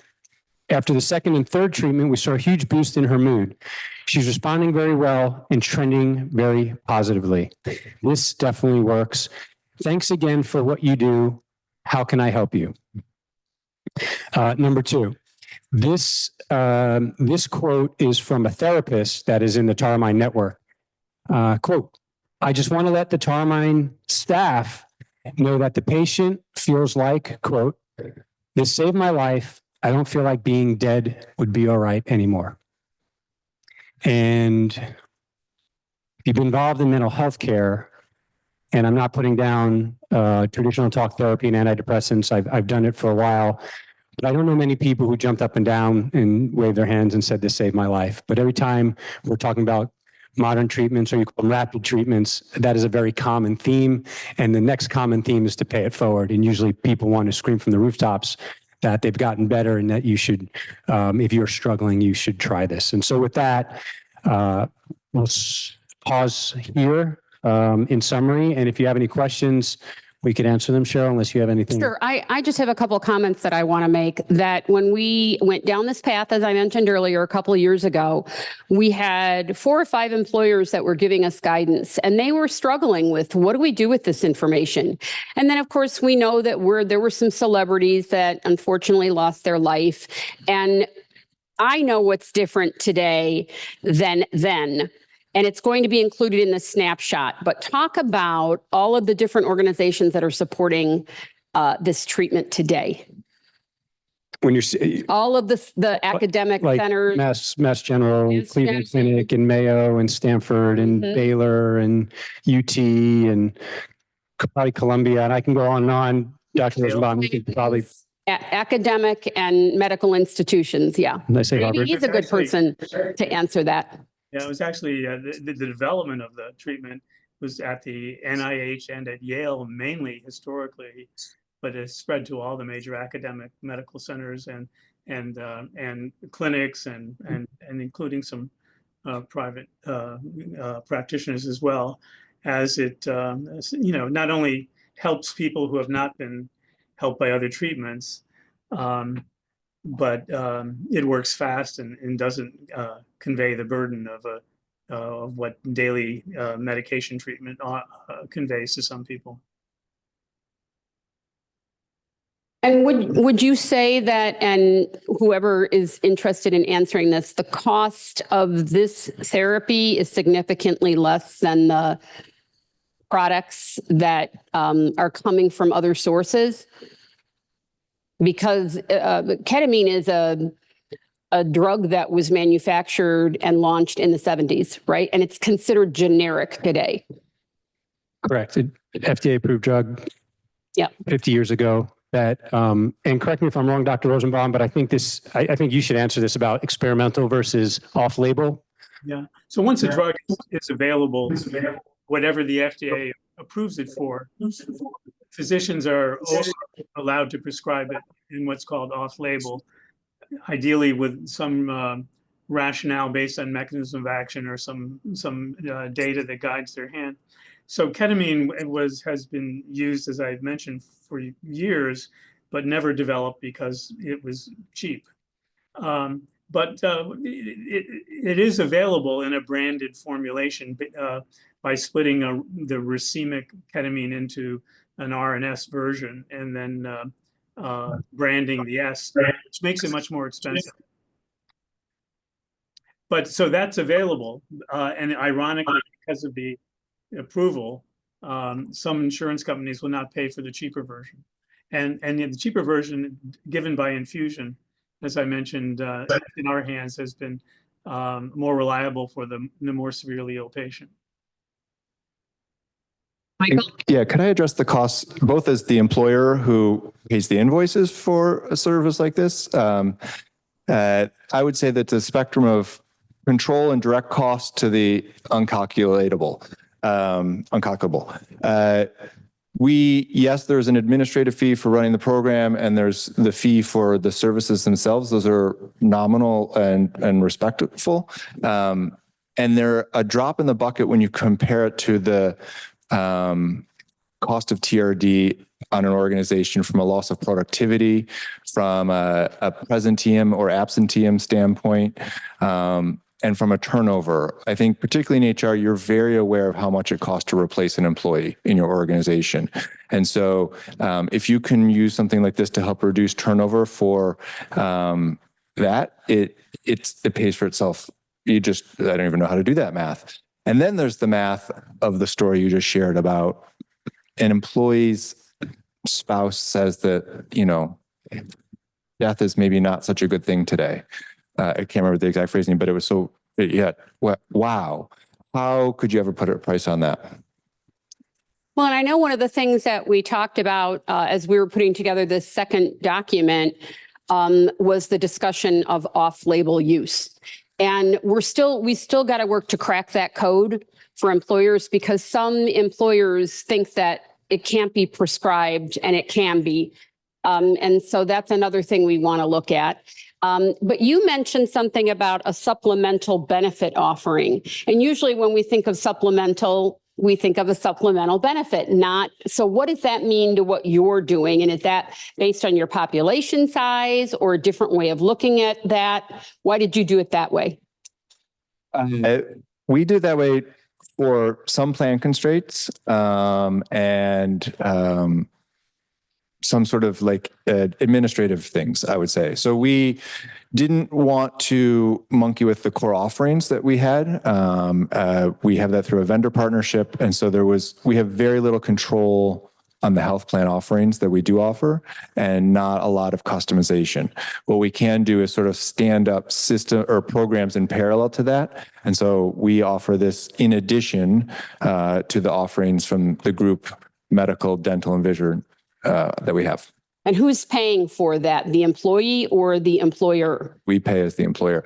And again, because we do everything we can to let our teams just build, scale, and grow, and solve some really interesting problems that needed to be solved. So when we take care of 100% of the premiums, it would have been disingenuous to say, well, unless you need this real help that's going to make a big difference, then you got to pay for that. So no, we pay for it all. And they're having to go through a due diligence process to make sure that they're eligible for the medication because they've tried various other treatments and they know those things have not worked. Exactly. It's essentially the third bite at the apple for help, which I can only imagine is incredibly frustrating for those that the talk therapy wasn't working or they weren't responding to medication. Mm-hmm. So they have to have, as part of the process when, going through and getting verified through the enrollment process, it's not just the insurance that you have, but it's also the experience that you've had and the struggle you've had. Right. Brian, I see you want to add something. You just highlight. I'm the numbers guy. So the Milliman did a study on this, on the cost of treatment issue, and they did it on a data set of over 19 million lives. And they looked at the cost of treatment for people that fit the TRD profile. And they estimated, and this was for the cost of the antidepressants, the therapy and whatever, not the comorbid cost. So the cost of treatment. And they estimated the cost of treatment for the therapies and the drugs that aren't helping these people to be approximately twice what the cost would be for treating them with IV ketamine assisted therapy. So the implementation of this program actually reduces immediately the treatment cost and actually helps 80% of those people. Cheryl, we have a question in the audience. Sure. Hi. Before I ask my question, I have to tell Michael that I'm a fellow Buffalonian, so we can commiserate in the corner about that. So my question is, as a plan sponsor, how would I be able to know within my workforce population who's affected by this? And I know that's kind of a really hard question to answer. It's kind of like saying, well, how do I know who's affected by mental health in my workforce? I mean, we can look at claims and who's utilizing our programs, but you don't really know. But I don't know, is there something that we could look at as plan sponsors within our data that might give us some direction as to, who's actually suffering from this? Yeah, Brian, I know you want to answer this too. Yes, there is. And we've actually put together, there's two ways to go about it. It's probably more than two, but there are two ways to go about it. So we've put together a data profile product sheet that can be shared with the health plan if you have a data warehouse capability. It's basically a series of diagnosis codes, pharmacotherapy codes, therapy codes, ER visits. There's a series of data, so you can do the data mining of this. Another service we're actually planning to launch probably in the next 60 days. I love some of the survey discussion earlier, is the people that are many of you, and no one knows the term TRD. Like, think of calling somebody treatment resistant. It's kind of an awkward thing. But people that have tried and failed and have been struggling with their mental health, they know. So we're actually devising a very simple survey tool that we're going to actually make available for free for employers to be able to do a survey and see how many people in the organization. We also developed an actuarial calculator that you can access online with some very simple inputs. You could work with your consultant and they can review it as well. But the modeling is fairly straightforward. It just hasn't been done. Question in the back. I'm not a Buffalonian, but I am a Rochesterian. So, we can be in solidarity from Northern New York. Marcus, it's really impressive, your story, and I want to applaud everything you're doing. Thank you. I know that what you're doing is evidence-based and is helping a lot of people and is getting on formulary at pretty much every payer, at least with Spravato. So that's beautiful. One of the things that could be news that the employers could use, that we'd love to work with you on potentially, is employers could screen differently or better if they can, manage the cultural aspects of it to intercept risk and cost and help people. But providers take a long time to get to the third treatment. And in plan design, what we're seeing is you got to go through one drug, then it fails, a second drug, and it fails. And then at the third, ketamine comes up as an alternative. And we're 20. Thank you. We had advisors say he's a primary care physician, very high up in former UK administration. And he said, Marcus, we would continue to give drug after drug after drug, up to about 20, he said, that were available for individuals that were struggling with depression and GAD, some others. So that's the response we got, that he just continued giving medication until the person responded. They're not going to respond, unfortunately. Agreed. And so one of the things I want to at least offer for food for thought, maybe for collaboration, for the employer to consider, is working into plan design, how to have a mechanism so that treatment resistance doesn't take 7 years to discern. Because for the employer, it's an enormous tax and disservice to the employee of people being out of the office if they have to go through 12 medications, which is 10% of the population, give or take. And so we just think that could be an opportunity, the screening, and also helping to accelerate through plan design, how to surface this as an alternative. We'd love to do that because right now, we're not saying that TaraMind is the only answer, but we are an answer, and we should sit alongside some of the EAPs that are out there, and we should work together to intake the individuals to figure out what is going on with the individual. We've developed our own proprietary kind of AI-guided tool that gives 40 DSM diagnoses to figure out, okay, what's wrong with this individual, what's their history, and then if a person qualifies for us, then yeah, we should take that person and we should treat them. However, if they don't, which probably will be most, we should push them off to the EAP, and the EAP should take care of them. They should go get their therapy and then potentially step from there. So is there a reason I'm unable to move to the next slide up here and have it show up here? There are two resources that we have now, and the first one came out about 1.5 years ago, and it's the first one I recommend you read. We still are in the process of updating it, but it helps you better understand everything we're talking about. The resource we are launching today is a snapshot. Oh, thank you. And it talks about who is utilizing these services, why they are utilizing these services, and it provides additional resources. I think very, very importantly, TaraMind has created a calculator that is very easy to use, very intuitive, that is included in this new resource. So I think what we'll do is we will send everybody that was in attendance today links to the new resources as well as the calculator. And we would love your feedback because we think this is an important treatment that can really help a lot of people. And there are probably some entities in the marketplace that are a little threatened by these new therapies because they're unable to make a lot of money on some of the things they're doing. So anyway, we're just trying to be a little bit cutting edge, get that information and knowledge out to you. I know Marcus and Brian will be around, and I especially want to thank Michael for coming from DC and Dr. Rosenbaum. Let's thank them very much. Can I just like 30 seconds? Sure. If this is offered up to your employee population, I promise that their employees are not going to say, why did you do this? Why have you given this to us? They're going to say, thank you. Just remember that. They're going to say thank you, and they're going to say, my employer cares about me. They're going out, they're looking for new innovative solutions. And just so remember that when you're making a decision that they're going to be happy, they're going to be more productive, they're going to show up, they're going to feel that they have someone has their back. So, and I'll end with that. We didn't talk a lot about how desperate many of these patients are and how poorly they feel and how this has had a significant impact. So look at the resources, get in touch with us.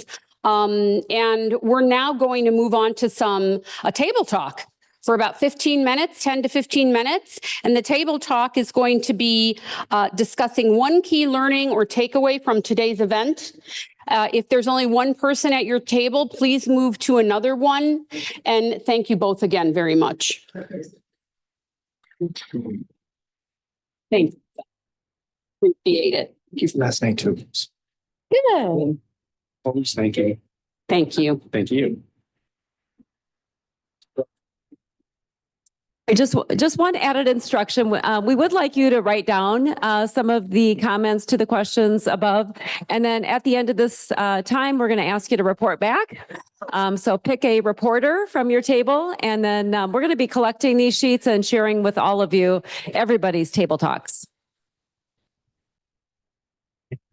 We love hearing all the chatter going on in the room, but we would like to take a moment to hear what you guys are all talking about. So we're going to start with one of the comments that we received online from one of our virtual participants. And then if you guys can just kind of decide amongst yourself who's going to share a quick learning from your table, we'll get to you in just a moment. So Paula's going to share one of the virtual comments.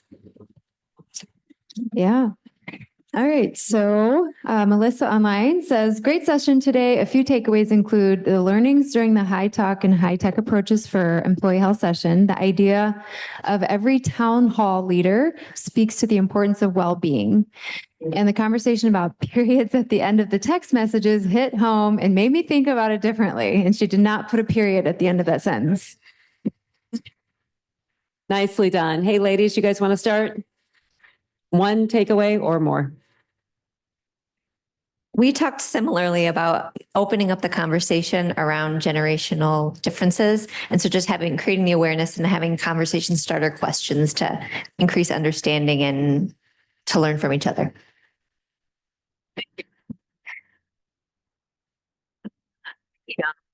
So we really enjoyed learning about the resources that are already available through our plans. Rula was definitely called out. Laura, I'm going to say it wrong, Laura, in that model, and the generational information and how to communicate. We all want the same thing. We just communicate differently. So the practical advice on how to communicate was excellent.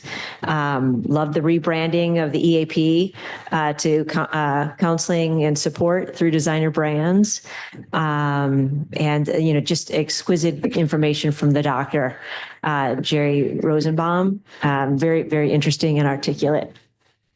Awesome.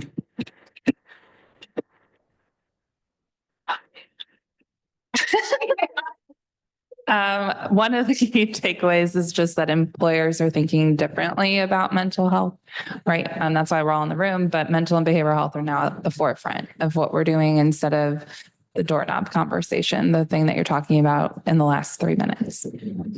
Awesome. Okay, look out, because we have 7, but I'll be brief.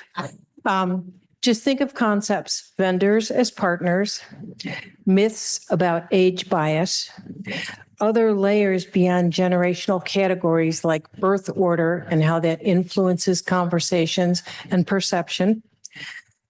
How to speak to somebody when they react to you different than you think they're going to react based on these generational differences. The concept of key business resource groups or life moments. The benefits of ketamine and the benefits of the utilization when it's done in a proper place, and results. The fact that vendors do exist that provide results and compliance for mental health outcomes for us as buyers. Awesome. Thank you, Kim. We only had one. We had more, but it says discuss one. So we're following directions here. No, it's okay. We put that periods are angry. That was a learning one. And just kind of how different generations are impacted by communication styles. So. And last but not least, I love how the ladies are all taking the microphone today. Yeah, we also mentioned the periods, of course, but since we were fortunate to have Marcus and Brian at our table, we talked a lot about TDS and just not being aware that this was even really a thing.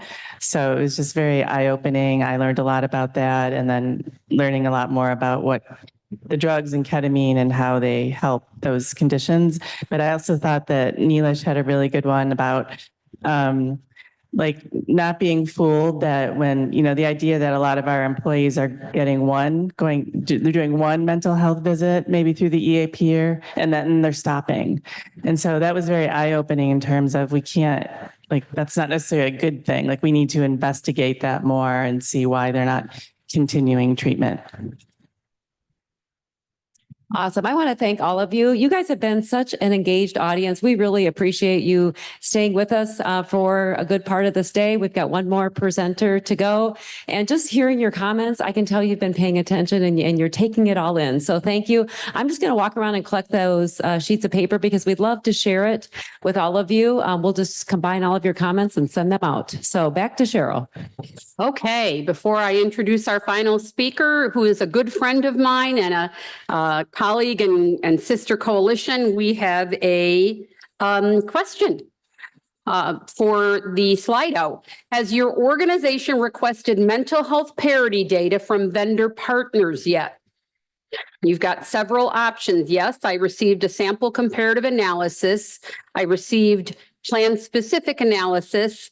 Yes, no response, or canned response. No, I have not requested it, but plan to, or no, I'm not sure what to ask for. So get your phone out. If you don't already have it out. Well, this is looking good. Well, I think what we learned the most from a few weeks ago when we had a similar program and when Karen, our speaker coming up, spoke about this toolkit previously, is that we are unprepared, woefully unprepared. This looks pretty good. So let me introduce Dr. Karen Van Kallil, who joined the Florida Alliance for Healthcare of Value, the state's business group on health, as president and CEO in 2011. She serves as the executive director of Floridians for Accountability in Healthcare as well, and serves on numerous state, regional, and national boards and committee that address quality of care, patient safety, healthcare delivery, and payment reform. She also chairs Florida's Consumer Health Information and Policy Advisory Council, which is charged by the state legislature with overseeing Florida's healthcare transparency initiatives. She is cutting edge, always trying new and different things. We're a little envious of her here in the Chicagoland, state of Illinois, and Midwest area. What is her bold self-care tip? Karen said that she doesn't know if it's bold, but it is cold. She finished her morning shower with cold water for a minute or two for the health benefits. Cold plunges help improve mood by triggering the release of endorphins and dopamine. They help ease muscle soreness and improve circulation. And Marcus, this is right after you talked about doing plunges, so that's pretty cool. Let us welcome Karen Van Kallil. All right, well, thank you very much. Can you hear me okay? Yeah.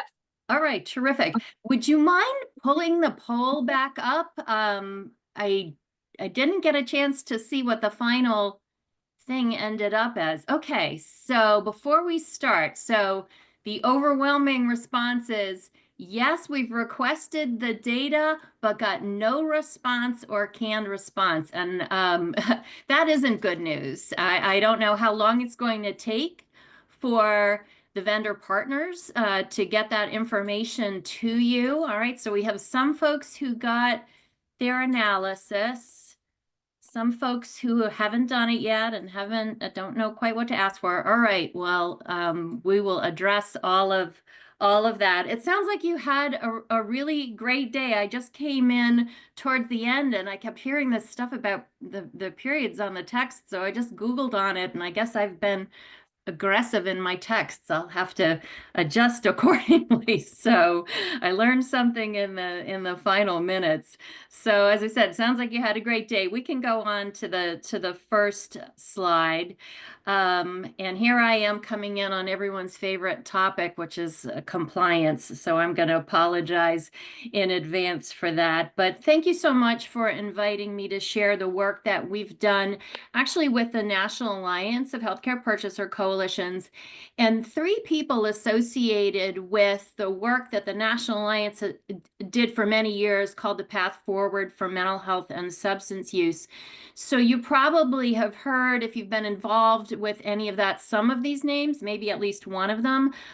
Foon Kwan Soo is a longtime consultant to the National Alliance. She was really involved with Evaluate, and in recent years really has supported, you can stay on that first slide, that's fine, supported the Path Forward. But Dr. Henry Harbin is a psychiatrist who's really knowledgeable in this space, and he's worked with the federal government on mental health parity, along with Beth Ann Middlebrook, and she is a healthcare attorney, and they worked together with us to be able to develop this toolkit. But before I jump into the toolkit, I want to do a very quick level set on mental health parity and what it is and why it's important to employers.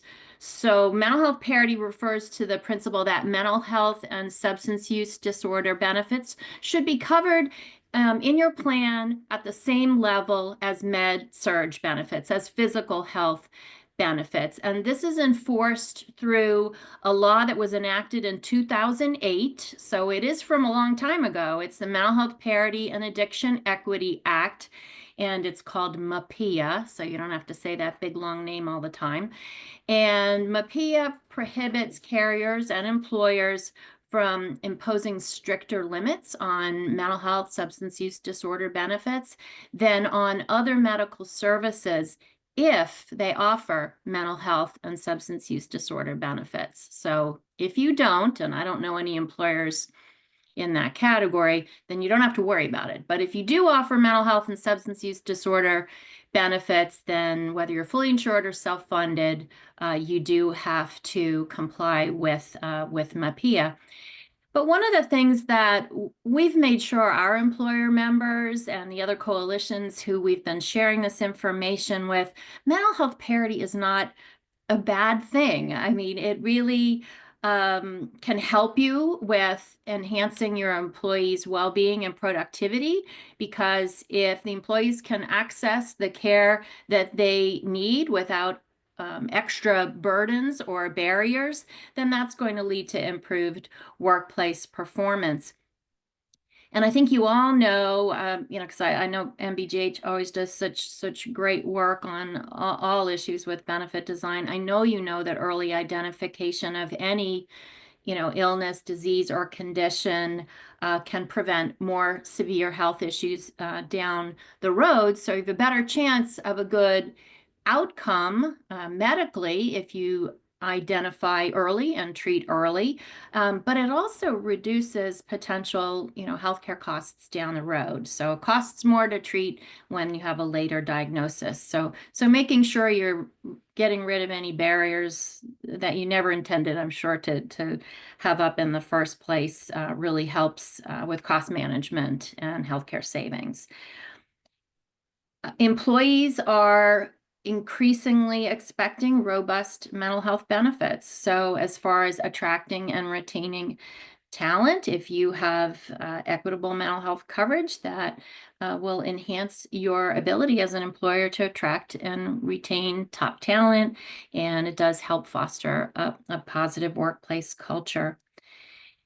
Also, when employees struggle with untreated mental health conditions, they might take more sick days or be present but unable to perform effectively. So that issue of absenteeism and presenteeism is always there. So parity in benefits, goes a long way in ensuring that they get the support that they need. So just a real quick level set on that. But at the end of the day, the big challenge is with mental health parity is how complicated it is to, do the analysis and make any corrective action changes that are needed as a result of the analysis. Next slide, please. So just a quick disclaimer, I am not providing any legal advice to you today, just the results of our knowledge and experience on exploring the topic. Next slide, please. And also want to talk about the funding and the sponsorship. The toolkit was developed between the Florida Alliance and the National Alliance, and our role in the mix was really to test drive it with our employer members to make sure that it was usable to address what they were confronting when they were reaching out to the carriers or to their carve-out mental health substance use providers. And the Bowman Family Foundation funded the National Alliance, Foon Kwan, Henry, Beth Ann, to do the lion's share of the work and the development. What we were funded to do was, to get feedback from the employers, to educate the employers, to share it broadly. And we were fortunate to get some funding from Orange County government. Orange County is where Orlando is located, and the mayor of Orange County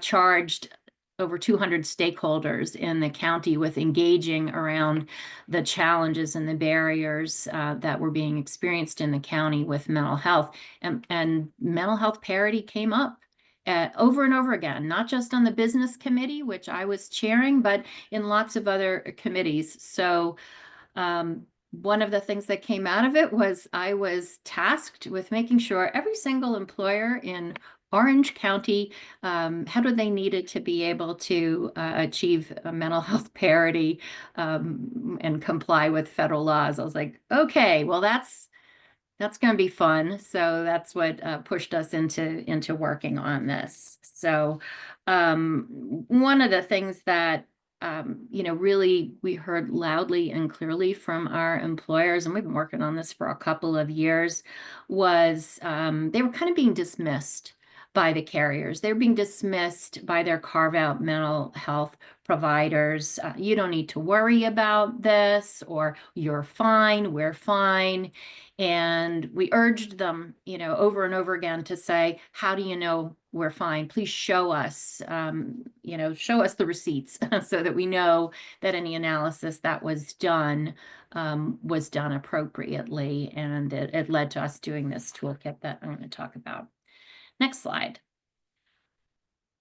One of the reasons that a lot of employers across the country have not moved forward with even asking, their vendors, their carrier partners to conduct the needed analysis that they themselves are unable to do, and I'll certainly get into more detail on that, is that they've heard that the law is going to be thrown out by the courts, so they don't have to worry about it. And also, most recently, the changes that are happening with the Trump administration, I've heard folks say, oh, there's not going to be anybody to enforce compliance with the law. And I have to tell you that I wouldn't bank on that because as far as lawsuits, the ERISA Research Industry Committee has filed a lawsuit, but it only challenges what came out in 2024. And as I mentioned, MAPI has been around since 2008, and the lawsuit doesn't even address that. So everything I'm going to talk about today has nothing to do with the lawsuit.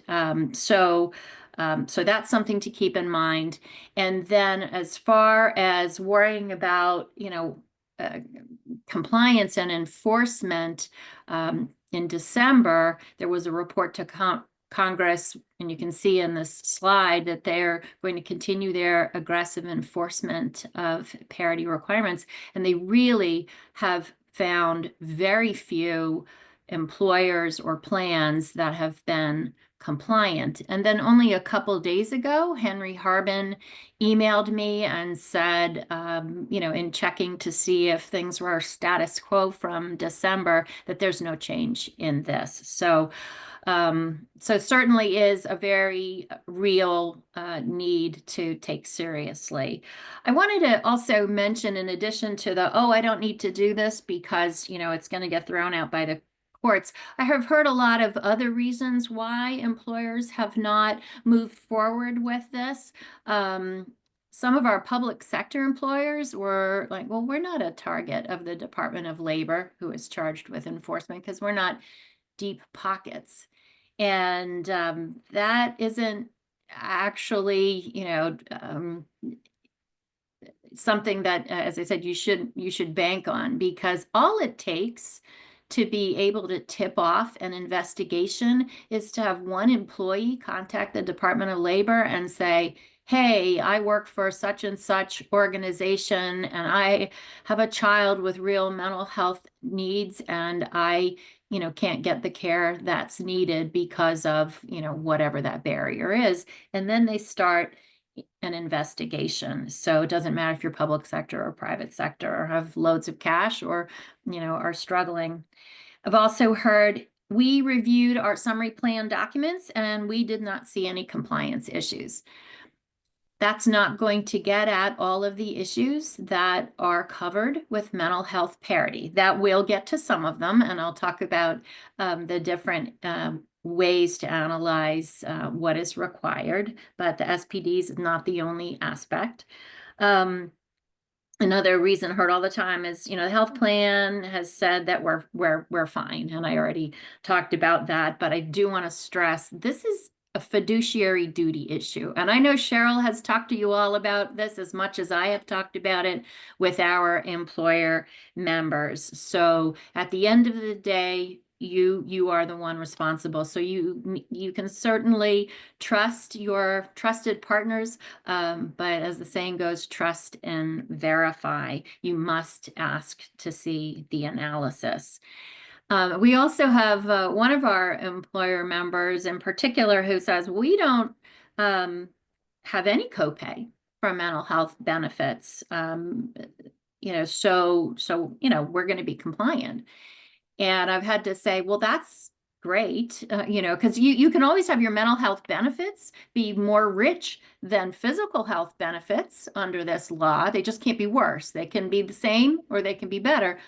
But the financial piece, the out of pocket, is only one element in the analysis. So not sure if any of you have heard any, any of those reasons why not to move forward.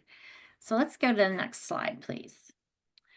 So what we did was create a toolkit, and the National Alliance uses a term called a placemat when they do these toolkits, and MBGH and Florida Alliance did a toolkit for oncology, and we also had a placemat, and it's basically set up in the same way. This particular placemat has 5 pages though, and you can, it's clickable. So, the first page, and I'll go over each of the pages quickly, it's an overview, and you click and get onto the next page, and then there's attachments and such.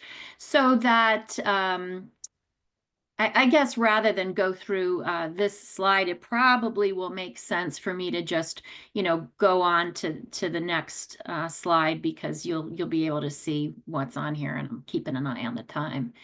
So this is the first page of the toolkit. And I know that MBGH is going to share the slides, and they're also going to share this toolkit with you. So the toolkit is intended for employers. There is a piece of it that you're going to ship to the health plan. You're going to ship it, if you have carve out, and shift to them. You're not going to give them all of the placemat and the pages that I'm going to go over, because this is your toolkit. You're going to give them an assignment to do, and it's a hefty one. So I know this is probably really hard for you to see in the room, but it's just an overview. It's a cover page for the rest of it. And the first part of it says, you need to take action now. And I think I've already said, hey, they're stepping up compliance. But what I didn't mention is that if you receive an email or letter or call, or however the Department of Labor reaches out to you, you have 10 business days to turn over your mental health parity analysis and any corrective action plan. And I can tell you that it takes way more than 10 days to do this work. And, it is something that you need to do proactively. The intent with the 10 days from DOL was just 10 days to get it together and send it, not 10 days to conduct the analysis. I've already mentioned about fiduciary duty. So in this, we're not going to do this now because it isn't activated that way, but when you click under this column 1, it says learn more, it goes to the next page, which we'll do in a minute. Same for the second and third column there. So the second column is the 3 main areas of the analysis. And there are financial requirements. So your co-pays, your deductibles, your, out-of-pocket maximums, etc. Then there's these QTLs. So those are quantitative treatment limits. And so that's the number of days or number of visits. So there should not be any arbitrary restrictions, like fewer covered mental health therapy sessions than physical therapy. And then NQTLs, which are non-quantitative treatment limits, and that covers issues that are really the complicated part and that you don't have data on. And that's the part that gets shipped out to the carriers: prior authorization, network adequacy. So that means, are there enough in-network providers? For example, certainly the reimbursement rates, any exclusions. And as the note says here, you have binoculars in the room here in red, NQTLs are the most complex to analyze and compare. And that's where we put, all our work into it. And so then this third area towards the right is your checklist. So you're going to have all of this information, as I said, and what you're going to do is send what's called the NQTL multi-step comparative analysis tool straight to your carrier. You have to document everything. I already saw, what was it, 40-some% have made the request and they haven't heard anything back yet or got some canned response. As I said, we've been working on this a long time, and weeks will go by and the employer has to keep nagging and reminding them. We've had some send letters from their legal department that they need at least acknowledgement that they're working on it. You must document, document, document, because if you do hear from DOL, at a minimum, you can turn around and say, hey, I have been trying. Here's all this documentation. They know about this this toolkit because Henry Harbin and Beth Ann Middlebrook work with them all the time, and they showed the work and they said that's exactly what is needed. So you don't take anything away other than the point of sending it to them and documenting. That's the most important. So if they cooperate, they do the analysis that we're giving to you to give to them, and you get something back, you've got to be able to have somebody look at it and see whether it makes sense or not. And the way the toolkit is laid out, the way the analysis is laid out, you can see. But have your broker or your consultant look at it, your legal counsel, so that they can review it with you to make sure it looks like it's on par. So if it doesn't, they have to work with you, the TPA, the service provider, to correct any insufficient responses, anything that's non-compliant, any disparities that come up from the analysis. And a lot of these things are not going to be things that you can just turn on a dime and correct. They may take a long time. We all know it takes a long time to change, benefit design. A lot of issues with network adequacy. Where are they going to find, mental health providers? What's the plan? So they do understand at DOL that it will take a long time to get to parity in some cases. They just want to see that you have a game plan for it.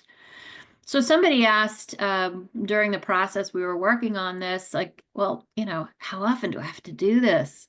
And I said, well, if you make any really big changes to your benefit design, you need to do it then. But at a minimum, at least do a flyover annually. If things are the same and get, they already know how to get the data, go ahead and get an update. So let's go on to the next page, please. So this is when you click on one, this is what you get. And it explains, because I know this is a lot that I'm talking through really, really quickly with you, but it covers the fiduciary responsibility. It covers what I've talked about already, that, they're escalating in enforcement. But something I haven't talked about a whole lot yet is how widespread noncompliance is. They have been doing this at DOL, doing these investigations, receiving documents back for a couple years plus now. And they have not found that either the analysis was done correctly, the information that was provided, or if it was, the plan was not in compliance. So they are really going to push it out. And now they know that there's some tools out there for folks too. So they are glad to see that somebody else picked up the slack, because quite frankly, DOL should have done what we wound up doing, so that from the outset, people had the information they needed to be able to do an appropriate analysis. So let's go on to the next slide, please. Right. Good. All right. Thanks. So this is that number 2 from that cover page, and it gets you in here. So the first thing to talk about is the FRs, the financial requirements, and the QTLs, the quantitative treatment limits. Those are things that you all can do. You can check those. And there's been really good plan compliance when DOL has looked for the FRs and for the QTLs. And they did develop a tool back in 2020. It's still a good tool, and that's in this placemat, and that's a clickable link when you get it, and something you should do right away. Get in there if you haven't done it, and it tells you, exactly what to do. So we didn't need to reinvent the wheel when we got in there and looked. It's like, this works for DOL. They said people who are responding to it, they're doing the right thing. But the NQTLs, as I said, are more complex to analyze. And also, you don't have the data. You probably don't have the data. You certainly don't have all of the data because the plan will have it. So they added this pro tip in the middle, like do this before you have a complaint or a regulatory demand. So just to enforce that point. Over here on the right side of the slide, it reiterates how complex these NQTLs are to analyze and compare. Prior auth, network access and adequacy, and reimbursement rates are the most used and the most problematic. So, those are the issues that we focused in on. Probably you all participated in the National Alliance's Voice of the Purchaser survey, not the Pulse of the Purchaser that went out in 2024, but the year before, when Mike Thompson was still the CEO of the National Alliance. They were really focusing on purchasers of mental health services. And one of the things that came out was that only less than a third, 31% of employers were satisfied with their members' access to in-network behavioral health providers. So that signaled to us that there's an ongoing lack of parity between med-surg and mental health and substance use disorder access. Next slide, please. So this one goes into the 3-part is like, all right, so this is what you've been waiting for, the NQTL multi-step comparative analysis audit tools. It's a mouthful. So there is a link that goes right into this multi-step. I'm not going to go over it today. It is several pages. It is a document that you send right onto the carriers, and they can type right in it. Once they pull the data, and it's very clear the way it is laid out, they can attach Excel spreadsheets and such. So they're used to seeing these kind of documents because quantitative data measures have been required from them for several years. So Henry and Beth Ann knew to make it in a format that they were used to. So again, that's what you're going to send on, not all this other stuff. This other stuff is so that you know why you're doing what you're doing and when you need to do it. So there are 5 areas: out-of-network use, in-network reimbursement rates for office visits, network provider actual participation. One of the things that we've seen is these ghost networks. You can see a list of all these providers, but then some, nobody's even picking up the phone, or they're not taking new patients at all. In a lot of cases, it's a long, long, long wait. And we know that dealing with somebody's mental health or substance use disorder issue, it has to happen quickly. It can't be weeks and weeks and months and months. Also important to look at denial rates, and then utilization review frequency, and sort of the proportion of how it's done between mental health versus physical health. One of the things we're seeing in the networks that our employer members have access to is really, really thin networks. A lot of the providers out in the community are not taking commercial coverage because they say that it's so low. So it's just cash pay, and they're able to, keep their business going just fine. So you may run into that as an issue. So let's go on to the next page, which is, I think, the last page of the placemat. And this just covers a couple of issues. If your TPA carves out behavioral health management to a managed behavioral health organization, they are responsible for getting that data back. But if you carve out separately, you're going to have to chase that down and make sure also that the TPA and the managed behavioral health organization collaborate so that it is a comprehensive comparative analysis. So that would be a heavy lift. We had a lot of questions about EAP. Where does that fit in mental health parity compliance? And EAP is exempt from payer regulations if all of the following 4 conditions are met. It does not provide significant benefits in the nature of medical care. It cannot be coordinated with benefits under another group health plan. Premiums or contributions are not required to participate. There's no cost sharing as part of the EAP. So they did have rules there. We also had fully insured employers say, I don't have to worry about this. And they do.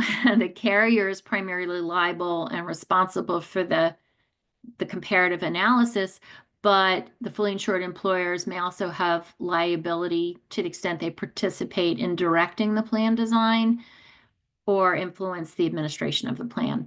Self-insured employers also have to do an attestation, so that's part of it as well.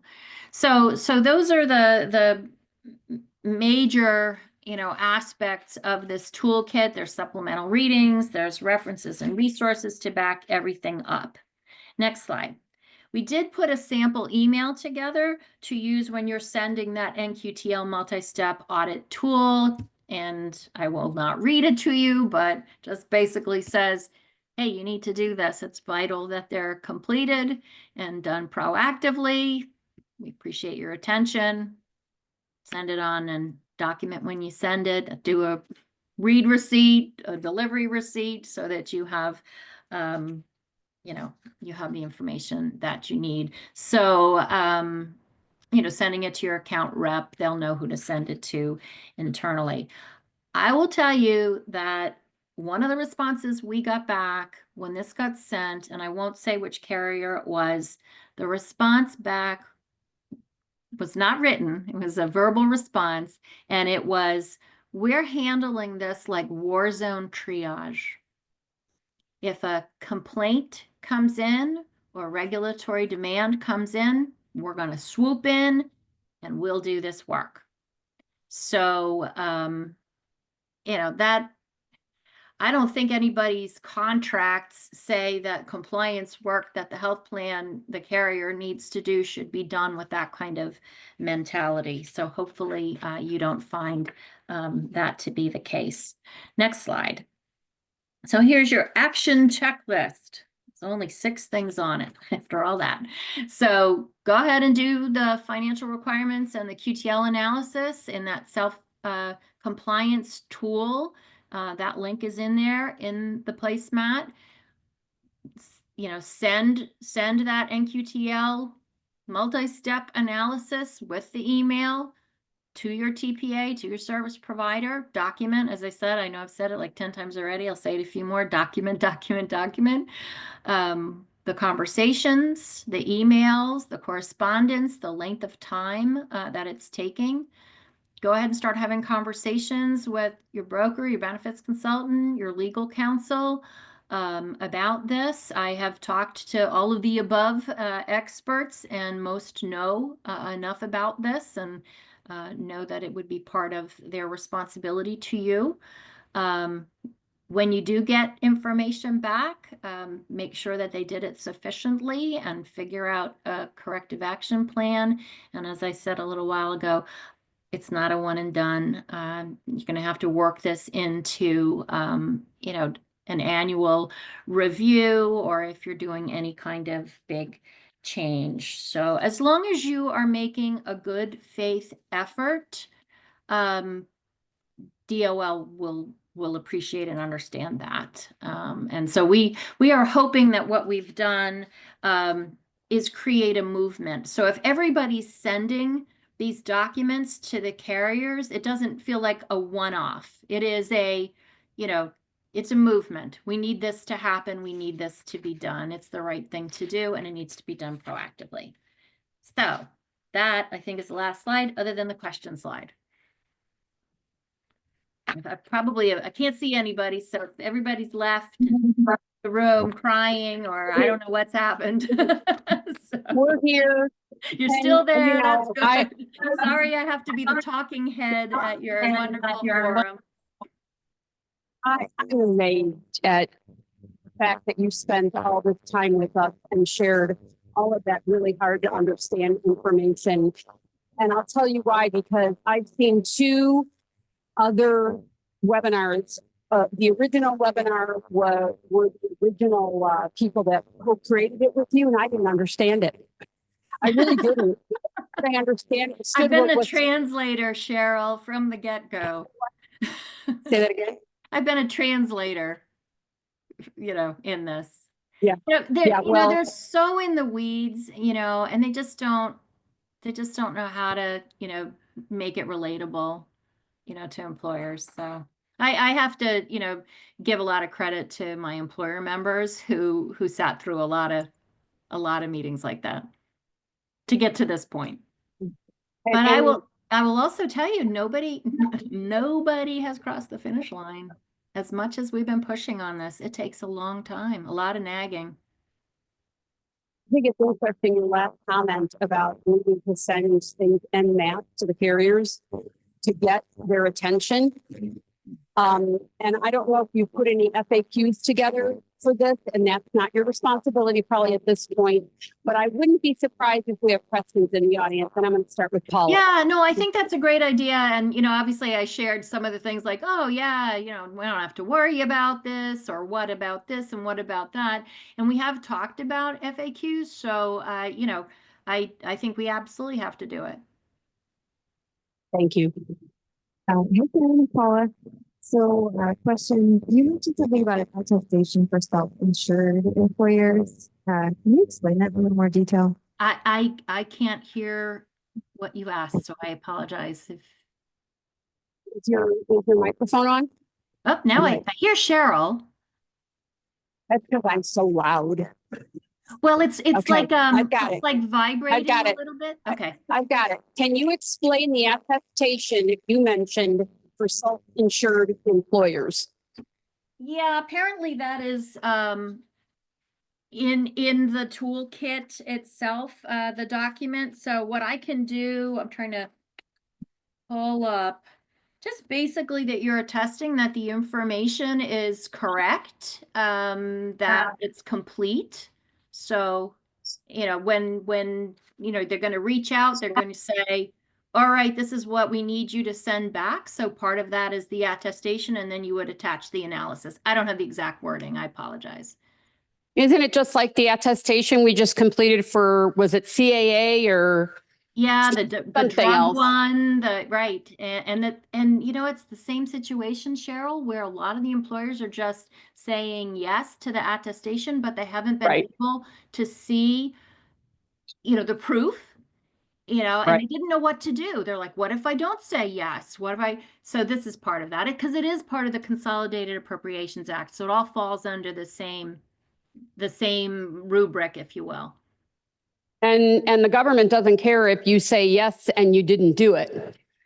Or your vendor says yes and they didn't do it. You're the employer, you're still responsible. It's your fiduciary duty. It's exactly the same. Yep. Yep. Well, you don't know this yet, but we're going to ask you if staff is okay with it to share this video with members. Sure. And any employers that might have an interest in it, because it's too important not to share this video. And then you don't have to do 5 more webinars with us. I'll do as many as you need. You know, I'll do that for you, Cheryl. You're very kind. Thank you. No final questions? I know it's a lot. I apologize. And I did not think when I grew up I was going to have to worry about compliance stuff in this job. But, you know, I think you come out the other end and hopefully your mental health benefits really are as comprehensive as you want them to be. It's a good learning for all of us, and we are grateful that we know that you're there for us. Let's give Karen a huge hand.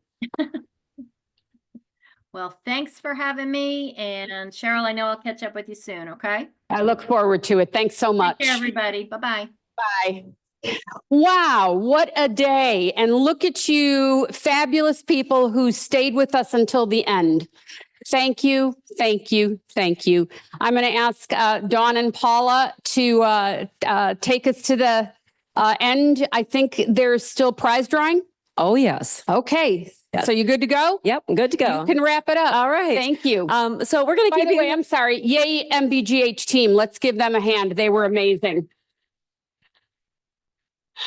I promise in 5 minutes, we will have concluded today's event. But for the first minute of my 5 minutes with you, I'd like you to take a moment to give us some feedback on today's program. If you go to your mobile app on the polling question tab, we've got a very short 4-question evaluation. We find that if we ask for your comments now, we'll get them. If we ask you next week, we might not get them. So just take a minute, give us some feedback.